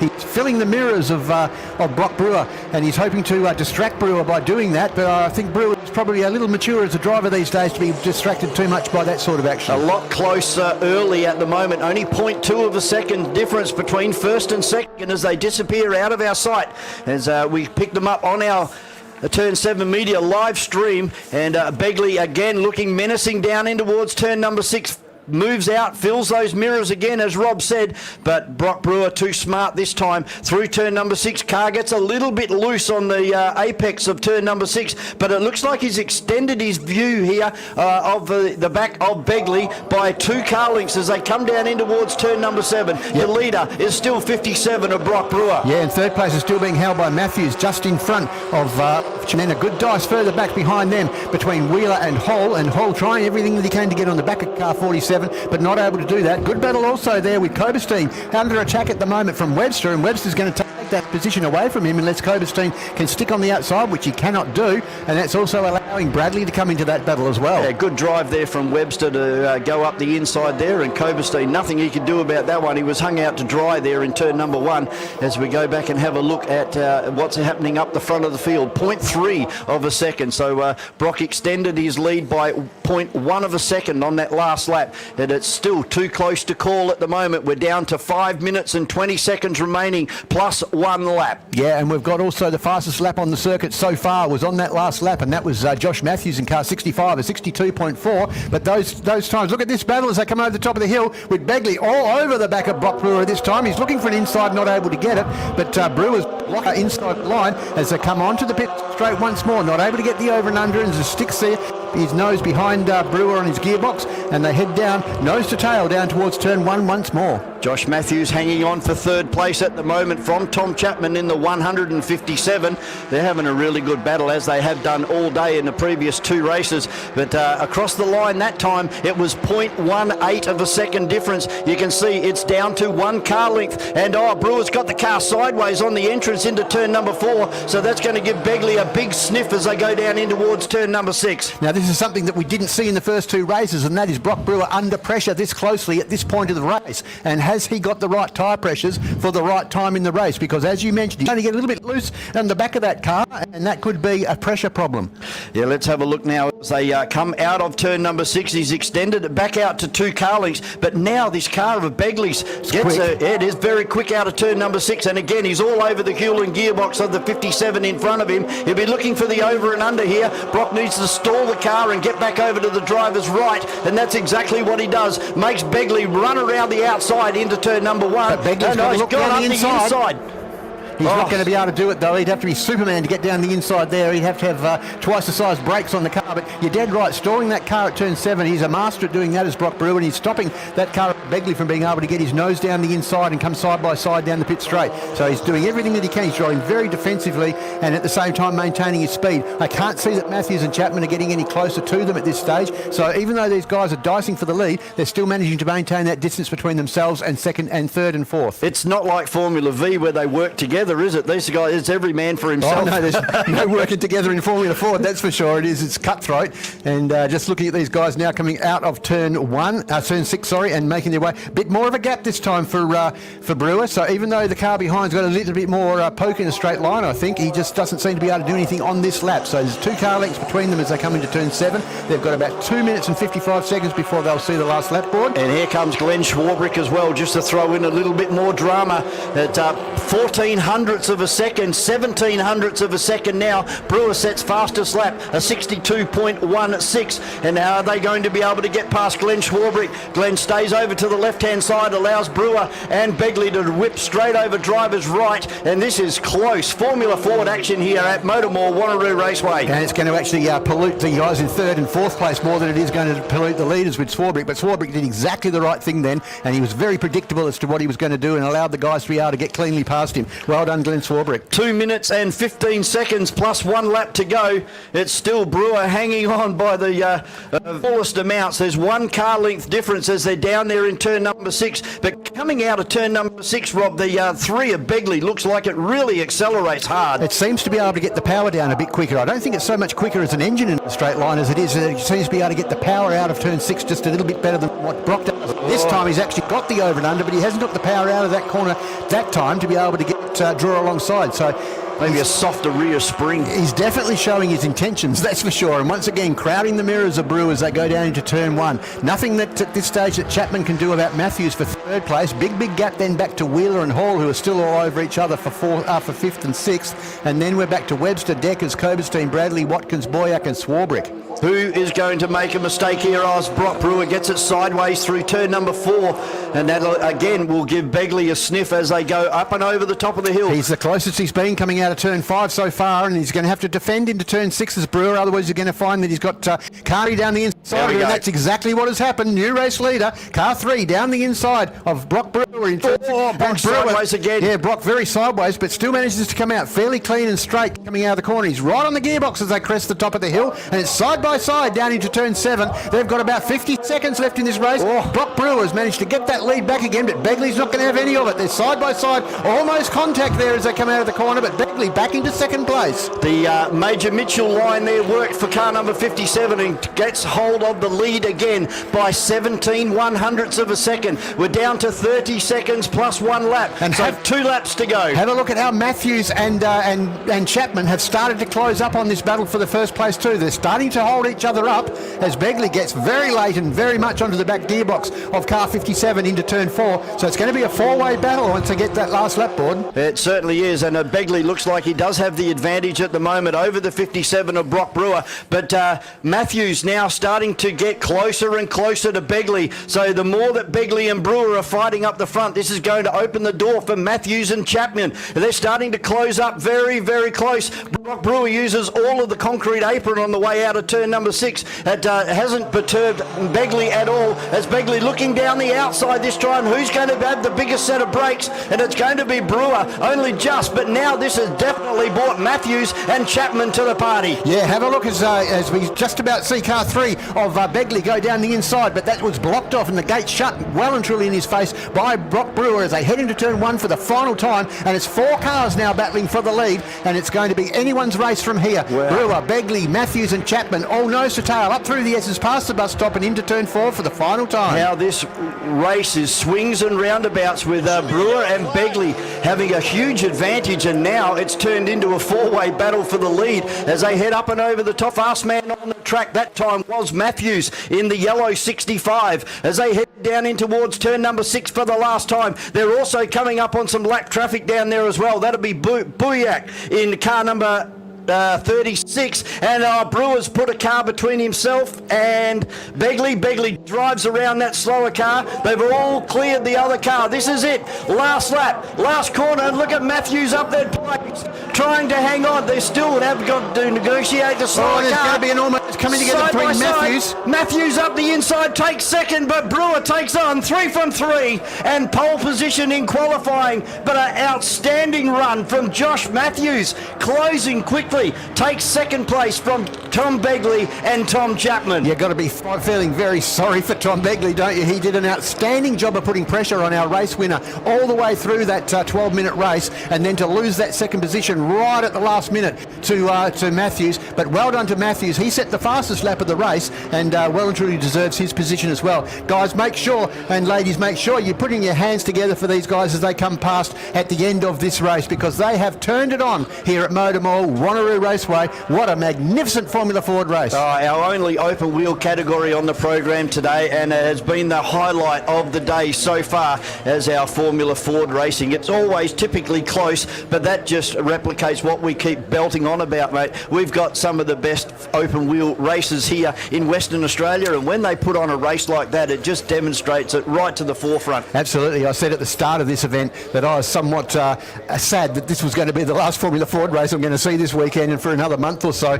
I'll tell you what, get these cars refueled and put them back out there again. Yeah. That was magnificent. Down there in 7 in McCracken House, put your hands together, ladies and gentlemen. Brock Brewer, the state champion, held off a 12-minute challenge from Tom Begley, and also Josh Matthews as well, coming home in second place, getting over the top of Begley on a drag race from turn 7 to the start-finish line. And take nothing away from Tom Chapman as well. 4 key players in the Formula Ford racing that we've seen today. And if you love your Formula Ford racing, make sure that you keep an eye on the WA Sporting Car Club website, because they'll be back again at race meetings here at MotorMall Wanneroo Raceway, both on the live stream and also here live in the coming months. And that's the sort of action they put on every time they hit the track. Mate, I need a Bex and a lay down. We're going to take a bit of a break here at MotorMall Wanneroo Raceway. We'll be back with FSR, another exciting category of racing here on the asphalt at MotorMall Wanneroo Raceway. We believe driving should be more than just getting from A to B. It should excite you, reflect you, move you. From world-class supercars that stir the soul to everyday vehicles designed for comfort, reliability, and value. We bring you the best of both worlds, whether it's your first car, your dream car, or something in between. Our expert team is here to make the experience effortless and unforgettable. MotorMall, where performance meets possibility. The 2026 WA Sporting Car Club Championship is brought to you by MotorMall, Electrical Group Training, Sets, Crushing Services Australia, Bond Hire, Gallagher, and Radlink Communications.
FSR Racing is brought to you by Arise Racing,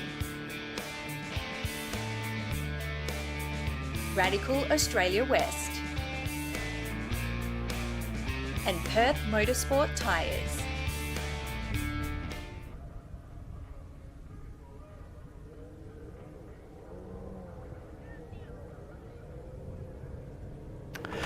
FSR for the last time today, and this is another category, excitement plus, Rob. They've been really, really close racing today, and a couple of upsets as well. Yeah, there certainly has. We've had a nice compress on our foreheads and managed to cool ourselves down after that Formula Ford race, so we're ready for the FSRs. And can anyone catch Mason Harvey? That's the question that is on everyone's lips at the moment for the FSR category, and you'd think that the answer would be yes, with the talent of guys like Chris Reindler and Bryce Moore behind him, but so far today they've made no impact. No, they haven't, and Mason's got that car set up beautifully. This is his first time out in competitive racing in an FSR, and he's running in front of guys that have been doing this for 5 or 6 years. They have as a Reindler and Moore. He has, absolutely indeed, and of course we're going to be looking for who we're going to be giving our Competition Drivers Club Driver of the Day award to. Gee, that's going to be a hard one to decide as at this time of the day. There's several drivers who have dominated today, who have taken pole position and taken a win in all of their categories. Matt Cherry almost did it, sadly didn't manage to finish that last race, but certainly on the cards is Mason Harvey. We've seen do that. We've seen Brock Brewer do that. We've seen other outstanding drives. So here's our grid at the moment. It's car 7, Mason Harvey from car 28, and that's Chris Reiner. Then back to Bryce Moore and Jesse Samuels, who made his way up into 4th position after starting from the back of the 10 of Russell and 11 of 78 of Mercer and 6 of Piper, 10 of George Sinclair, 92 of John Giovanni, and then 7 of Mason Harvey and 28 of Chris Reindler again. But they're our front row, so it seems to be cycling through twice today. We're quite happy to have a bigger grid. But John Giovanni is going to be on onboard camera, and that's magnificent to see such a great grid of FSR cars, and looking forward to this one also.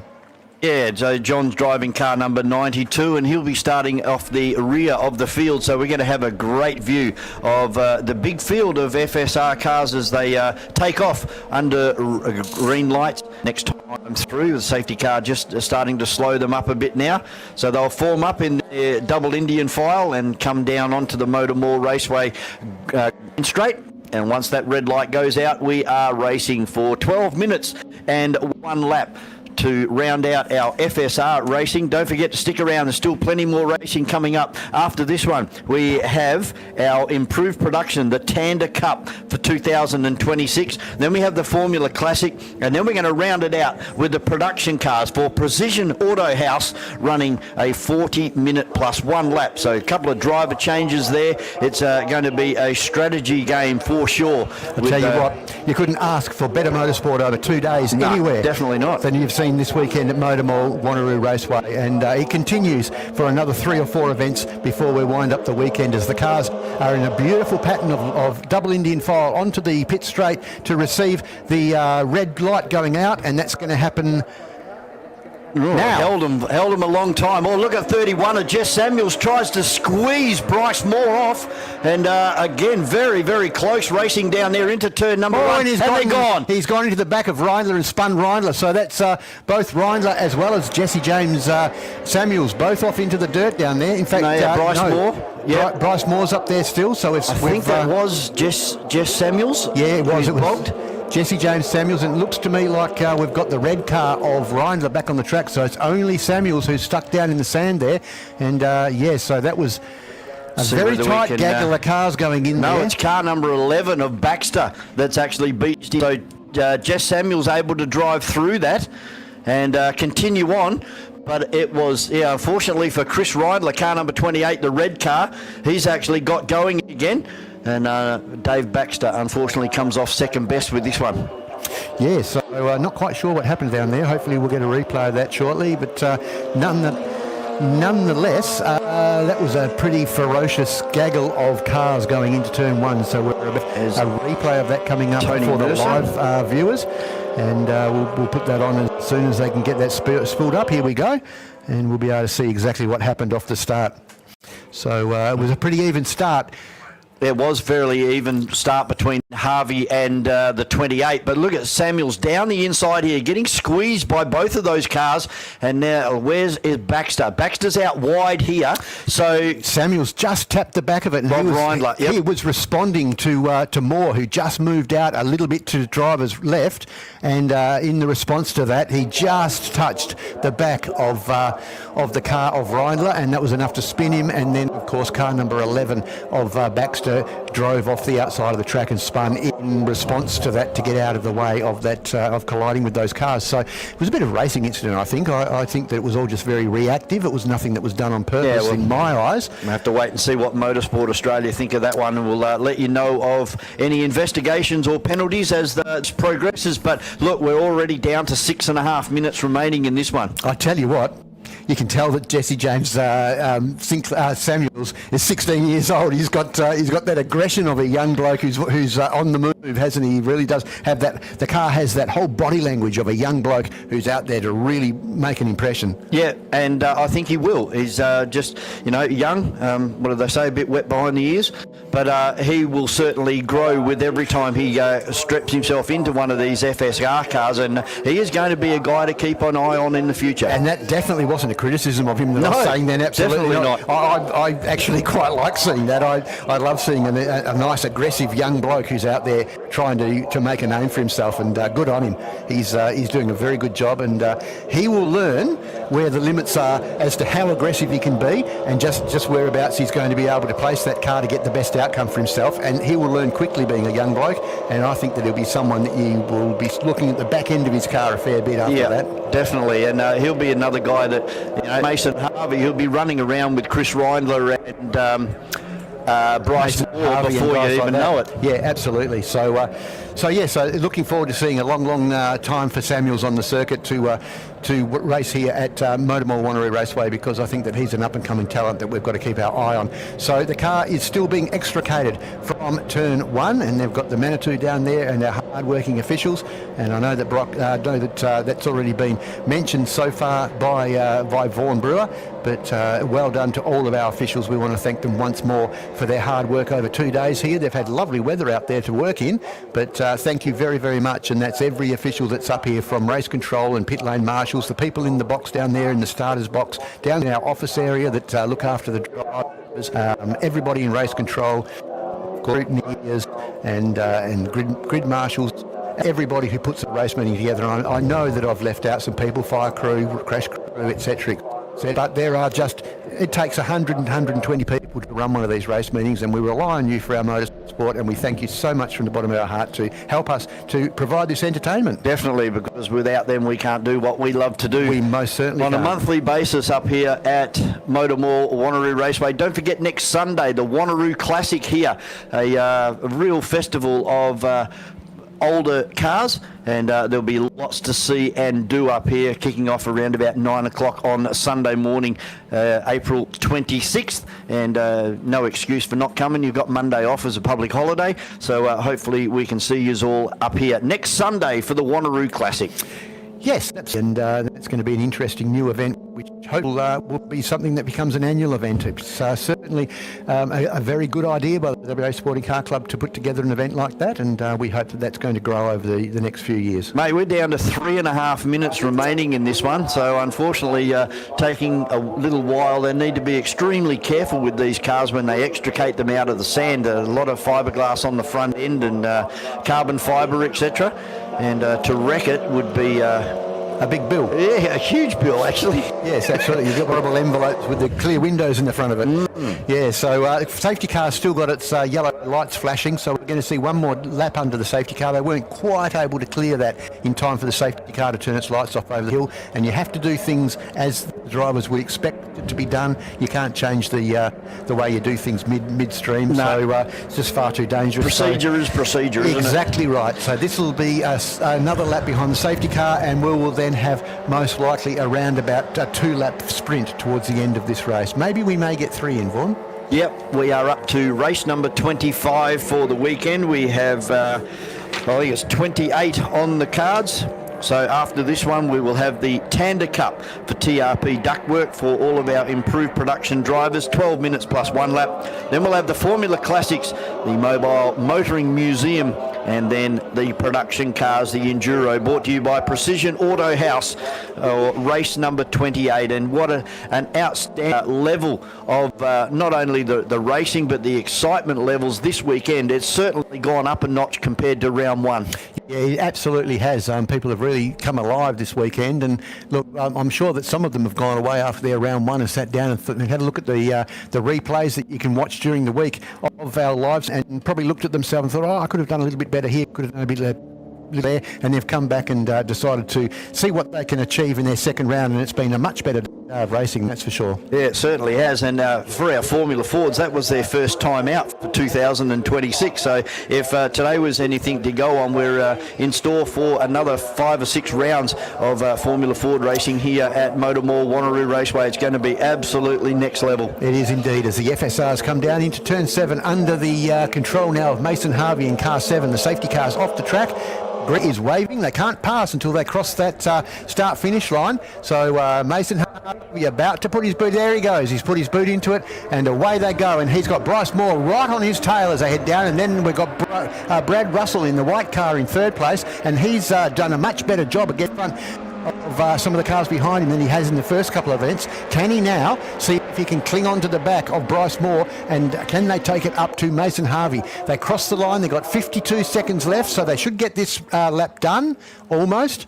And then one more. And then one more after that. So, I think we're going to get that 2-lap dash that I mentioned. So our onboard camera sitting behind Chris Reindler at the moment as we crest the top of the hill and drop away. And as I said yesterday, a camera doesn't actually show you how steep the other side of the racetrack is. It is really downhill. Once you get to the top of turn number 5, the earth just falls away underneath you. And the same at this little section here, where we crest the hill right now. You go along a little bit, and then the earth just drops out from underneath you, and you're down into the braking area. Oh, very wide on the exit of turn 7 there for Bright Time, so that's the one and only time that he's going to get away with doing that without getting a bad sportsmanship flag. But he's staying well and truly on the tail this time of Mason Harvey.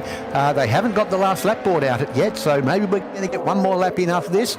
And we should do it as well, because it's only just 6 seconds to go. Yep. On time negative. 2 laps. We're going to get 3 racing laps at the end, which is brilliant. But you're dead right about that, and it's exactly the same as when you watch the Bathurst, the Repco 1000 at Bathurst, or the race meeting at the 6 hour that they had a couple of weekends ago. That doesn't look like it's as steep as it is on TV as what it really is in real life as well. I mean, if you come out of the cutting at Bathurst, you can just about lose all your breath just trying to walk up towards the top of the circuit near where the tree is. So Wanneroo is very similar to that. It doesn't show on the TV just how steep it is. But it certainly feels like it from the driver's seat when you just feel the earth drop out from underneath the car, and the car just drops and accelerates down in towards the braking area.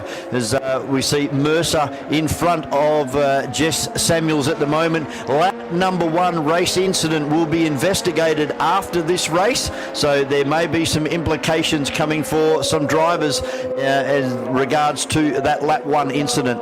Yeah, and look, I'm hoping that they call it a racing incident, because to me that's what it looked like. It just looked like Bryce just a little bit to the left-hand side to give himself a little bit more room, and in responding to that, Samuels just unfortunately moved across and nicked the back of Reindler's car, and I don't think there was any malice in it, but that's my opinion. We'll wait and see what Motorsport Australia think as the cars make their way out of turn 6 once more, and a very good lead now to Mason Harvey, who's got the fastest lap of the race with a 56.9, coming down into turn 7 now with Bryce Moore about 10 car lengths behind him, and he'll get the last lap board this time, I'm assuming, unless they chuck the flag out.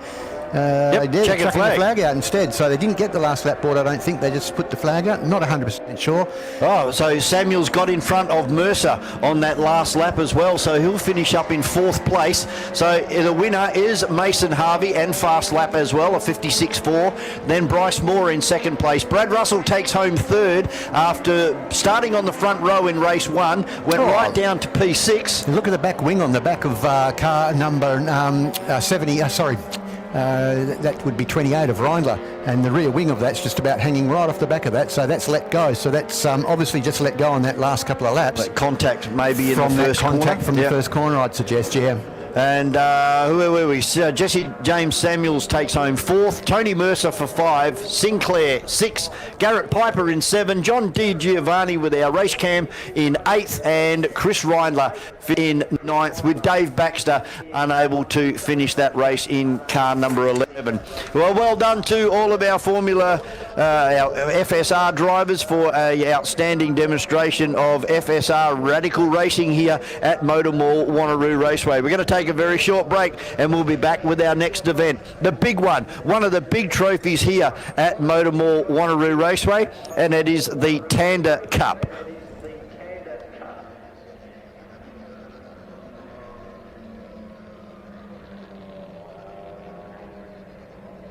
Our busy pit reporters roaming around the pits at the moment. They're going to try and bail up one of our drivers, possibly from that previous race in the FSRs, and we will throw down to Jamie and Demelza as soon as they are ready out there in the paddock area.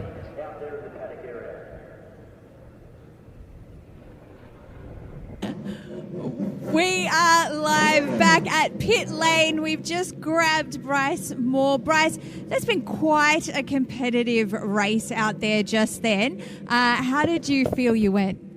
Yeah, not too bad. Got pretty lucky there on the start, to be honest. It looked like there was a bit of carnage and just managed to come through.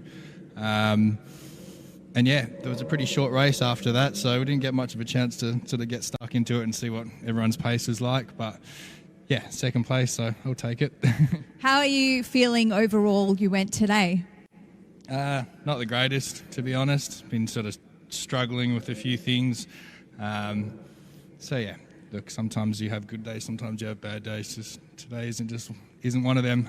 Mason's extremely fast. So yeah, just a lot of talent there, and Chris is always fast as well and putting on a pretty good show. So they're just a little bit too good for me today. And on a day like today where things just don't go your way, is it back to looking at the data, looking at the car for the next round? Yeah, definitely. We'll double back and do some testing and try and figure out what's going on and what it is I need to move forward and work on that. And yeah, hopefully it's a different story for the next round. And anyone you'd like to thank for supporting and sponsors today? Always Lawrence from Lance's Exotics. Yeah, just none of my racing would be possible without them. Not just me personally, but what they do for the whole of motorsport in general is pretty special. And Black Edition as well, so they're on board this year. So they're a new coffee brand who has been great in supporting me and helping me cover some of my travels across the years. So yeah, big shout out to them, and yeah, obviously the team at Arise Racing for always being as amazing as they are. Fantastic, Bryce. Well, thank you so much, and good luck for next round. Beautiful, thank you. That's it from us here in pit lane. We'll be right back after this short break. True performance goes beyond power. It's built on accuracy. From routine servicing to tailored upgrades, every detail is considered. At Precision Auto House, your trusted specialist in European vehicles, where your car is treated like it should be. Improved Production Cars and Production Cars Racing is brought to you by Precision Auto House, TRP Ductwork, BM Graphics, and Knight.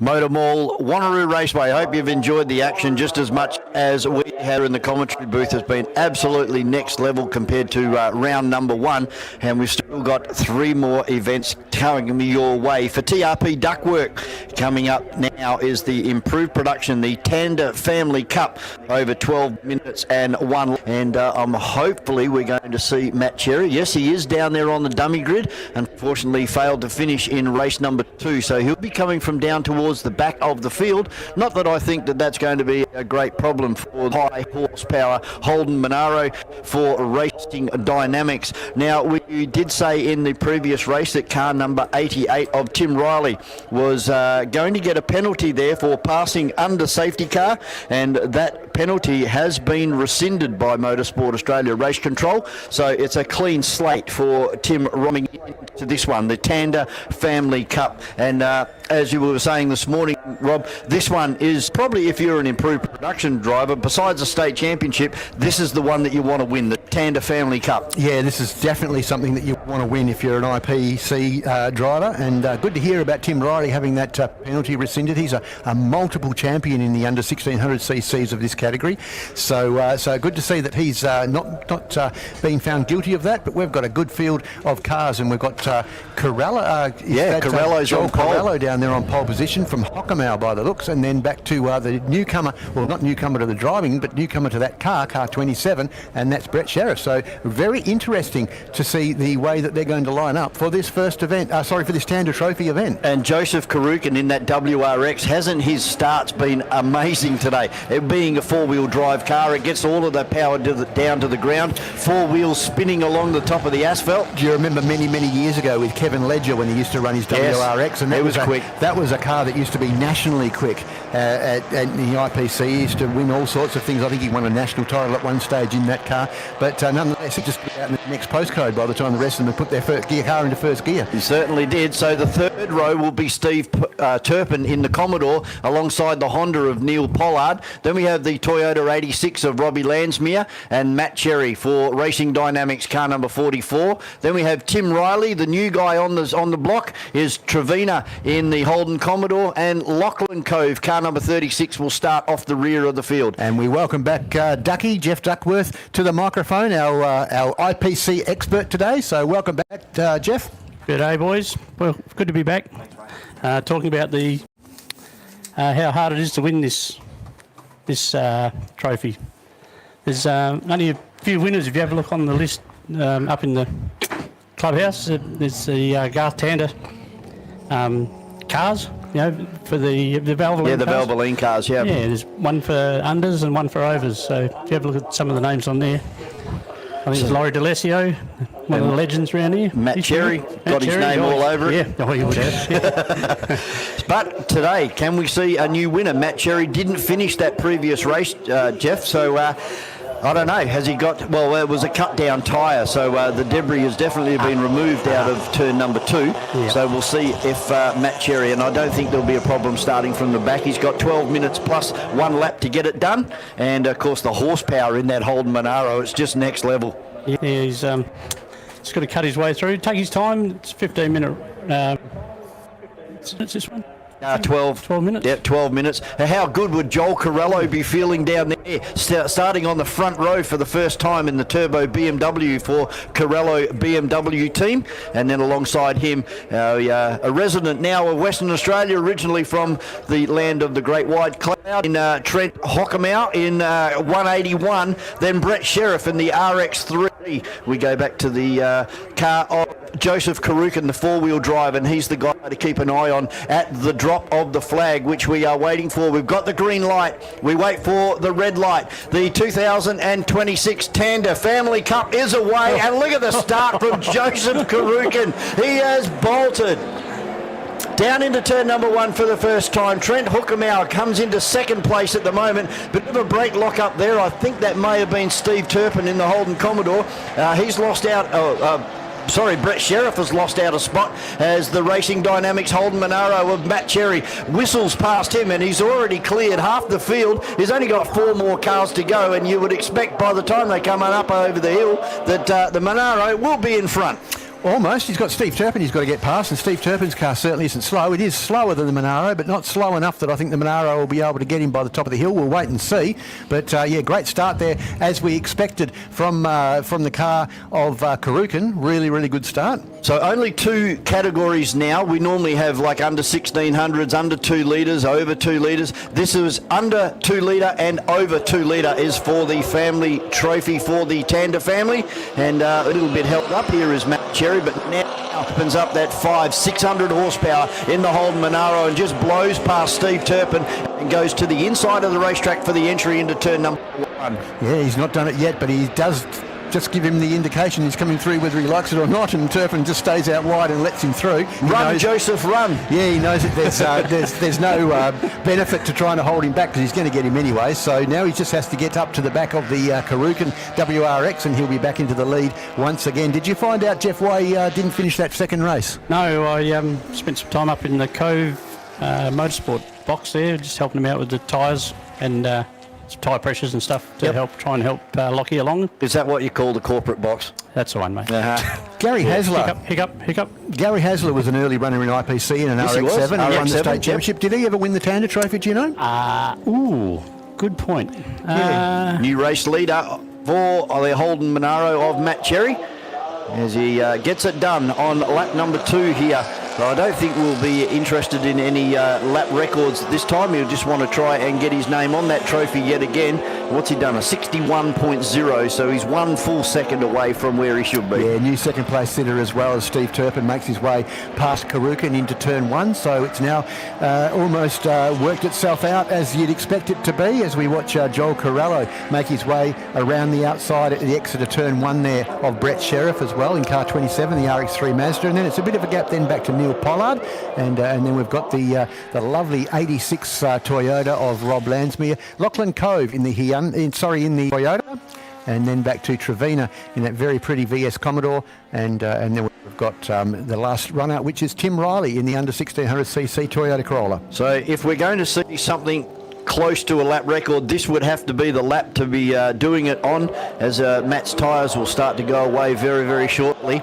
There's 61.02 last time through, as you said, 1 full second away from the lap record that he set earlier on. What's he got in the box for us this time? It was a 61 and it's still a 61. He's actually gone a second slower. So already the tyres starting to beg for mercy. Yeah, I think that a lot of the grip may have gone out of the track as the day has gone on as well. And as we mentioned, Matt Sun's now been in the UV. He's been on the track for a long, long time today. But he's motoring. Yeah, Steve Turpin's not giving up, but I think at the end of the day, unless there's a mechanical issue for the 44, he's pretty much down and done here. Poor Joe Karuk, and he would have been laughing after that great start from the second row. Blew past 3 of the other opposition and had a good, decent lead there for a while, for 1 lap, and then the big Monaro just gobbled him up.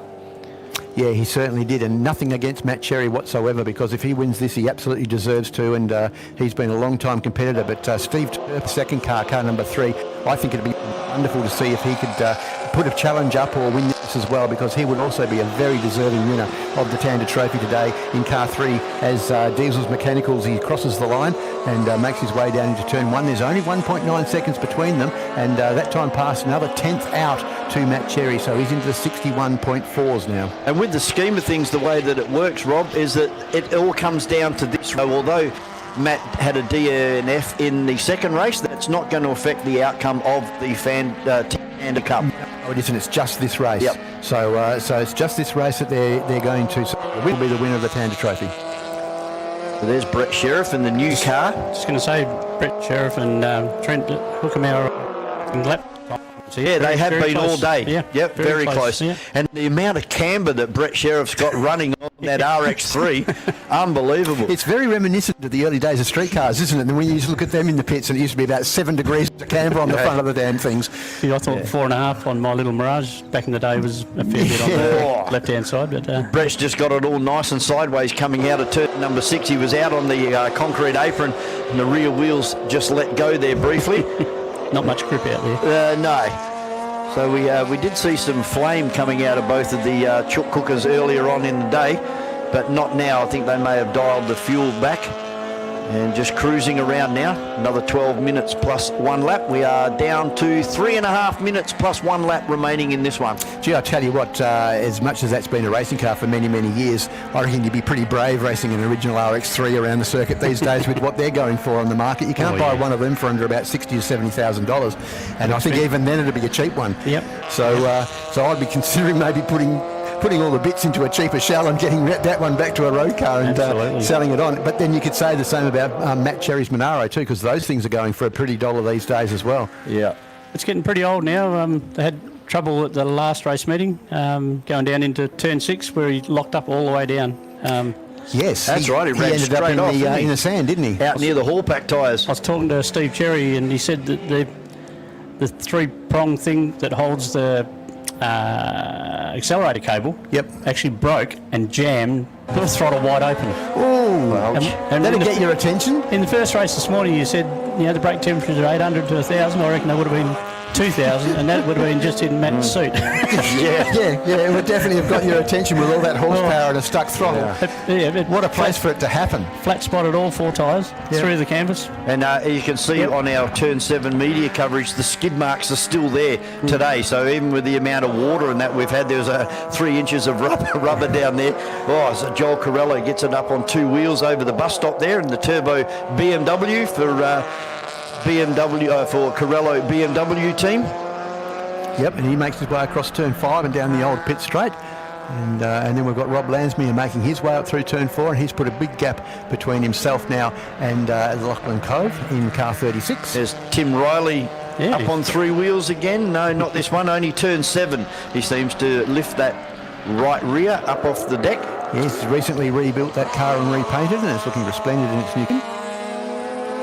Steve Turpin's not going away anywhere, is he? He isn't. He's hanging on well and truly. Yeah, his fastest lap of the race is a 61.7, so he's only around about 7/10 slower on his fastest lap, and at the moment he's only around 2/10 of a lap slower, lap by lap. These guys lapping at the same speed our Formula Fords were lapping just a couple of races ago. Yeah, basically. And you'd know you're alive in a big car like a Monaro doing that sort of lap speed. Dare say Steve Turpin, that would be a PB for him. Yeah, there's one car off. Is that Lachlan Cove? Is it? 36, yes. Yeah, so apparently we're going to be getting an early checkered flag for some reason. So we're down at the moment to 57 seconds.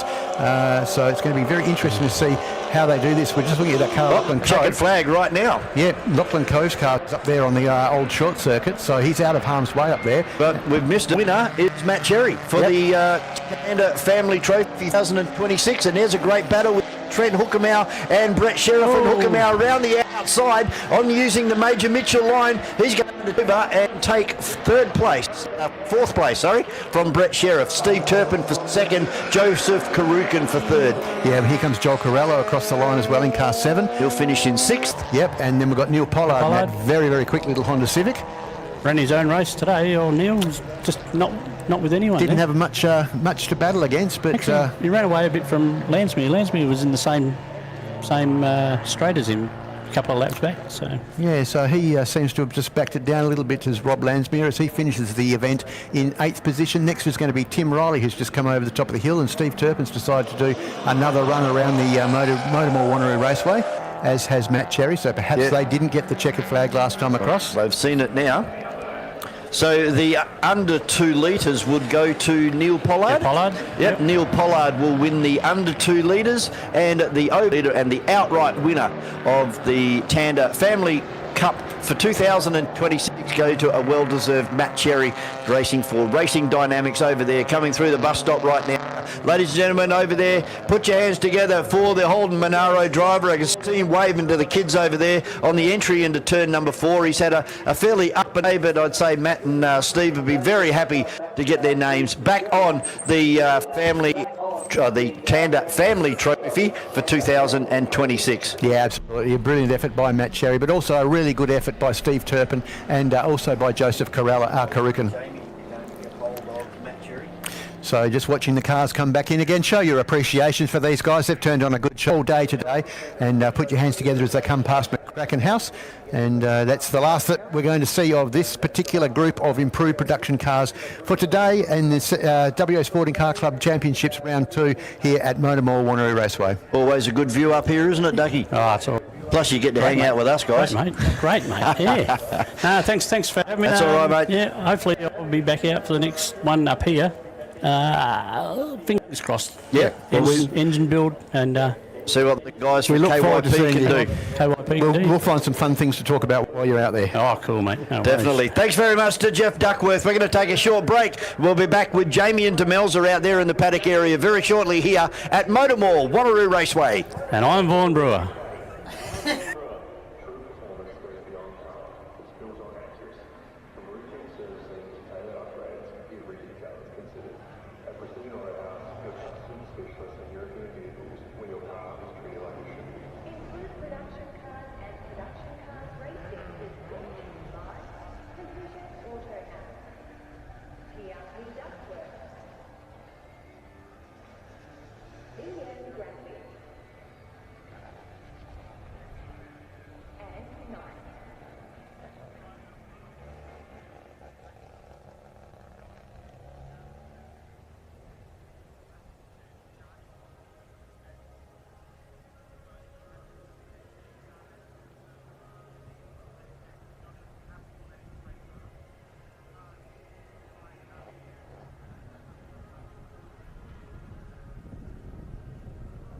Shot of you for a second.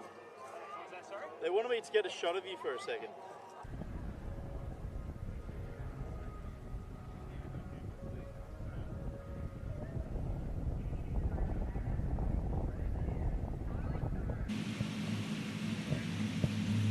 We've just seen the running of the Tander Cup for 2026. Neil Pollard, you did extremely well in that race, mate. Tell me, how was the strategy when you went in? Did you have a plan? I had a plan. The plan was to try and get out in front and stay in front and worry about the back markers. Matt was behind me, so it was always a concern that he may come through quickly, which he did. Was it a fairly competitive race? Quite competitive, yeah. There's a guy in the BMW, BMW in front of me who, his tyres heated, he got a little bit out of shape, which sort of gave me an opportunity to perhaps sneak by. And what about your car, mate? You happy with the result? You seem to be pretty happy with the way it ran. It's just a 2-litre normally aspirated engine with not a lot of horsepower, so it goes well. So that means the driving skills are to the forefront today, not just the motor. I think it's the motor. I think it's the car. It's not the driver. So when it comes to races like this, just the fact that it is a cup race, does it have any significance for you?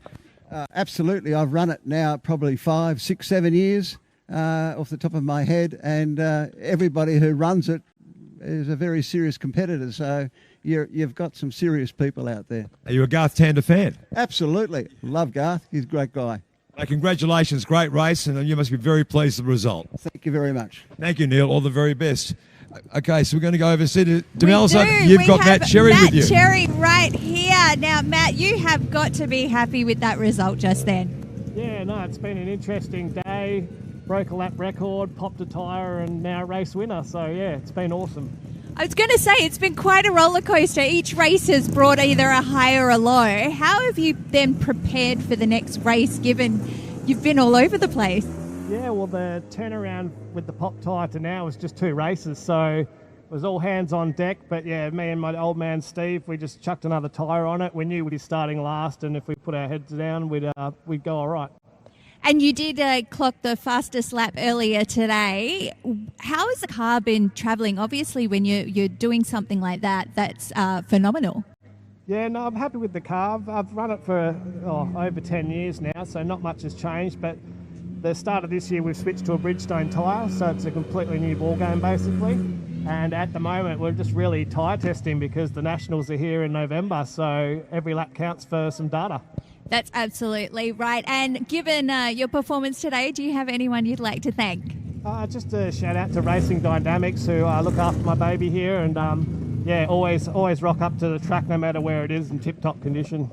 Fantastic, Matt. Congratulations once again, and thank you very much. That's it for us from pit lane right now. We are going for... Thanks very much down there, Demelza, with a very happy Matt Cherry, and so he should be. And as Matt said, a very up and down day, but he finishes a winner of the 2026 Tander Family Cup for 2026 here at MotorMall, Wanneroo Raceway. Our Formula Classic out there on the circuit at the moment, our safety car peeling away and getting off the circuit. So we should see a double Indian file start here, and it will be Simon Alderson in the Formula Ford, the 2-litre Formula Ford on pole position, and alongside him will be the Rolt RT4 of Will Norman. Peter Marsh in the Aztec, who got a 5-second penalty in the previous race, but didn't seem to bother him as far as his grid position. Then we have Colin Yude, a great start up there into 4th place at the moment, and then followed by Brian Searles, Craig Thompson,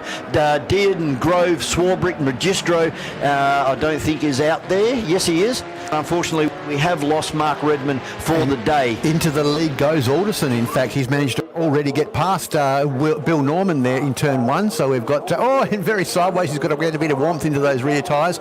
But both of them were a bit squirrely going into that corner, so it didn't really knock any of the time between them.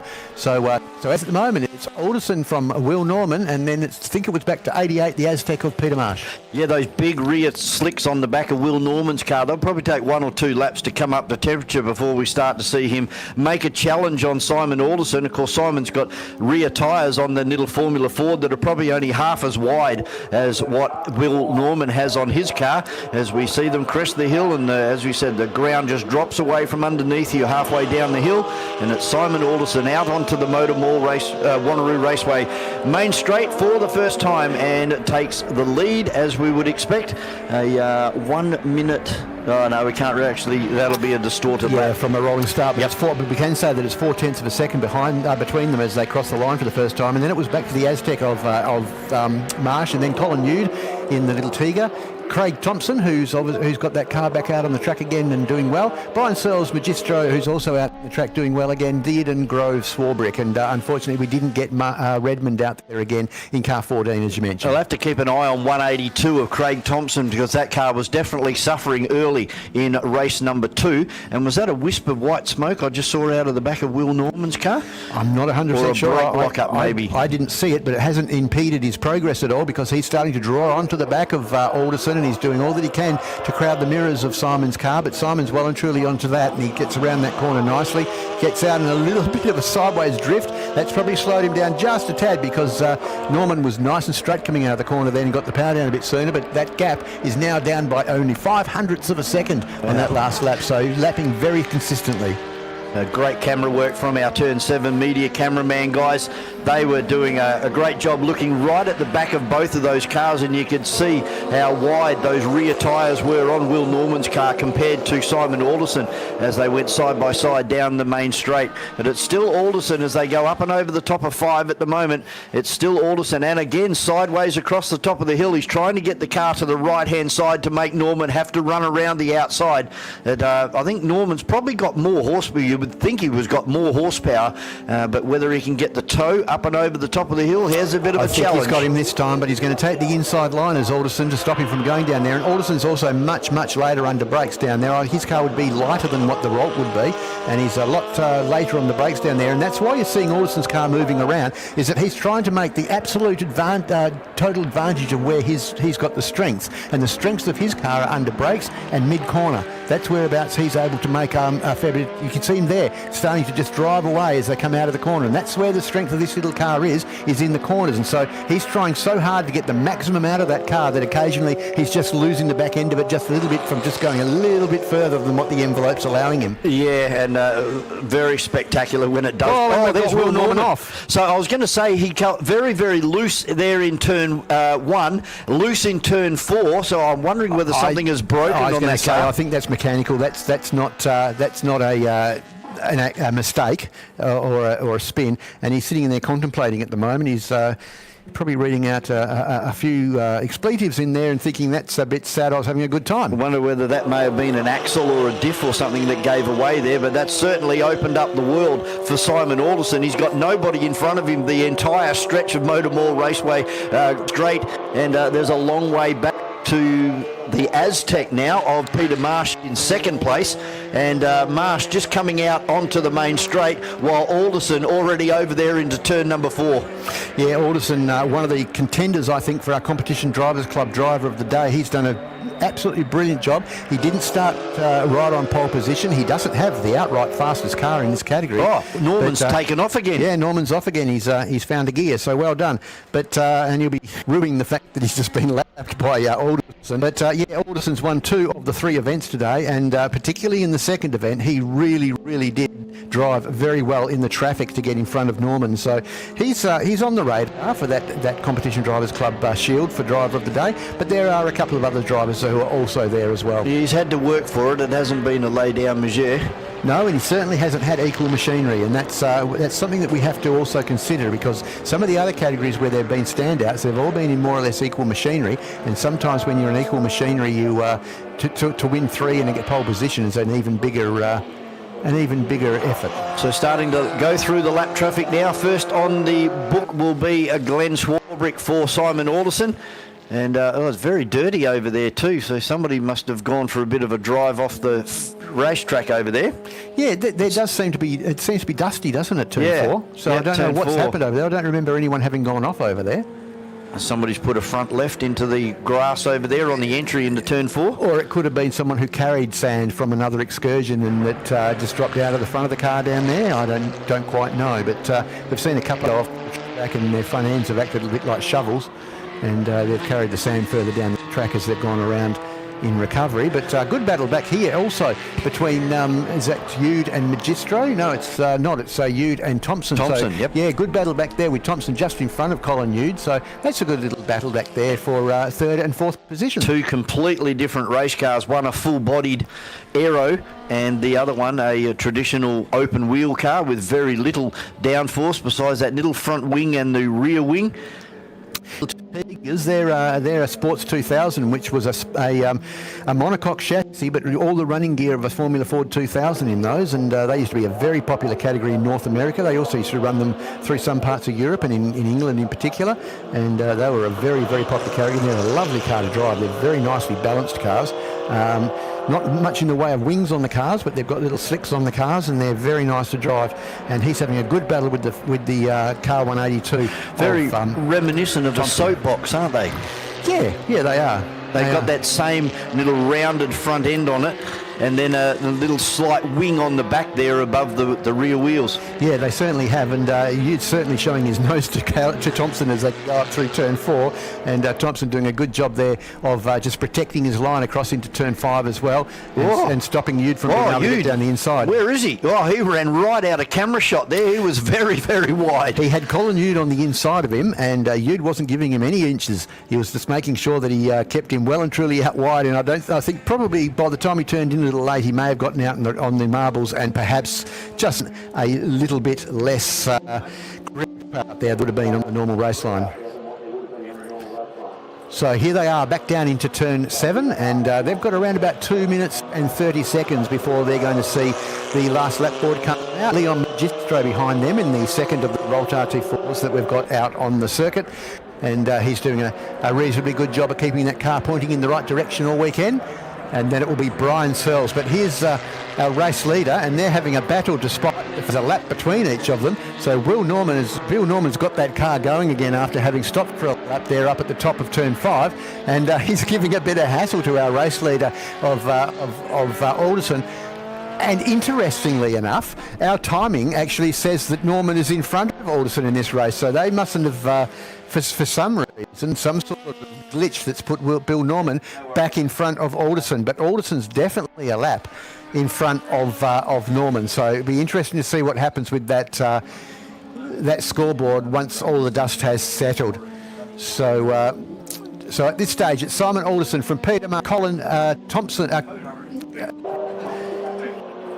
Thompson back in third position, and then we've got Yude back in fourth position. But I'm not 100% sure why, but the screen has got Bill Norman in front, but he's definitely a lap behind. Yeah, it definitely is, and even the points are showing that Norman is on 70 and Alderson on 63. So a bit of a glitch there for our timing software. Yeah, I wonder if the timing crew missed that he missed that lap and then go past in front again, or behind, or just near him again when he rejoined, and just thought that they'd missed a Dorian lap and given him a lap as a credit. So we'll wait and see, but I'm sure that our chief timekeeper, Raymond Shaw, will work that out. He's a pretty cluey guy, and he's been doing timekeeping for many years, so he will work that out as time goes on. But as it stands, they've got around about 50 seconds left before the last lap board goes out, so I would suspect that they'll get this lap completed and then one more, and that'll be the end of their event, for the final event for the Formula Classics here today. Craig Thompson doing a great job. Colin Yude just cannot get past, and now he's got Magistro and Will Norman. And there's Magistro and again. There's the arm. Yeah, do you see the arm of Will Norman? Magistro's come straight across in front of him again, and that's twice today that we've seen the 16 get in the way of the faster cars. Yeah, I'm afraid that Magistro has to use those shiny things on the side of his car a little bit more often. He doesn't seem to be looking carefully enough in his mirrors and not paying attention enough to the flags, because I'm sure there would have been a blue flag waving over there. Our flag marshals are pretty on the ball, and they would have seen these guys coming up to lap him.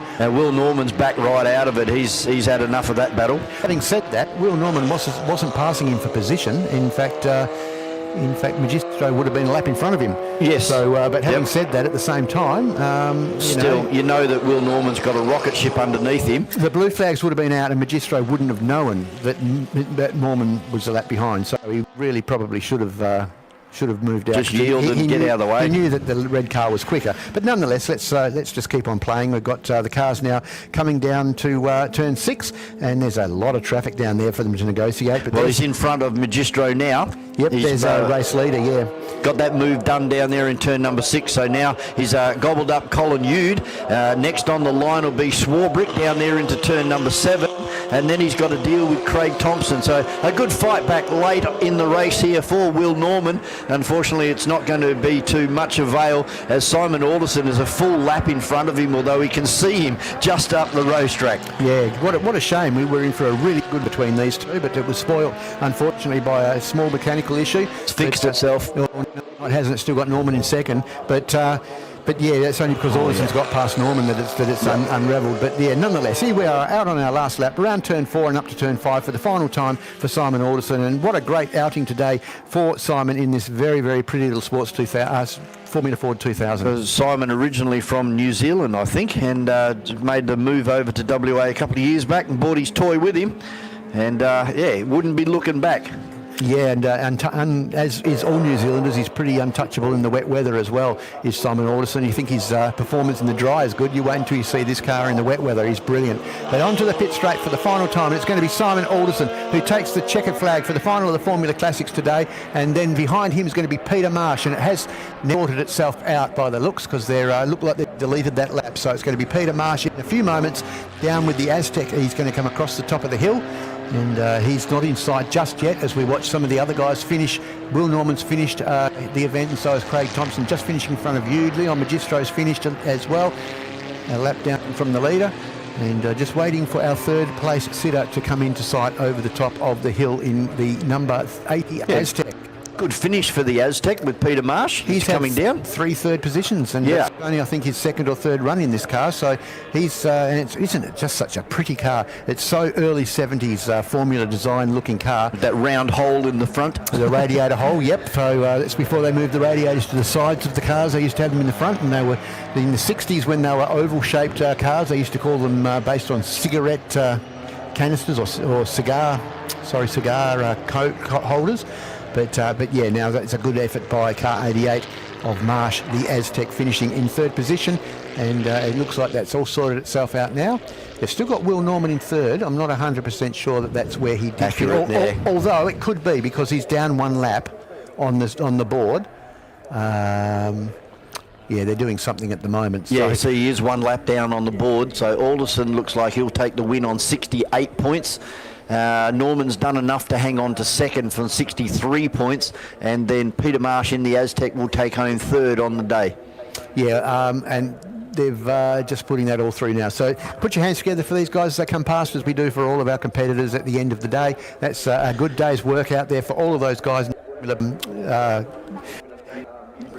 Formula Classic, and yeah, that's a good event. So we've got one more event to finish our day. That'll be the Enduro event for our production cars. It'll be 40 minutes plus 1, and that will be brought to us by Precision Auto House. So looking forward to that one coming up next, and we'll be winding up the day after that.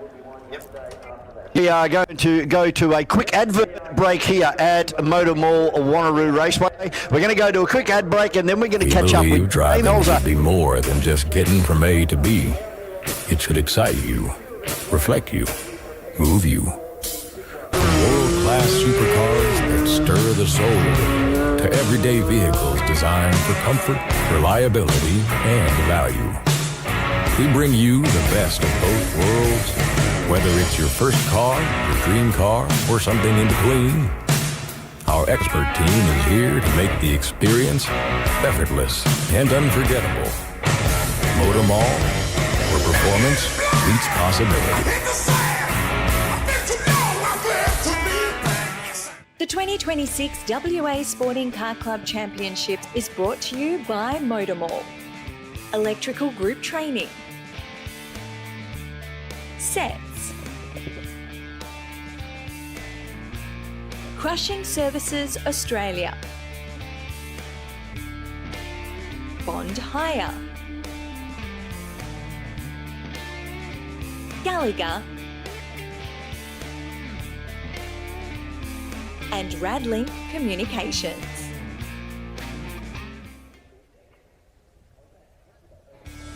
True performance goes beyond power. It's built on accuracy. From routine servicing to tailored upgrades, every detail is considered. At Precision Auto House, your trusted specialist in European vehicles where your car is treated like it should be. Improved Production Cars and Production Cars Racing is brought to you by Precision Auto House, TRP Ductwork, BM Graphics, and Knight. Welcome back to MotorMall Wanneroo Raceway, where we have a very exciting event about to happen Exactly now. The Precision Auto House Production Cars Enduro. This is the first Enduro that I've actually witnessed. Of course, we spoke to Vaughan at the wrap-up at lunchtime. Yeah. And Vaughan actually mentions that, the thing about Enduro racing is that the strategy is so, varied because of the nature of the pit stops and so forth. You won't be assured. You will not be assured of the actual result until you get to the end of the race. That's exactly it, because what we've seen is a lot of sprint racing. And now this is something that's really going to test the brakes, the cars, the engines, the drivers themselves, because a lot of them have never actually done anything like this before. Yeah, exactly. 40 laps plus 1 lap, which is an incredibly long period of time to be on the track. So for those that are doing a solo, it's going to be a test to their stamina. For those that are running in tandem, it's going to be part of the strategy for them to be able to keep their ascendancy or their placing on the track, which is incredible, really. So, 40 laps plus 1 lap, we haven't experienced that. You and I haven't experienced that We have never seen that before. And I feel like, given what we've already seen with the production cars today, we are in for an absolute treat. I totally agree. Now, just to reiterate what Vaughan did say a little bit earlier, with the production cars, where if there is somebody who is in a solo driving or if they're in tandem, It's they still a still have mandatory to pit wait stop. 30 seconds during their pit stop. Exactly. Whether that is 29 seconds and then the 1 second. Either way, to make it fair for everybody. Exactly. So again, and these cars have been racing earlier today in different categories, combined and by themselves. And of course, they've been giving it a red hot go. So this will really change the strategy. Exactly right. We should mention the fact that an enduro race like this can't occur unless you've got the great officials keeping a good close eye and watch on what's going on here. Absolutely, because there is so much that's going to be happening. Agreed. And you will get to see that, but it will not work as smoothly without the fantastic officials that are all here today at MotorMall Wanneroo Raceway. And we're looking forward to the race, aren't we, Melza? And it's going to be starting fairly soon. It is going to be starting very, very soon. And to help kick it all off, we're going to throw it right back to Vaughan. Guys down there, and a little bit of information for you as well. Another variable down there, Demelza and Jamie, is that there is a radar gun down there in pit lane as well. So that will ping anybody coming into pit lane at the excessive speed. I believe it would be down to 40 kilometres an hour into pit lane, and anybody exceeding that will get a penalty as well. So that's just another variable to throw in. But with endurance racing, as the guys, Demelza and Jamie, were just saying, it's a real strategy game, as I alluded to at time break there. If you're being held up by a car in front, it's probably a great idea to peel off your driver change or come in for your compulsory pit stop. All cars must stop at least once, and then there is a pit window. They must stop within that pit window. If you happen to come in early, then you're going to have to come back during that pit window as well. So there's all types of things to play for here, and as Jamie and Demelza also said, that this is a first for a lot of these drivers down there, including Mason Legg, who will start on pole position. He was 1 second quicker than anybody else in qualifying earlier today. He's been out there driving with the improved production cars and combined production cars through the day, but now it's all about 40 minutes plus 1 lap for the production cars. Starting alongside him will be Brent Peters to go first in car number 76. He will share that with Damien Croxon. On the second row will be the father and son team of Derek Burns and Cameron Burns driving car number 92. Alongside them will be Gavin Dixon. Just trying to find out who Gavin will be racing with. Car number 31 looks like he's going to go it alone. And then we have car number 70 of... what I've lost it here. It's Laurie Whitome in the RX-8. He'll be sharing with Alex Newton. Then we have Michael Woodhead going it alone in the Mini Cooper S. And then we have Jack Kaiulo, car number 84, and he'll be sharing the Hyundai XL for Motec Mechanical with Craig Ferreira. Then we have Paul Cooper in number 127. And rounding out the field, Andrew Martin in car number 265. He will start with Andrew Silvestris bringing the BMW home after 40 minutes and 1 lap. So green flag flies in pit lane. The cars are now released out onto the circuit, and it'll be interesting to see. I wasn't briefed whether this is going to be a rolling start or a standing start, so we'll have to wait and see what happens here very shortly at MotorMall, Wanneroo Raceway. This is for Precision Auto House, our 40 minutes plus 1 lap production cars endurance race. It certainly is, and looking forward to this one. This is going to be very, very interesting, and of course you've got to make sure you make that pit stop well, because if you don't, you can just chuck away everything that you've already gained out on the circuit. So it's so hard to get a second or 2 seconds advantage on the circuit, and yet 2 seconds goes by in the blink of an eyelid when you're in the pit lane. So yeah, it's going to be very, very interesting to see how these guys go. Lots of motorsport officials down there in pit lane at the moment, and they will be scrutinising these pit stops big time to make sure that the cars are held in pit lane for that certain amount of time, making sure that the driver changes are done correctly, the right amount of pit crew. They normally are allowed a pit handler who will stop the car, and then there will be one other person to assist the driver in and out of the vehicle. And in some of our Enduros we actually see a sticker that is either pulled off the windscreen or put onto the windscreen to indicate that the driver change or compulsory pit stop been affected. Yeah, we certainly do. I'm not quite sure how they're going to be doing that this time, but our hard-working timing crew will certainly be able to monitor through the pit lane loop as to whether cars have come into the pit lane or not, so they will know whether or not there has been a compulsory pit stop during the event or not. And of course we've got that radar down there in the pits that you mentioned as well to make sure that they're keeping those cars safely as they traverse the pit lane. So just having a look now for Precision Auto House. We do have a onboard camera, and it's currently behind, I'd say this might be Gavin Dixon's car number 31. And it looks like it's going to be a standing start, so it's not going to be a rolling start. So that's good news for us, because we quite enjoy a good standing start for an event. I think fair at times. The nerves hopefully haven't got to Mason Legg. The first time he's been on pole position, and the first time pole position for an endurance race here at MotorMall Wanneroo Raceway in the Volkswagen Golf, the 40th anniversary edition for Volkswagen. And it's great to see a Volkswagen alongside a Renault on the front row. Then we have a BMW and a Toyota Yaris, and that Toyota Yaris looks very, very close to the white starting line. And away we go. And the best of the starts goes to Brent Peters. But have a look at the Burns car from the second row, the BMW, the black and blue car, and here comes Mason Legg back up, 2 wheels on the inside, and Croxton's run wide. Actually that's Brent Peters has run wide, and the Burns car with Derek on board slots himself into third. Then we have Gavin Dixon with our onboard camera, and we go back to Laurie Whitome, and behind him will be, I think that may actually be the Andrew Martin car. He's already moved up into 3 positions already. Brent Peters would have been cognizant of the fact that it wasn't his car that he was driving, and that Mason Legg really wanted past down there at turn 1. He would have made room for him rather than bend that car. And the other thing is also he would have been well and truly remembering that this is a 40-minute race. Yeah, not going to win it in the first corner. He's not going to win it in the first corner. You're dead right there, and sometimes discretion is the better part of valour,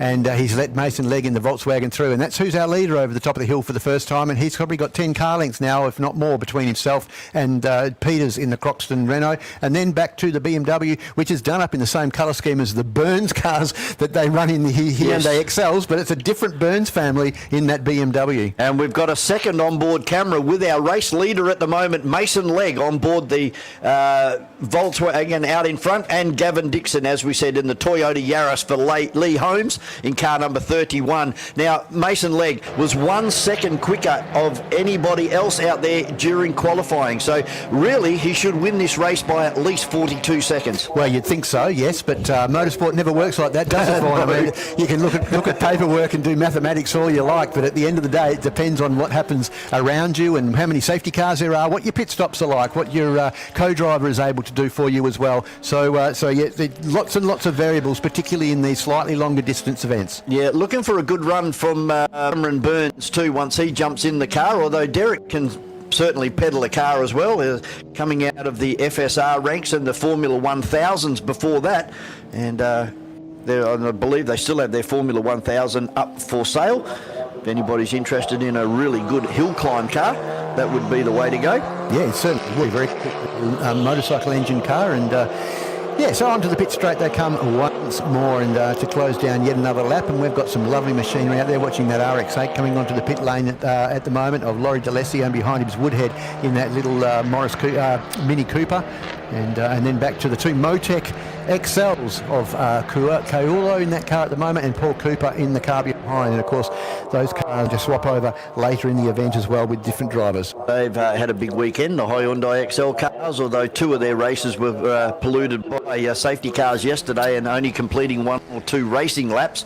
They did give us one 15-minute screamer, though, in the middle of the day. It was an outstanding race by our Retrovision Hyundai Cup team. It was indeed, and yeah, some very scary accidents yesterday in the Hyundais, and thankfully everyone's walked away from them, which is the best news that you can have. But a couple of cars very badly bent yesterday, so hopefully those guys will be able to put the spanners to work and get those sorted out for the next round of the XL Cup as we watch us come down once more to around the corner and out of turn 7. Just be aware also for our live feed viewers that our graphics will only show the main drivers in this event. They won't show who's in the car when it's the co-drivers of the car. So just bear that in mind if you're at home watching through the live stream.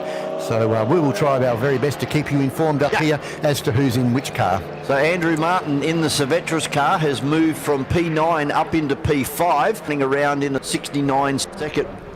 But the guy's not pushing the cars at the moment. As we said, it's a long way to go. We've still got something like 3.5 minutes to go plus 1 lap, and already starting to get very spaced out. So as I was telling Jamie and Demelza, it's once that pit lane window opens for the compulsory pit stop, it's going to get very, very confusing. And also, are you going to take advantage of that straight away, or are you going to bet on there being a safety car that you're going to be able to use? And there's so many things when you've got compulsory pit stops that can change the complexity of the race.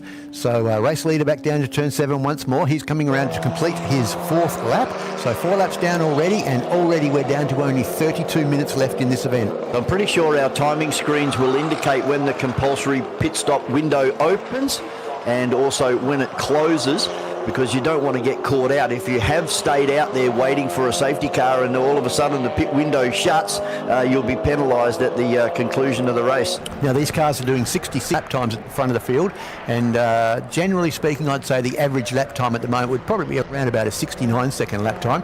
So if you are over 40 minutes, you're probably looking at being around about a 32 to 33 lap race. 2.4 kilometres, 33, so you'd be looking at near on 70 kilometres of competitive racing here. Yeah, I think so. So let's see how close we get to that. The fastest lap is on lap 2 at the moment, at 66.2, and that was obviously Mason Legg, our race leader, and he's 0.4 of a second quicker in his fastest lap so far to Brent P, 76, and then back another 0.3 of a second back to Derek Burns in car 92. They're all still fairly close together. And as you say, you blink and you see between these 2 cars almost, or these 3 cars almost, and it's all going to be about the pit work, that how quickly they can get out. But Derek Burns doing a great job in the 92 in 3rd place, just behind Brent Peters at the moment, driving in with Damien Croxon. The Renault Megane in 2nd place. Yeah, Derek's done done lots and lots of laps, obviously, around this circuit in many different types of cars. Formula 1000, Formula V, improved production cars, all sorts of things that Derek's driven around. He must have done a couple of thousand laps around this circuit, so he could probably do the lap with his eyes closed, and it's not unexpected that he's doing a good job out there at the moment. Big speed difference between these 2 Hyundai XLs, the length of the main straight here already, and we're only on lap number 5 at the moment. Yeah, it's interesting how they've really separated themselves, haven't they? And both of them are the co-drivers who aren't normally in them, although I think that Jack Caiulo has done more laps around here in an XL than Paul Cooper. Yep. And that might be the difference. So in-car lap with Mason Legg, car number 200 and, oh goodness me, 85. Try 85. Yeah, 85. I thought there was another number on the end of there, but it's actually a C at the end of that. So, car 85, the Volkswagen Golf GTI, as he's making his way out of turn 1 and up through the S's. And this is another part of the track that looks a lot steeper on the on the racetrack than it does on a camera. Into turn 4, and he's taking a nice wide exit there, and it's probably also to a certain degree saving the tyres, taking a slightly wider exit in a longer race like this, and then across to the right-hand side, clip the curb, stay off that sawtooth curb on the left-hand side there. You don't want to hit that; that'll rattle your fillings out of your teeth. Late entry then into turn 6, clip at the drain on the inside, and then let the car drift out to the outside of the circuit while you're putting your boot back into it again. Sorry, mate. CPS window is now open. So it has opened on lap number 7. And we are 10 minutes into this. So they've let them go for 10 minutes. Now the window's open, and now the fun begins. Who is going to be first to drop? Yep, and we're going to wait and see that as to folds. Onto the pit straight once more is our camera car, car 85. Mason Legg crosses the line once more. That's the completion of the 7th lap of the event. And he's now slipped his lap times down to the 67. So he's lost almost a second out of his fastest lap time over 7 laps. Yeah, I don't see any point in pushing the cars at the moment. He's got a good 150-metre lead. During a safety car, these guys cannot pit, so that's sort of like takes one of... Here's the first one. It's Laurie Whitome coming into pit lane. The first of the driver changes here. It'll be Alex Newton to jump into this car. Currently in 5th position at the moment and falling down the board as you would expect. He will go to the bottom of the pack. And we can see his car controller is down there ready to stop the car right in the pit lane. That's a surprise, isn't it? Because Laurie's the owner of the car, and he's only done the first 10 minutes of the event, and so the second half an hour event's going to be done by the co-driver. Well, Alex is a real hot shoe. Oh, he is a hot shoe as well, but you'd think the owner of the car would want to have a little bit more seat time than that, unless there is a problem with the car, because they don't seem to be too quickly about getting changed. Laurie's struggling to get out of the vehicle. No, Alex has jumped in, so Laurie's just given us a thumbs up, so things looking good down there for the Whittam team in the RX-8. Alex Newton, as I said, a very accomplished simulator racer and ex-Hyundai XL Cup driver as well. Yep, and he'll apply himself well in that RX-8 down there for UBIG. And a very pretty and very well presented car is car number 70. So that's our first compulsory pit stop, and he's coming right when the CPS window opened. Still Mason Legg by 4.3 seconds over Brent Peters in the Croxon car number 76. Then we have Derek Burns, Gavin Dixon doing really well in that Toyota Yaris, first time out for car number 31. And then we have Andrew Martin, the Civetras car, in car number 265 in 5th position at the moment. Michael Woodhead in the Mini Cooper S. Then Jack Caiulo, Laurie Whittam still in 8th position at the moment, although that will change very shortly as the car being held now for the allocated time in pit lane. And you can see the car controller watching the stopwatch there. He'll release him exactly on time. Yep, so some of the leaders now into traffic as well out there on the circuit. So just watching them come past the out of the XLs as they head up into turn 4. So traffic now starting to pollute some of the lap times of these guys. But we've just seen this lap from Mason Legg, despite the fact that he had to get past that traffic, a 65.5 on lap 9 to Mason Legg. So fastest lap in traffic for Mason Legg. And sorry, mate. Let's go down to Jamie down there in pit lane. I believe he's got Laurie Whittam, who's just jumped out of the RX-8. Exactly right, Vaughan. Laurie, tell me about it. What's the strategy of getting out of the race so early? 67, mate. Too old to do more than 10 minutes. But honestly, though, was it really hot out there with the competition? Is that what you're feeling? It was just getting too hot for you? No, it's good, actually. Alex is a much faster driver than I, so I worked out pretty quickly. If we're doing 40 laps, especially he does most of them. Okay. So you're going to come back into the car yourself? No, I'm going home, mate. You're going home? You've had enough? All good. No, as long as the car lasts. So what was the experience like? Is this your first Enduro? Yeah, I've done a few, but it's very, very good. So everybody sort of took off all right. Everybody spread out. You'll find Mason will do really well. Damien and Brenda are a bit of a dark horse because they'll be consistent.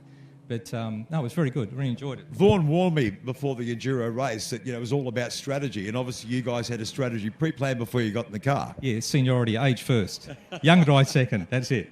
And how well you think the young fella's going to go? He's very good. He's very good. He actually owns the fastest RX-8 lap here in another car, so I picked an excellent co-driver. Very happy. Good on you, Laurie. And Well done. Excellent commentary. Well done. Oh, thank you very much, mate. Have a great day, won't you? Back to you, Vaughan. Thanks very much to Jamie and Laurie Whittam down there in the pit lane. Yeah, Laurie Whittam, who's been up here competing for many, many years, a lot of the times in Mazda products, but he also started with a sports sedan Tirana A9X many, many years ago, and that was a pretty wild car. It's been actually restored over the last couple of years in the Eastern Seaboard back to the way that it was originally as a race car. But yeah, Laurie's been around a lot of years and done a lot of laps and has been a successful competitor for a long, long time. So great to see him out there in this event, and he's done his compulsory stop and back out there with Alex Newton out the wheel of car 70. I really thought that they would be gapping the field by now, but they're all, the top three cars are all within sight at the moment. Mason Legg just heading up over turn 5 at the moment. Brent Peters in the Renault Megane in 4, and Derek Burns in car number 92 also in turn 4 as well. So yeah, this is going to be exciting, mate. It certainly is. So fastest lap now being a 65.5, as I mentioned a couple of laps ago. That is a really quick time for lap 9 for Mason Legg, and that's a whole second and 1/10 of a second quicker than Peters. So he's obviously wanting to put a bit more of a gap between himself and second place. At the moment it stands at 7 seconds between the leader and second, and then it's another 1 second back to Derek Burns, who's doing a great job at just metronomically going around the circuit at the moment, and just keeping that gap exactly the same between himself and the car being driven by Peters, which is going to be taken over by Damien Croxton later in the event. So Laurie Whittam getting that pit stop done nice and early, and we can see Alex Newton in the car now, car number 70. So they were running up into 4th position and 5th position, and now they've dropped down to 9th, but we should start seeing them coming back through the field. They're actually 3 laps down compared to our leader, but that will change as everybody else starts to peel off for their CPS stop very shortly. It's a time stop, so therefore everyone's stop's going to be around about the same amount of time. So he'll make that time and those laps back up again when the others make their pit stops. But as he's already said, he's got Alex Newton, a young bloke, in that car now, and he feels that that's going to be the best opportunity for them to impress in this event. Well, Laurie's put in a 1 minute 9.57, so let's see what Alex Newton can do once he gets settled in. It looks like we've got another car coming in, and this will be the Silvestris car, 265, with Andrew Martin on board at the moment, and this will be a swap over for Andrew Silvestris in car number 265. Yeah, Andrew giving them a bit of a wave to tell him whereabouts he'd like him to stop, and just going around to that driver's door, remembering that they've got plenty of time to do their driver change to make sure they get their belts tight and that they're in there comfortably before they head off once more. Got a photographer down there taking some pictures of them, our hard-working photographers here at the circuit. Finer pics. Yep, and it's great to see that those guys are in the pit lane taking pictures here as we go, and big shout out to our photographers. It's been a long weekend for them as it has for everybody else, and we'll sure to see some fabulous pictures posted on Facebook and other media sites around the traps in the coming days, and we've already seen some have been put up there by the Barnes family as well as Finapix and a few others over the last couple of 24 hours from yesterday. Look forward to seeing some more tomorrow. Sorry mate, another one coming in, one of the Hyundai drivers. This is Paul Cooper in car number 127 for Motec Mechanical, so he will be jumping out and doing a driver change very shortly. So 2 cars in pit lane at the moment, and our leader is coming down the main straight at the moment. Damien Croxton also coming into turn number 7 at the moment. Then there's Alex Newton in the Whittam car, the RX-8, and separating himself from Derek Burns in car number 92 as they blast across the start-finish line, and it's all Mason Legg by 8.5 seconds out in front. Yeah, it certainly is. So Paul Cooper swapping over now, car 127, and into 127 I think we'll be jumping, I can't quite see on my list whereabouts that one is. 127, we've got it down as 27, so Wesley Lahair will be jumping into that one. It's actually 27 on our list. Yep, absolutely. I can see that now. So thank you for pointing that out. So that'll be swapping over, and we've got Andrew now in car 265, and he's just down there waiting for our officials to give him the timing signal to send him back out again. Well, we're at the halfway now. Now, race control are investigating car number 265 for a blend line at the pit entry. So you can see that out there on driver's left, there is a designated lane to come into pit lane, and under investigation is Andrew Martin for shortcutting that white line on the way in. And here's another one, and there's two wheels over that white line as well for the Brent Peters car. So if they're going to pull that with 265, let's hope they have a look at the 76 as well. Yeah, and look, most people when they're coming into the pit lane don't worry about that because it's usually at the end of the race, and they usually, drivers right over the line so they can swing around the end of the bollard and go up the south ramp. So it's something that becomes muscle memory that you don't even think about. And of course, in a long distance race or a race where you're making a pit stop, it's part of the racetrack. You have to be in between those lines. It's like exceeding track limits, isn't it? Yeah, and I wonder if that was something that was explicitly pointed out to them at the driver's briefing or in the briefing notes that they had to do that. That's an interesting one.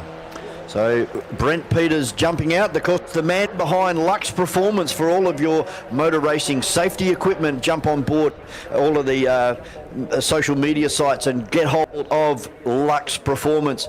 Great products there, the P1 range of race suits and helmets. And race leader into the pits as well, and also over two wheels over them. So yeah, it seems to be something. If they all get pinged for it, that's fair enough. Then it's going to be fine. Yep. Here comes another car coming in, and that's Derek Burns. Now, he's done the right thing. He stayed within the tram lines. Yep, he has. He has. So well done to Derek Burns, and hopefully Cameron will remember that if they have to come back in again.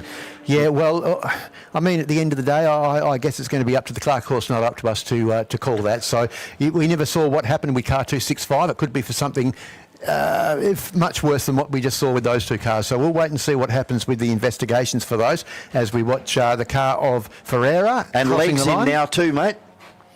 Yep. Leg is in as well. So Gavin Dixon in the little Toyota Yaris, he now takes over the lead in car number 31. Yep, and he's on his first debut out there this weekend in that car and as a driver. Feeling pretty chuffed right now, I reckon. He would be, and of course he only had his licence observation with Jeff Duckworth on Monday. So here's a guy who's had a Motorsport Australia racing licence for less than a week. There's another one, another two wheels over the white line for Michael Woodhead on the way into pit lane as well. So it's going to be interesting to see how lenient they're going to be here. And again, I will mention that we never saw car 265 come into the pits, and he could have had all four over, and that's what they may have looked at. So I'm not going to make too much of a judgment at the moment as to whether the rest of these people are going to get put under investigation as well for that blend line incident. We'll have to wait till the Clark, of course, clarifies that for us. There's the 265 with Andrew Silvestris. Moving to turn number 1 at the moment. Damien Croxon now on board the Renault Megane, car number 76. So that's a close battle there, and that would be for position at the moment. Here comes Alex Newton in car. No, sorry, not Alex Newton. It's the other car. It's the car Ferreira and Coelho. Yep, coming in for their stop. Craig Ferreira will be jumping into the car now. And we have 17 minutes and 15 seconds plus 1 lap. Now, there is a 30-second penalty for car number 265. A 30-second penalty for 265 for the blend line at the pit entry. That's a big shame. What a shame that is. So nonetheless, that is a penalty, and we've got Mason Legg's car going back out onto the track, our early race leader, and he goes back out in car 85 at the moment. It's still Gavin Dixon out the front from Michael Wood, Jack Kayula, who's just come into the pit, so he was starting to slip behind as well. Mason Legg in car 85's just gone back out, and I think that Mason Legg might be still in the lead. I think he's still the first person at their stop. Cameron Burns is out there now right behind the Croxon car, and that will be for position. Yeah, and I think Mason Legg is the first that's made his pit stop in the list, so he still will be leading the event. We'll all washed out. So we can see our plus and our minuses. So Cameron Burns showing a 1+. on our scoreboard, but it is all Gavin Dixon at the moment. Car number 31, the little Toyota Yaris. We have Michael Woodhead and Jack Caiulo in pit lane at the moment. Yeah, I think the Dixon, as far as our leaderboard goes, Dixon is the only one of the top 5. Oh, here we go. Here's some stop. more coming through now. Car number 76, Brent Peters, and car number 85 of Mason Legg. They are also now under investigation for a blend line pit entry infringement. And they're the ones that you called earlier. Yeah, yep. So anybody puts 2 wheels over that white line on the entry into pit lane is going to get a penalty by the look of it. So they're our first 3 competitors on the circuit have got a 30-second penalty. So we're going to head down to pit lane in a few moments' time. We're going to have a pit interview with Paul Cooper, so we'll throw down to them in a minute, Vaughan. Yep, Jamie, have you got Paul Cooper down there, mate? Exactly right, Paul. You just got out of the car. How was the race? I mean, you told me it was pretty frantic out there. Yeah, it was, but it's good that the high-performance cars are really respectful. So there was no craziness out there. It was all just do what you're capable of, and they'll do what they're capable of, and everyone's happy. You told me in the break that you had some experience, with Enduros previously, which is obviously about the strategy. So did you have a pre-planned strategy going into today's race? Yeah, we knew what to do with our tyres and who was doing what, so it ran pretty smoothly. And what did you feel like when you talk about Enduro? I mean, did you actually feel the pressure of working to that strategy and making sure you're achieving what you could before you handed the wheel over? Yeah, for sure. And keeping an eye on the board so I knew when to come in, just getting it all right. And, mate, again, I mean, is the energy out there pretty palpable? You obviously feel the situation when you're amongst so many cars is going for broke. Yeah, it's a lot of fun, and you're keeping an eye on your mirror as well as what's ahead too, because, like I say, there's a big disparity in different cars out there. So we're all out to do the same thing at the end of the day. So you get out of one car as a tandem driver, then you go and assist another car when it came to their tyre pressure, which is part of the strategy here when it comes to enduro racing. We didn't have tons of personnel, so it was a matter of putting a plan together before we started, and everyone knew their role. Good man, Paul. Thanks. Really appreciate it. Good luck for today. I hope you go well. That's all for me. It's over to you, Vaughan. Thanks very much, Jamie, down there in pit lane. And going by our scoreboard, it's Gavin Dixon in P1 at the moment, car number 31, the little Toyota Yaris. He is in front, but he has not been into pit lane at the moment. Oh, he certainly hasn't. Oh, he's in now, actually. Yep, he's just pulled in. Yep, okay, good news. So he's in the pit lane now, so that's going to wash out our leaderboard, and we're going to now start to see more representative. And it's interesting that it's pretty much Mason Legg still in the lead from Alex Newton in the Laurie Whitome car, who's just been overtaken by Damien Croxton in the Renault Megane. And he's got Burns right behind him, looming up behind him as well. It's getting close. It's going to be Mason Legg from Newton and from Croxton, and from Croxton and Burns. And I think that Burns is the only one of those drivers who has not got a penalty. Yeah, and we're talking a 30-second penalty for car number 85 and 76 possibly to come. So definitely for one of the cars, the 265 of Andrew Silvestris, when Andrew Martin was driving, they have already received their 30-second penalty, and car 76 and 85 still under investigation with 12 and a half minutes remaining plus one lap. And if that does come and they do get that penalty, that's going to put car 92, Cameron and Derek Burns, in the box seat today, as long as they can keep this car going for another 12 minutes and 13 seconds. Yeah, and you've got Alex Newton out there who's currently in front of Cameron Burns, and as I say that, Cameron just blows up the inside, so he takes back third place on the road. So a good effort from Alex Newton to get that car up into, it was initially in second place. It's been passed by a couple of guys, but still up there in fourth place. So they've actually had an advantage, I think, for starting having that first pit stop. And I think Laurie Whittam, you knew what he was doing, that strategy. He did. As we were saying at lunchtime there, if you're held up behind the slower, you're better off peeling off instead of trying to battle with him and possibly damaging the car. Let's pull off. Let's go and do a driver change and get going. Yep. So we're going to throw back down to pit lane. Jamie is down there with the man behind performance in Brent Peters. Exactly right, Vaughan. Joined by Brent Peters. Brent, tell me about the race. What did you feel about it? And what's the strategy to finish up around the 13 lap mark? day, give him the fingers on the way, then come and get out of the car because it's hot as buggery. Did he return the signal to you?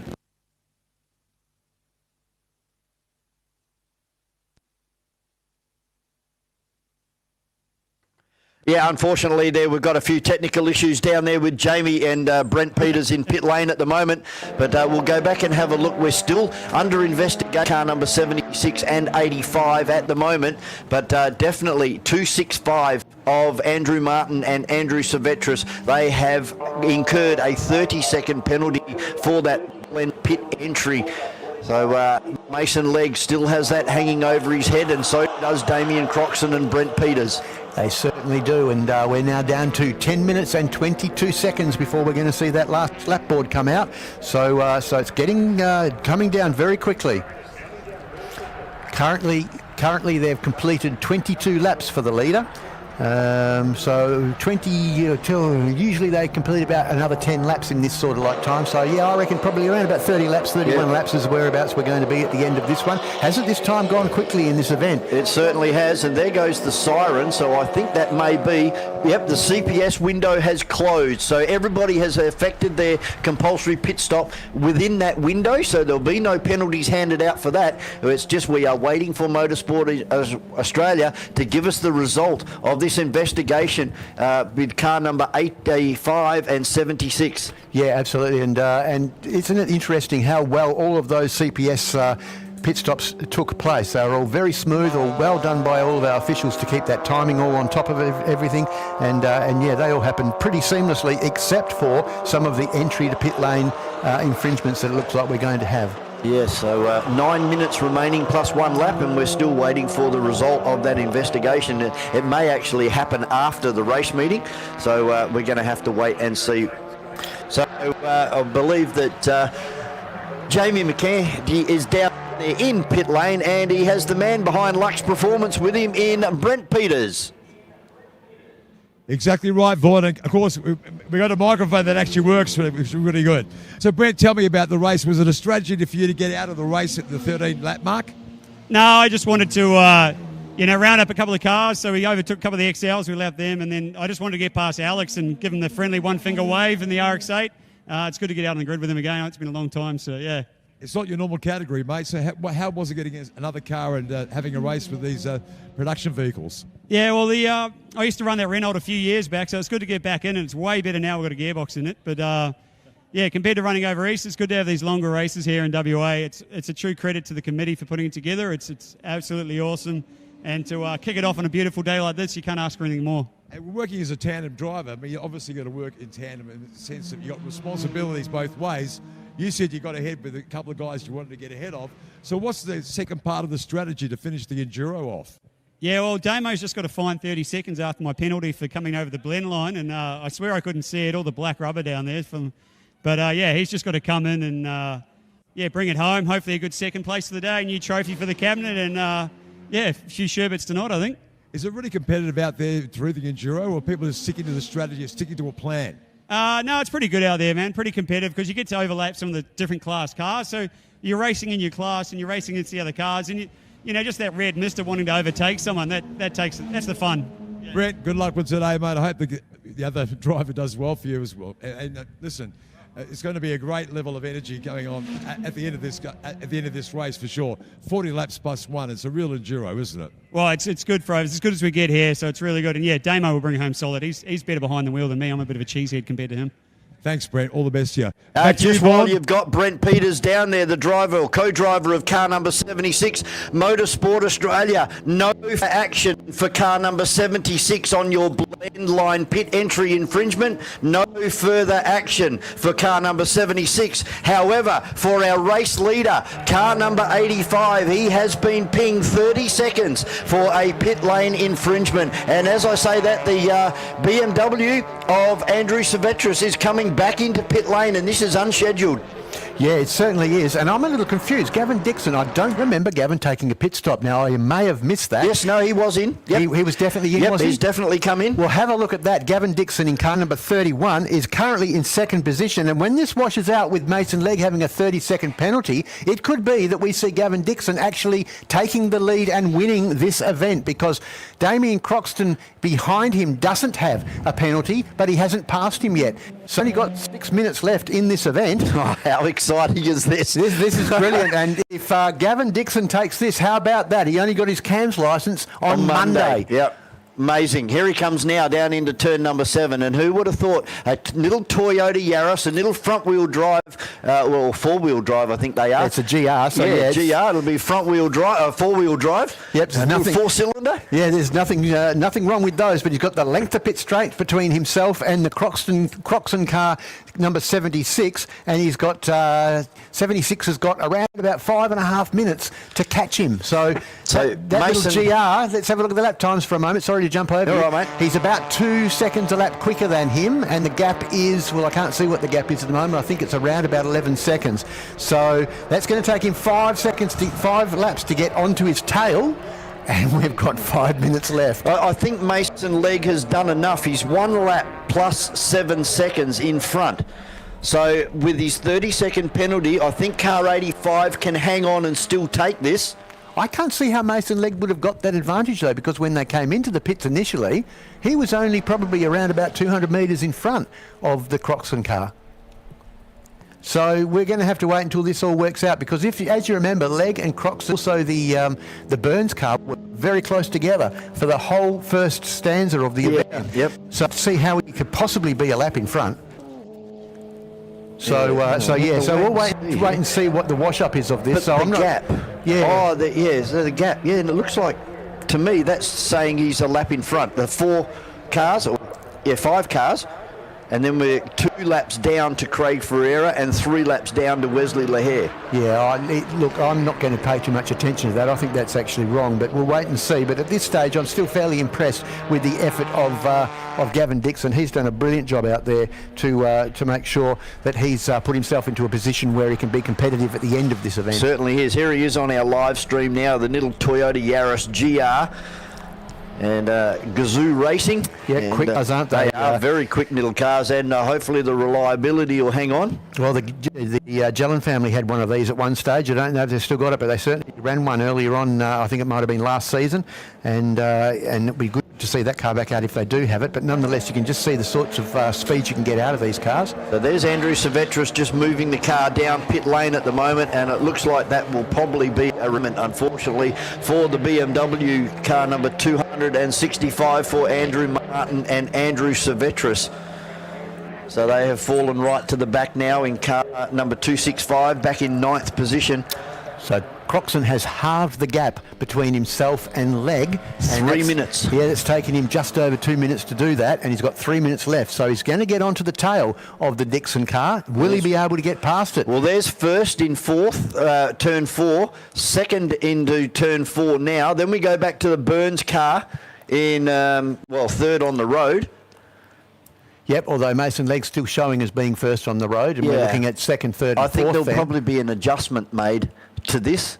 Yeah, I would suggest there will be. However, has Gavin Dixon got the ability as such a new driver to hold off the attack from Damien Croxton, who's got a couple of seasons of experience and has certainly been a holder of a Motorsport Australia competition license for a bit longer, for just a little bit longer than what Dixon has. Let's see what Dixon does when he gets this Renault on his tail. So here's the Gazoo coming out onto the pit lane.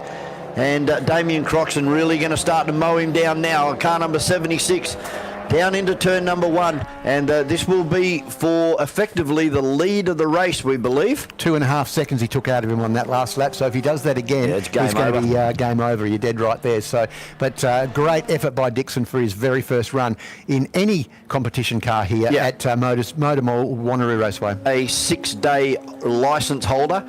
And now Damien Croxton all over the back of the little Toyota Yaris as they crest the top of the hill and head down towards turn number 6. And Mason Legg, already coming down into turn number 7, but he does have that 30-second penalty hanging over his head.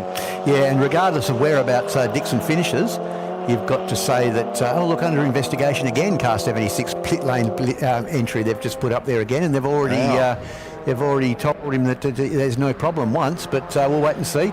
But yeah, Dixon, no doubt, will finish in the top 3, I would suggest, so that's still an outstanding effort for a first-time runner. That may actually be enough to take home the Competition Drivers Club Driver of the Day. I reckon that would be coming very close to it, yeah.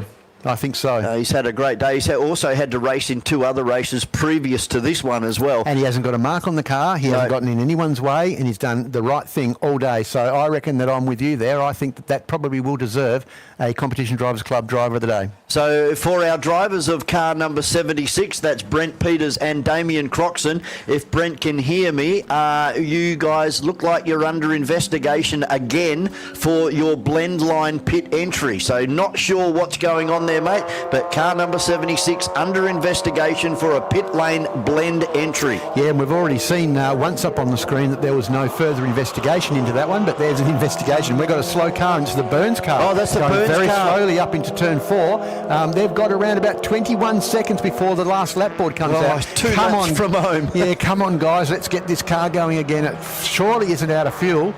We'll wait and see, but let's see what happens. We're looking at Croxon coming across the line in car 7, just in front of the Yaris. Right, so a confirmation that Mason Legg is actually 1 lap in front. Well, we don't know how that has happened because they were all so close together leading up into that compulsory pit stop. And the compulsory pit stops, many a time they would have all gone out after exactly the same amount of time. And here we go. Car number 76, you've now been done with a 30-second time penalty. Car number 76 of Brent Peters and Damien Croxon, currently second on the road. And unfortunately, you guys have just been whacked with a 30-second penalty from Motorsport Australia. Now, they claim that Mason Legg has got a lap on everybody. I don't understand how that's happened, but if that is what ends up being the case, it's going to be Mason Legg who takes the victory. But guess who's going to be second? It's going to be our Competition Drivers Club Driver of the Day. Jackson, in his very first race meeting, is going to take second in the 40-lap Enduro here at MotorMall Wanneroo Raceway. And what a brilliant effort from absolutely brilliant in the little Toyota Yaris. His first go. And we are on the last lap now as we try and pick up Mason Legg. Car number 85, he's over there coming up turn number 4 and 5, and he's right in the boot lid of one of our Hyundai XL drivers as he just pulls out to driver's right and heads down the hill for the last time. And Mason going to be pretty stoked with this one. A 30-second penalty to be applied after this one, so we'll wait and see with Raymond Shaw to do his magic next door on our timing system. But here he comes for the last time in the Volkswagen Golf, the 40th anniversary year for that particular car, Mark. And he's actually sponsored by our sponsor of this event, Precision Auto House. So how's that as well as he comes across the line to receive the checkered flag. And we're just waiting for the car 76 with the 30-second penalty to appear inside Damien Croxon, and then we'll be looking for Gavin Dixon, who's out there today and being sponsored by Lee Holmes. So well done to that team as well. So on to pit straight comes the Renault Megane of Croxon, who was ably helped by Brent Peters, and he'll take the checkered flag. At this stage on our timing board, he takes second, but that's prior to receiving the penalty.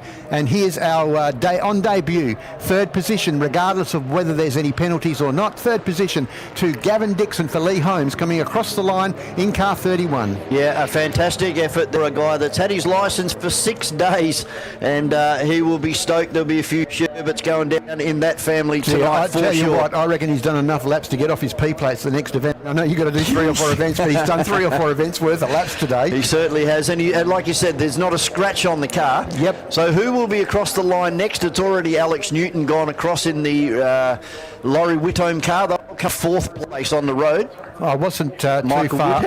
I wasn't too far off. I wasn't too far off with my lap count. 33 laps for the leader, 32 laps for the second place. So I said it'd be about 33 or 32 laps given the times that they were doing, and I was pretty spot on, Vaughan, so I'm pleased with myself. done quite well there. So here comes our leader, our winner, coming across to the pit lane now. And that's going to be up into the pit lane. So put your hands together for these guys as round and make their way up into the pits. That's 40 minutes of production car racing, and that was actually quite entertaining, Vaughan. And sorry, mate. There we go. So all penalties have been applied. Our screen has gone final, and I can let you know that Mason Legg, car number 85, takes out the Enduro from Gavin Dixon in the Yaris in second place, car number 31, and Damien Croxon and Brent Peters come home in third place. Alex Newton and Laurie Whitholm come home in fourth in the RX8.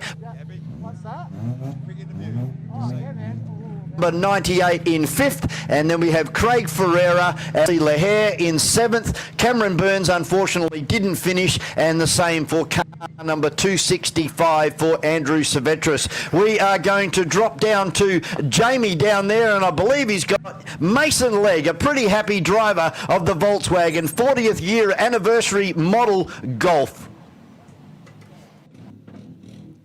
Exactly right, Vaughan. Yes, I'm joined by Mason Legg. Mason, congratulations to the Enduro. Have you had much experience with Enduros in the past?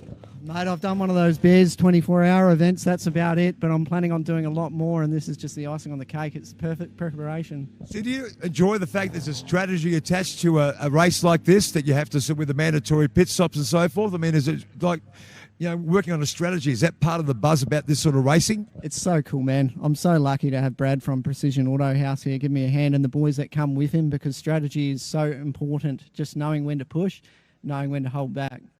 And what did it feel like out there? Was it pretty competitive? You really feel ahead of the competition around you? Yeah, absolutely. The little Renault Megane, I was waiting for that to come at me. I'm not sure what happened there. We got pretty close at the start, which was fun. Love it. So, congrats to everyone who finished.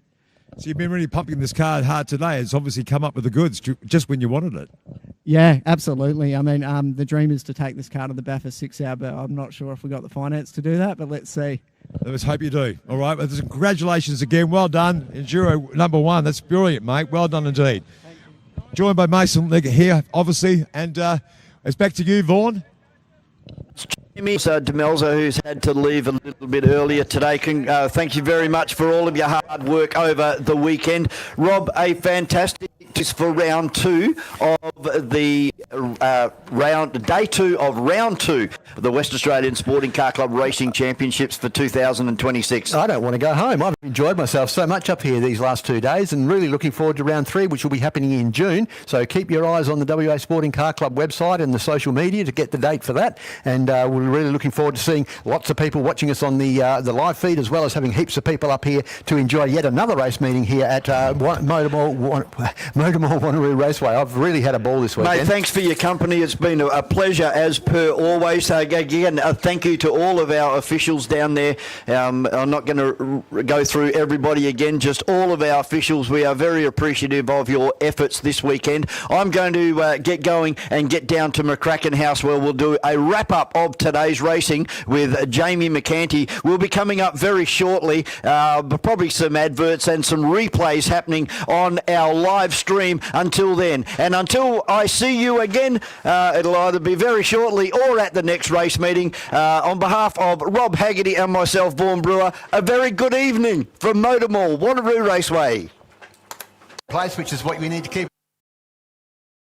Goes underneath car 66 off hole into turn 7, and his hole looking like he's over and under is on, and he gets a little wriggly as he comes out of that corner. Probably not quite got the warmth into those back tyres yet, but he's just about side by side. I think Begley's going to have him down 12th, and rounding out the field, the Macon in Glenn Swarbrick. It's absolutely visual how you can see this. There's the move on. Yeah, there's the move down into turn 6. So that's Matthews taking Chapman for third place. Chapman will be fighting back, but it's absolutely visual that you can see. Still Chapman over Matthews, only just. Yeah, absolutely. And so he takes a very defensive line in car 157 of Chapman down into turn 1. That's going to make him a little slower on the exit of the corner, although he does feign to the left-hand side as they turn in. 41 tries, 31, sorry, of Samuels. Burns tries to move over on Burns. He's lost it. Burns has lost and it. Samuels is off in the dirt as well. Both of them taking each other out down the main straight here, and it looks like Samuels is going to be able to drive away, but Stuart Burns there, car number 3. He's change of underwear for car number 3. But that's motorsport, unfortunately, as we watch our race leader cross the stripe one more time. Sam by side with Garrett Piper, pushes Piper off the circuit there. A little bit of his own we're used to seeing out of car number 182. Alderson very sideways, clipping the curb on the exit of turn 7 that time. There we go, there's the move on. Sorry, mate, the move's been made. He has just stayed there, had tea and scones on the line, and that's allowed Karukin to drive right around the outside of him and now challenge Steve Turpin down there in turn number 1. But the Commodore has Sheriff now coming under attack from Trent Hookermow in the RX-7. So the 2 rotaries by side. Yeah, 2 totally different generations to RX rotary Mazdas. One's an RX-3, the other's an RX-7 at the moment. And we've got about 2 minutes before they're going to see keep saying that, before they see the last lap board. If anything, Josh Matthews starting to climb a little bit closer onto the back of Beckley. Yes, getting closer. It was 0.5 of a second last time across the stripe. As they go across the stripe, this time it's out by 1/10 of a second. 0.6 of a second now is the advantage to... Yeah, it was Hall's car that was going backwards. He was passed by Wheeler as they went into turn 1, I think. So I think you'll find that was a swap position there. 6 of Webb. Yeah, Hall and Webster. Hall and Webster, yeah. So Hall's in front of Webster at the line. And then back to Coberstein, Deckers, Bradley, Watkins and Boyack. And then Swarbrick at the back of the start from Chris Reindler around the outside, but I don't think he's going to have enough. It's going to be Mason Harvey that leads them into turn number 1, although Reindler's trying to hang on around the outside. Bryce Moore also in there. They've had to sort it out. 3 wide and almost a big collision over there for the some of the back markers there. They come out 3 wide from turn 1 and then cope with that very, very well. Very talented young man. There's Mason Harvey down the inside of John Giovanni, still spitting and spewing sand out of that car. He's just getting better and better and better. And you don't have to take that wide entry in there and then just nurse it a little bit. Into Alderson side by side and into the race lead down into turn 7. We have a new race leader in Simon Alderson. Wow. That's getting held up. Magistro should be looking in his mirrors here as Alderson... Car 16 of Magistro. And I think there he goes. He's looped it right in front. Oh, good driving there from Grove in car number 4 and Will Norman.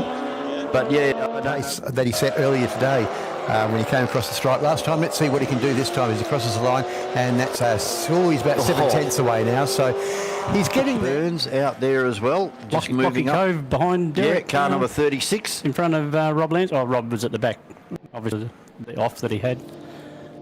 It is very quick out of turn number 6, and again he's all over the Hewlin gearbox of the 57 in front of him. He'll be looking for the over and under here. Brock needs to stall the car and get back over to the driver's right, and that's exactly what he does. Makes Begley run around the He's going to have to defend into turn 6 as Brewer, otherwise you're going to find that he's got Carney down the inside, and that's exactly what has happened. New race leader, car 3 down the inside of Brock Brewer. Brock sideways again. Yeah, Brock very sideways, but still manages to come out fairly clean and straight coming out of the corner. He's right in this race. Brock Brewer has managed to get that lead back again, but Begley's not going to have any of it. They're side by side, almost contact there as they come out of the corner, but Begley back into second place. The Major Mitchell line there worked for car number 57 and gets hold of the lead again. Matthews and Chapman to the party. Yeah, have a look as we just about see car 3 of Begley go down the inside, but that was blocked off and the gate shut well and truly in his face by Brock Brewer as they head into turn 1 for the final time, and it's 4 cars now battling for the lead. Begley drives around that slower car. They've all cleared the other car. This is it. Last lap, last corner, and look at Matthews up there trying to hang on. They still have got to negotiate the slower there's car. going to be an almost coming together between Matthews now. Held him a long time. Oh, look at 31 of Jess Samuels tries to squeeze Bryce Moore off, and again very, very close racing down there into turn number 1, and they're gone. He's gone into the back of Reindler and spun Reindler, so that's both Reindler as well as Jesse James Samuels both off into the dirt down there. In fact, Bryce Moore. Yeah, Bryce Moore's up there still, so it's... I think that was Jess. Look at the start from Joseph Karukin. He has bolted down into turn number 1 for the first time. Trent Hookermow comes into second place at the moment. Bit of a brake lock up there. I think that may have been Steve Turpin in the Holden Commodore. He's lost out... Brett Sheriff has lost out a spot for the Formula Classics here today. Craig Thompson doing a great job. Colin Yu just cannot get past, and now he's got Magistro and Will Norman. And there's Magistro again. Well, that's it, Vaughan. The end of day 2 of round 2 of the 2026 WASCC WASCC Championships. It's been a long day. These vocal cords are going to be put on ice after this. So tell me, let's go through the categories firstly, and then we'll talk about the Tander Cup. We'll talk about the Enduro, which was just a spectacular way to finish today's championship. So let's talk about Formula 4 to kick things off with. Yeah, Formula 4, our recently crowned state champion, Brock Brewer, the perfect score this weekend. Put it on pole position, 3 wins. He came under intense scrutiny from Thomas Begley and also Josh Matthews, and you can throw in Chapman in there as well. It was a fantastic Formula 4 exhibition all day. In that third race, they certainly did take it to him, didn't they? They really gave him a push. Yeah, race 1 and 2, he definitely had an advantage by nearly a full second. But that last one, it really tightened up. And as we saw, we had 4 guys within cooey of each other who all could have taken out the win. But it was great to see that Brock Brewer in 57 to take the win. And listening to your commentary, you sort of mentioned the fact that Brock was trying to deal with the different strategies of the other drivers trying to overtake him. Yeah, he was weaving all over, not legally weaving and being defensive. He would kind of read ahead of what Thomas Begley was trying to do, and he would place the car there, stall the car through the corner and make him have to hit at the brakes or get off the brakes, and then being able to drive away. Just that little bit of an advantage here, there and everywhere makes all the difference. But exceptional racing again for the Formula 4 crew. Yeah, it certainly was the best open wheel racing that we've seen for quite some time. FSR, let's go about the FSR. So there was a lot of things happening, a bit of a spin out in the first race, and then Jesse Samuels really sort of put a cat amongst the pigeons in the later races. Yeah, he certainly did. A newcomer to FSR racing. 17. Yeah, and look, the guy has got a big future ahead of him. As he said today, he's made a statement today that he's not going to be shoved around by these experienced drivers. And look, that we need a little bit of that in motor racing. We need that little that bit of mongrel in him, and it's great to see a young guy coming through the ranks and taking it right up to the big boys. I really enjoyed watching FSRs because it's a great blend of like technology meets mechanics, and I really feel that you're watching that sort of racing. It's got a different parameter about it than other categories. Yeah, well, it's one of the categories where there is a little bit of aero involved as well. So you've got mechanical grip of the tyres meeting the asphalt, but you've also got the wind coming across the top of the car, which affects the way that the car moves and rotates on the circuit. But can't take anything away from young Mason Harvey. Pole position, 3 wins, excellent on debut. Yeah, on debut, no less. Yeah, awesome. Improved production. Let's just talk about the category itself instead of talking about the combined category. So improved production.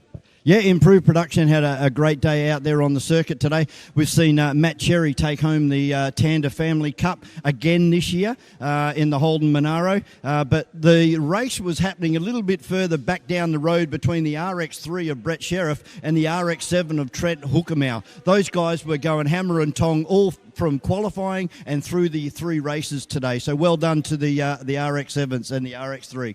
And Matt's showing great consistency, isn't he, in that category? So, I mean, really a deserving winner for a Tander Cup. And obviously, is Garth Tander still regarded in such incredible regard when it comes to motor racing? Oh, definitely. And it's not only Garth, it's his father, Dirk, who unfortunately we lost a couple of years back.